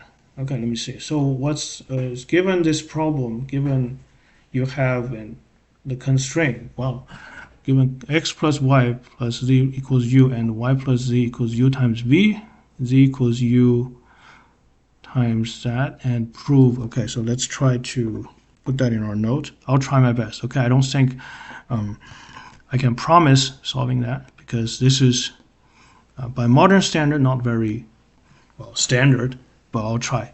Okay, so you have also, okay, so that's the first identity, huh? That's the first identity. So the first one is just a change of variable. Three-body problem by Liu Cixin. Yeah, it's a famous book. I haven't read it, though. I haven't read it, unfortunately. A three-body problem by Liu Cixin. Liu Cixin is a very famous Chinese novelist. And it's on Netflix, no? It says it's been adapted to a series on Netflix. I haven't watched that either. Three-body problem by Liu Cixin. I'm very surprised and pleasantly surprised that foreigners know about Chinese novels. Anyway, so can we paste that here to, what about this problem? Okay. So the first problem is just like the first part is just a change of variables.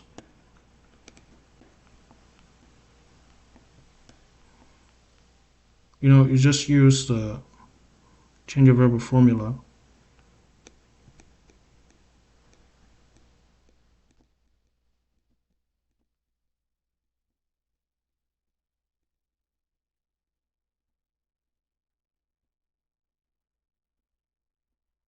So this is the triple integral.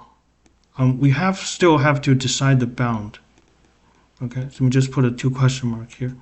But v prime no doubt refers to the same function, v as a function of x, y, and z, but now the variables are in terms of u, v, and w. By the way, this is a very common problem in probability, transformation of density. Okay, and the Jacobian is dxyz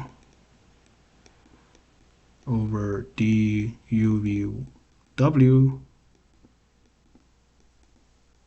and du dv dw. Okay, and this is a routine calculation, but still, because now x, y, and z are defined implicitly, actually it's not too difficult to find the expression for the explicit formula. X plus y plus z is u, y plus z is uv. See, it's very symmetric, huh? I suspect there is some, perhaps, trick to it. Netflix version is bad. Okay. You gotta read subtitles. Okay. Yeah, I can't read the original because, well, I'm Chinese. But I just haven't read it. Okay. I'm not too big of a novel reader, unfortunately. But I heard very good things about it. Y is UV minus Z. Okay, this is Y, and X is U minus Y. Well, sorry, X is just U minus UV. Right? And once you have that, the Jacobian calculation is straightforward.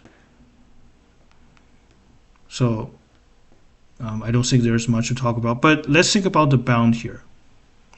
Let's think about the bound here. Well, the original bound want x to be positive, y to be positive, and z to be positive.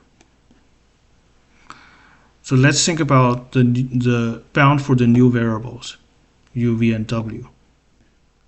Okay, so let's see how we can proceed. All right, so this is a nonlinear system of equations. So this is a little bit harder. U times 1 minus v needs to be positive. uv times 1 minus w is positive. And finally, uv times w is positive. Okay. Okay. So what is our goal here? It appears that w, by the way, we should read the bound in this way, okay?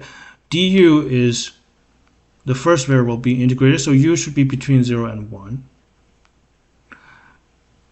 And v is between 0 and 1. W is between 0 and infinity. I suspect that's not the case. Perhaps this is not the notation in the 19th century. But basically, I'm trying to say is we have to consider cases. We can. I don't think it's probably most likely we need to consider cases to find the range, to find the range of UVW. So how do we proceed? And it has to be completely equivalent to this set of inequalities. How should we proceed? Well, let's consider case. Let's consider u to be positive. Okay? If u is positive by the first inequality, then 1 minus v must be positive. That means v is less than 1. Okay. V is less than 1. But we don't know whether or not v is positive. We only know v is less than 1. And this satisfies the first inequality. U positive, v less than 1. Satisfy the first inequality. Okay. Well, let's consider a subcase. V is less than 0. Let's see if that's possible. Yeah, it's harder than it looks. I'm saying that the formula isn't easy. It is easy. Right? So this part is just a straightforward application of the Jacobian formula. It's always the range that is difficult. It's always the range that is difficult, by the way. So subcase v is less than 0, then you would have uv being negative. Then w has to be negative to satisfy the third. Okay, and what else? Can we derive a contradiction in this case? Well, w is negative, then 1 minus w is positive. U is positive and v is negative, and this is impossible. So the second inequality is impossible. Okay, let's repeat that again. Let's consider the subcase where the subcase of the case u positive. If v is negative, then based on the third inequality, W must be negative. What do you mean by Lagrangian? This is not calculus of variation, no? This is not a calculus of variation. You're not maximizing or minimizing anything. Okay, this is the change of variable problem. So W is negative. So when W is negative, the second inequality is impossible. U is positive, V is negative, W is negative, which means 1 minus W is positive. So this is impossible. So this subcase is impossible. Okay.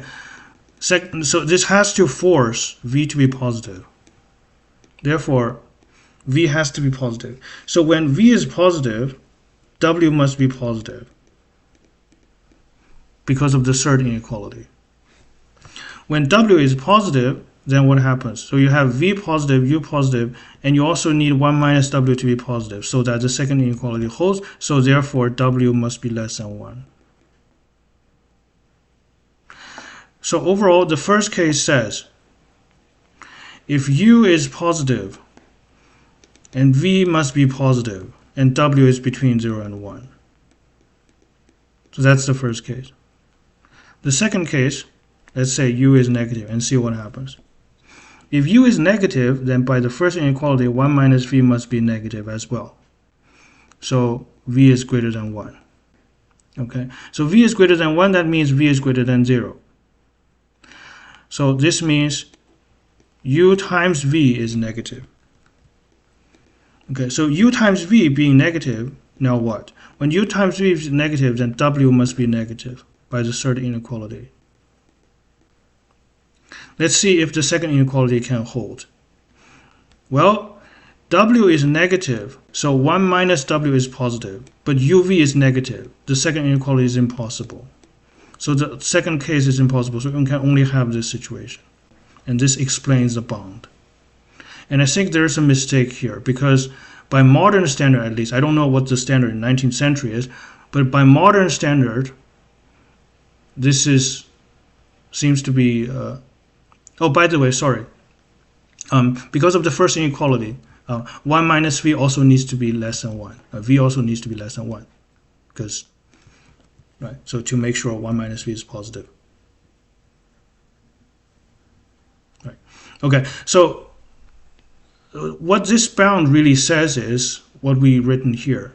So if you want to write it in a modern notation, the bound and the variable should pair up like a bracket. So it really should be V is between 0 and 1. So, you know what I'm trying to say? Hiroshi Buya. So I think we pretty much solved this part. Huh? We pretty much solved this part. So just one little correction. The integral in modern standard, okay, you should have du at the very end, 0 to infinity, that way. And dw and dv are from 0 to 1. So this way the inequality matches up. And this is just a Jacobian. Okay, u squared v is just a Jacobian. It has to be. And then just generalize this to 4 variables, and I think the technique is the same. The corresponding theorem with n variables, perhaps, I don't know, you can use an induction. You can try to use an induction argument. Seems like this structure is very suitable for induction. But anyway, that's my thought. I mean, it's getting a bit late. Hiroshi asked, step exams from Cambridge are easier than Gaokao. I think this is harder than, I mean, the material is certainly harder than Gaokao. The material is certainly harder than Gaokao, I would say. Actually, you know what? Do you guys want to see some Gaokao exam? I'll do a Gaokao problem, and we'll call it a day. How about that?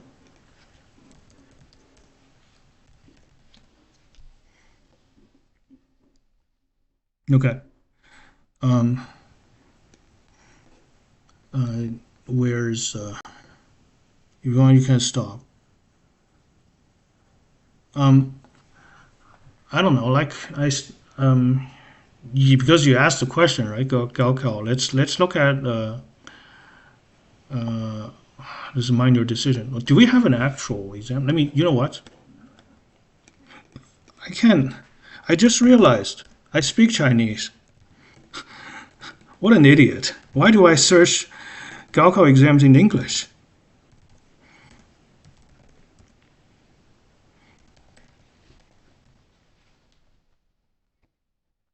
Oh, actually, sorry, I was speaking Chinese. 2025.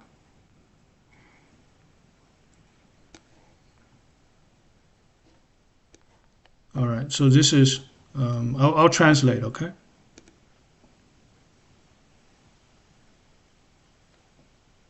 I think you can find them. I never look at them. Okay.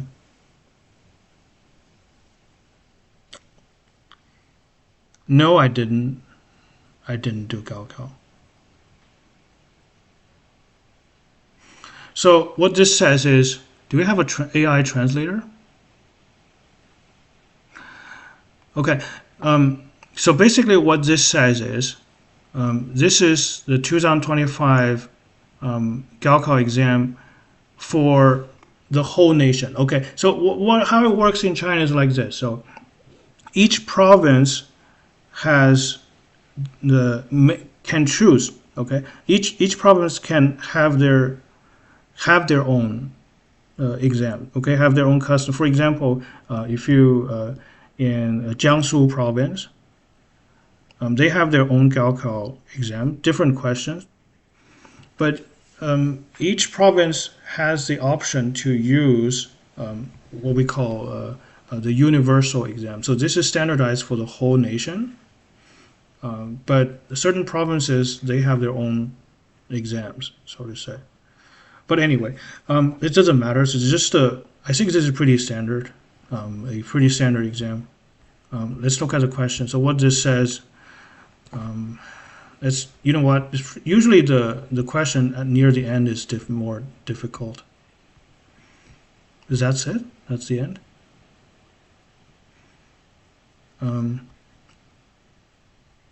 So it looks like, okay. So basically, what we have is some multiple choices. Okay, so multiple choices. These are elementary algebra, trigonometry, set theory, vectors, analytic geometry, logarithms, some solid geometry. Solid geometry. I feel like sometimes in the West they stop teaching solid geometry, huh? Okay. At least solid geometry in the style of Euclid. Okay. The solid vector geometry is a little bit. It's a little bit different. It's purely calculation based. Okay. And here, some probability theory. Here you have, actually, this is what's called the chi-square test. Chi-square test of independence. The chi-square test statistic. Anyway, so you know what? Let's do this problem. Should we do the last problem? Usually the last problem is the hardest. Okay. This is a Gaokao exam, 2025. Okay. It doesn't always have to be the hardest question. Okay. The last question tends to be the hardest. Doesn't have to be always the hardest. Okay. So basically what it says, I will translate. Let f of x be 5 times cosine of x minus cosine of phi x. That's the first sentence. 1. Find the maximum of f on the closed interval 0 to pi over 4. So this is just a Fermat's theorem, right? It's a calculus optimization problem. I have no idea about Euclid's solid geometry. Yeah, so basically, Euclid's geometry are largely non-calculation based, right? So you just have a set of axioms and you just derive things purely verbally. Right. So this is called a synthetic geometry, by the way. So you have the synthetic geometry and analytic geometry. So synthetic geometry, roughly speaking, is geometry done without coordinate system. So a vector geometry can use a coordinate system, right? You can use a basis and then express your vectors with respect to that basis and do geometry that way, or you can just use vectors intrinsically without any reference to a particular coordinate system. Both are possible. All right, so part 2 says, given theta is in the open interval 0 to pi, let A be real.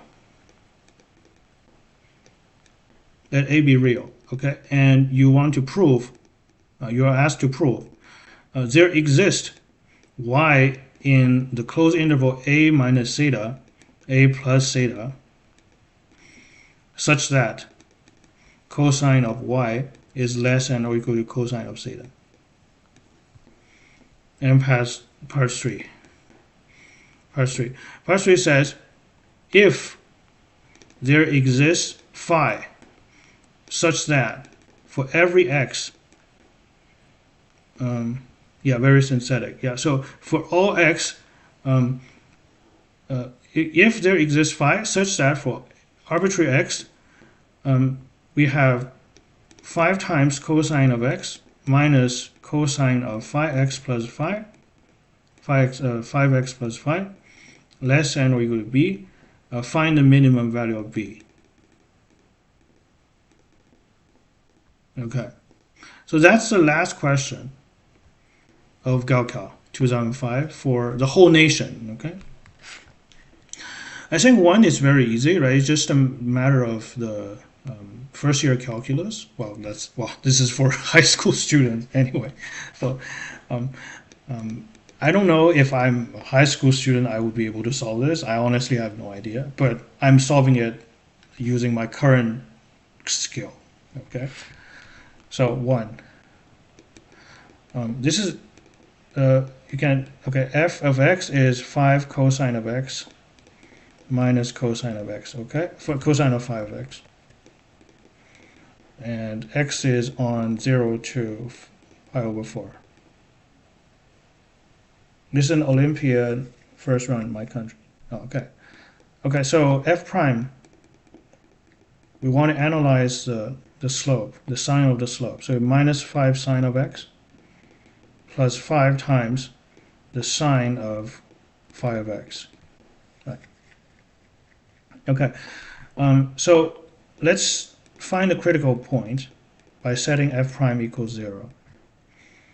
And we wish to find the critical point in the interior of the interval. So this is basically the closed interval method. The closed interval method says a continuous function, a continuous function that is differentiable, a continuous function on a closed interval that is also differentiable on the interior of the closed interval, can only achieve maximum or minimum at either the boundary of the closed interval or the critical points inside the interval. Okay, that's a pretty long sentence. Okay, so I'm just going to find the critical points inside that interval, if that makes sense. So clearly you should have sine of x equals sine of phi of x. Okay. So what can we do here? So what can we do? How can we solve this equation? The sine of 5x obviously poses an issue. Okay, because we don't have, at least I'm not familiar with a quintuple angle formula. I'm not quite sure, but let's try a graphical method, shall we? Let's try a graphical method. So over the interval 0 to 4 pi, what's the graph of sine of x? We can graph that. So it increases from 0 to, well, sine of 4 pi, it's not quite 1 yet, right? So it's not even a quarter period of sine. So it's like this. Sine of pi over 4 is 1 over square root of 2. All right. So sine of 5x, what's sine of 5x? The period of sine of 5x, you get 2 pi over 5. That's the period, right? So that's the period. So basically, you draw the graph. 2 pi over 5. 2 pi over 5. That's the period. 2 pi over 5. This 0.2, right? 0.4. 0.4 pi. That's the period. Yeah, how does that compare to a quarter pi? That's 0.25 pi.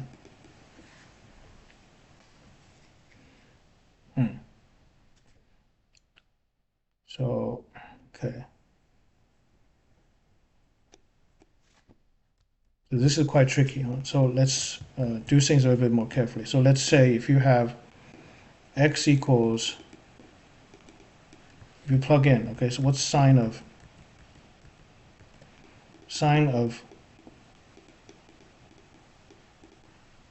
5 pi over 4?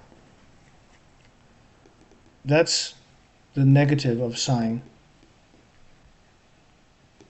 of pi over 4. So it's like here. So it's like here. And do we have, I think the solution would be x equals, how can x equals 5x, huh? 5 minus x equals 5x. I think, yeah, you would, what's the range here? When x is between 0 and over pi, what's 5x? 5x is greater or equal to 0, less than or equal to 4 over pi. Okay, so,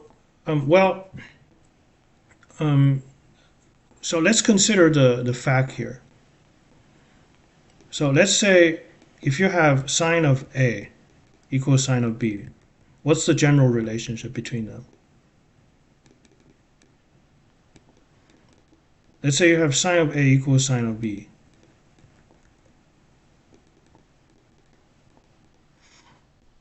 Well, there is a formula called sum to product, or sum to product.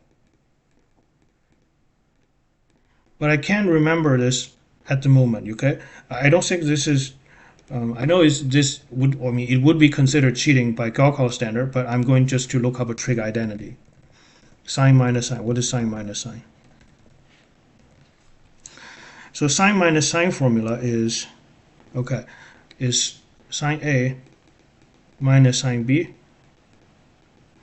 is 2 times the cosine of A plus B. By the way, I think if you're a Gaokao student in China, you would probably need to memorize these formulas. Okay, so this is a sum product. So basically, you want this to be 0. So there are two possibilities. You can have A plus B over 2 to be the 0 of cosine, or you can have A minus B over 2 to be the zeros of sine. So basically, you have A plus B over 2 to be the zeros of cosine, which are, what's the zeros of cosine? The zeros of cosines are half pi plus k pi, where k is an integer. That's the zeros of cosine. Or you can have A minus B over 2 equals, I'm going to use a different letter, okay? That's what? That's, just m pi. M is an integer. So these are the possibilities, basically. Right? This is the same as A plus B equals pi plus 2k pi. A plus B is pi plus 2k pi. K is in Z. Or you can have A minus B is 2m pi. M is in Z. Okay, so basically that's the idea. If sine A equals sine of B, then either the sum of A and B is an odd multiple of pi, or the difference between A and B is an even multiple of pi. Okay, so now let's consider the difference between x and 5x. Well, so this is unnecessary here. The picture is unnecessary here. So let's just use this fact. Let's just use this fact, derived from the general product to sum identity.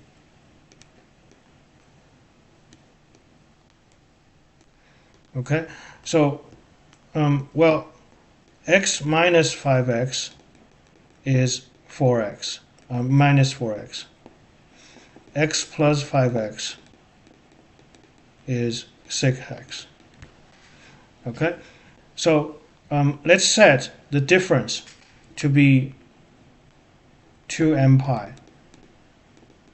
Let's set the difference to be 2m pi. So, well, what can x be? X is minus m pi over 2. Well, x is in 0 to pi over 4. How can this happen? This is between 0 and pi over 4. How can this happen? Well, m has to be an integer also, right? So you would need 0 to be less than or equal to m pi over 2, less than or equal to pi over 4. Right? So first equation tells us m is negative. M is less than or equal to 0. And the second, let's say if you cancel out the pi, okay,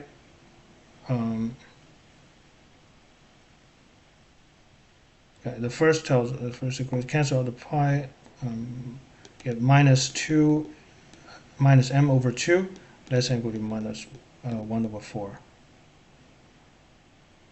So m is greater or equal to minus 1/2.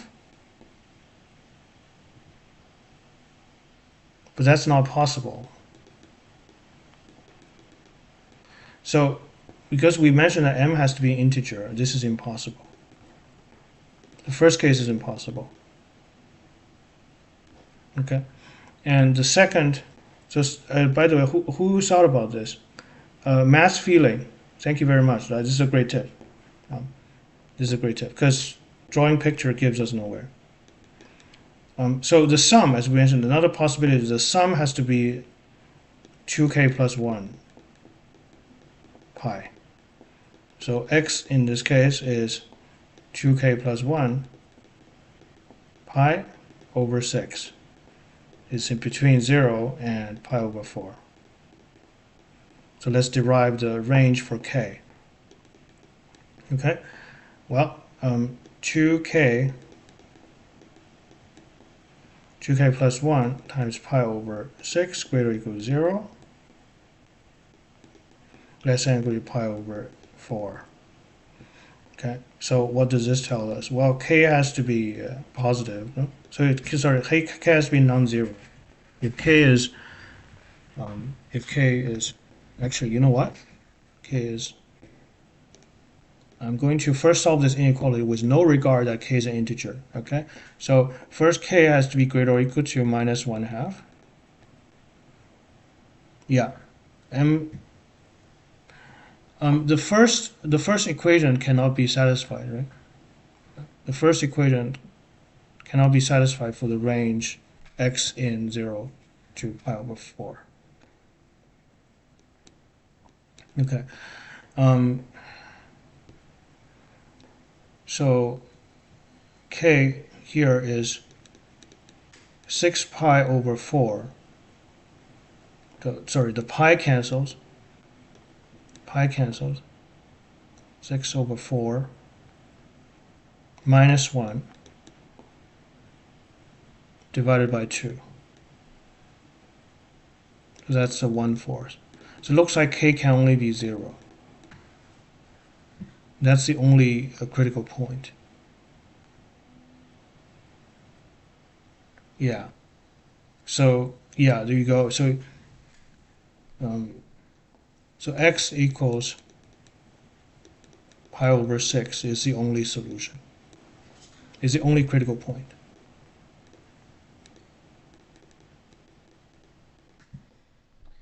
Okay, so this is the only critical point, and let's verify that. What's the sign of pi over 6? That's 1/2. What's the sign of, well, 5 pi over 6, which is also 1/2. So it matches up. So that's the only critical point, using inequality. And so you would have the endpoint, f of 0. F of 0, you get 5 minus 1, which is 4. F of pi over 4, what's that? 5 times 5 over square root of 2 minus cosine of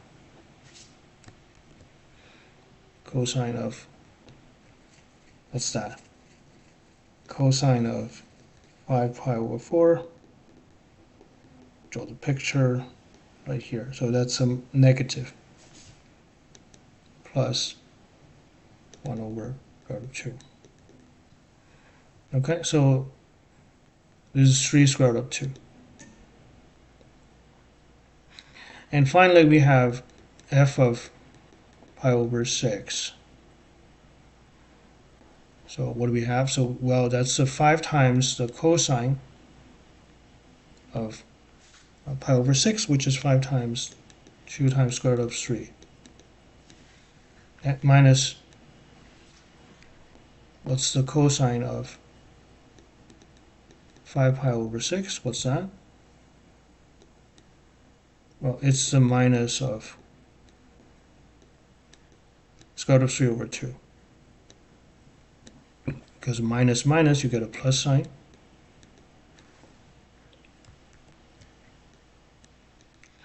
And you get 3 square root of 3. Right?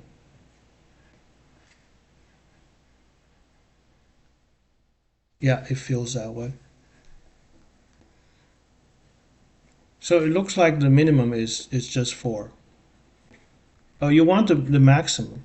Or you want the maximum. The maximum would be this. Yeah, this is the max. And the min. So the only critical point happens to be the maximum. So that's part 1. That's just part 1. This is pretty difficult, huh? You're supposed to solve this in how many minutes? Good question. Because, I mean, I never did this sort of exam. I'm not very well prepared. Okay, I mean, I didn't prepare at all.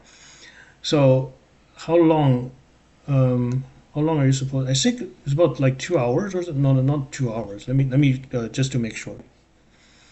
Okay. So, hang on. 高考数学多长时间呢？时间 actually 2 hours. Yeah, you're supposed to solve everything in 2 hours. So that's pretty intense. Okay, so you're supposed to solve everything in 2 hours. So it's, but based on what I heard, the pressure is immense, right? Sometimes you know how to do it, but you don't have time, which is, in my opinion, a bit of a shame. Because real mathematics has nothing to do with speed. You know, it's kind of a bit of a,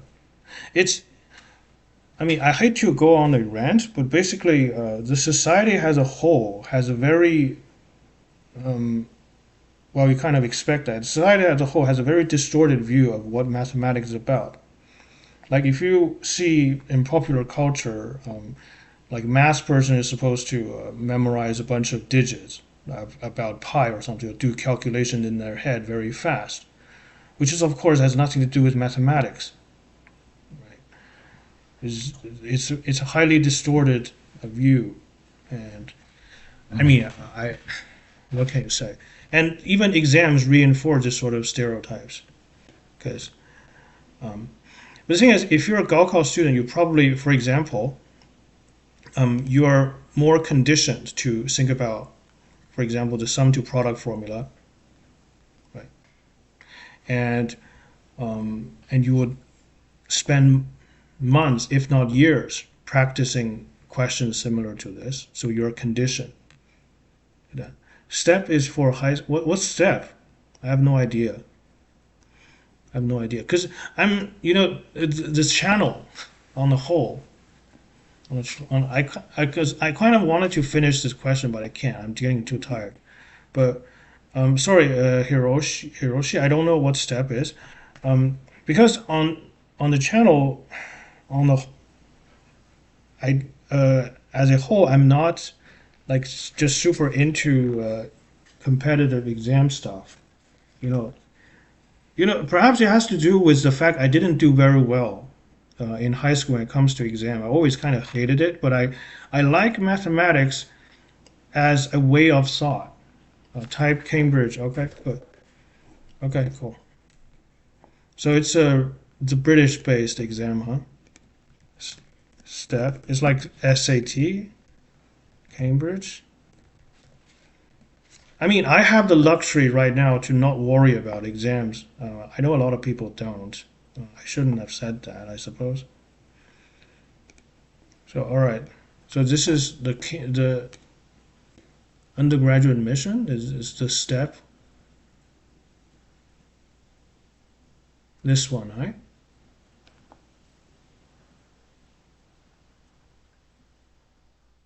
Perhaps this one, advanced problem in mathematics. This one.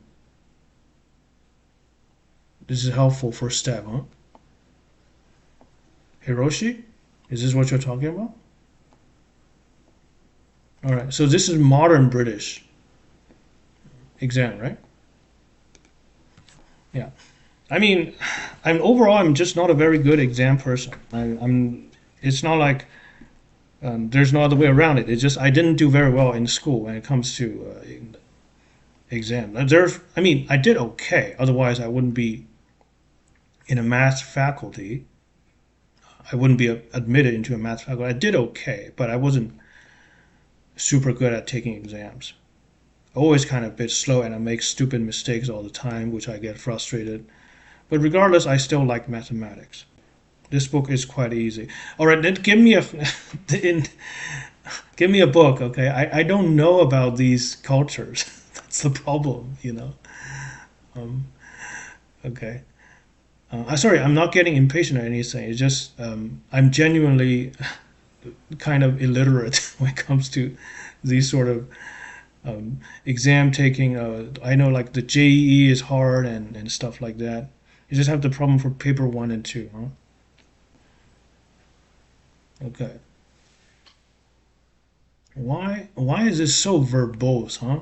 There's so many words. I don't get it. Okay, just all right. It's okay. Anyway, it's kind of getting late, but I gotta say, if I have to take the Chinese exam, I would probably suffer a lot.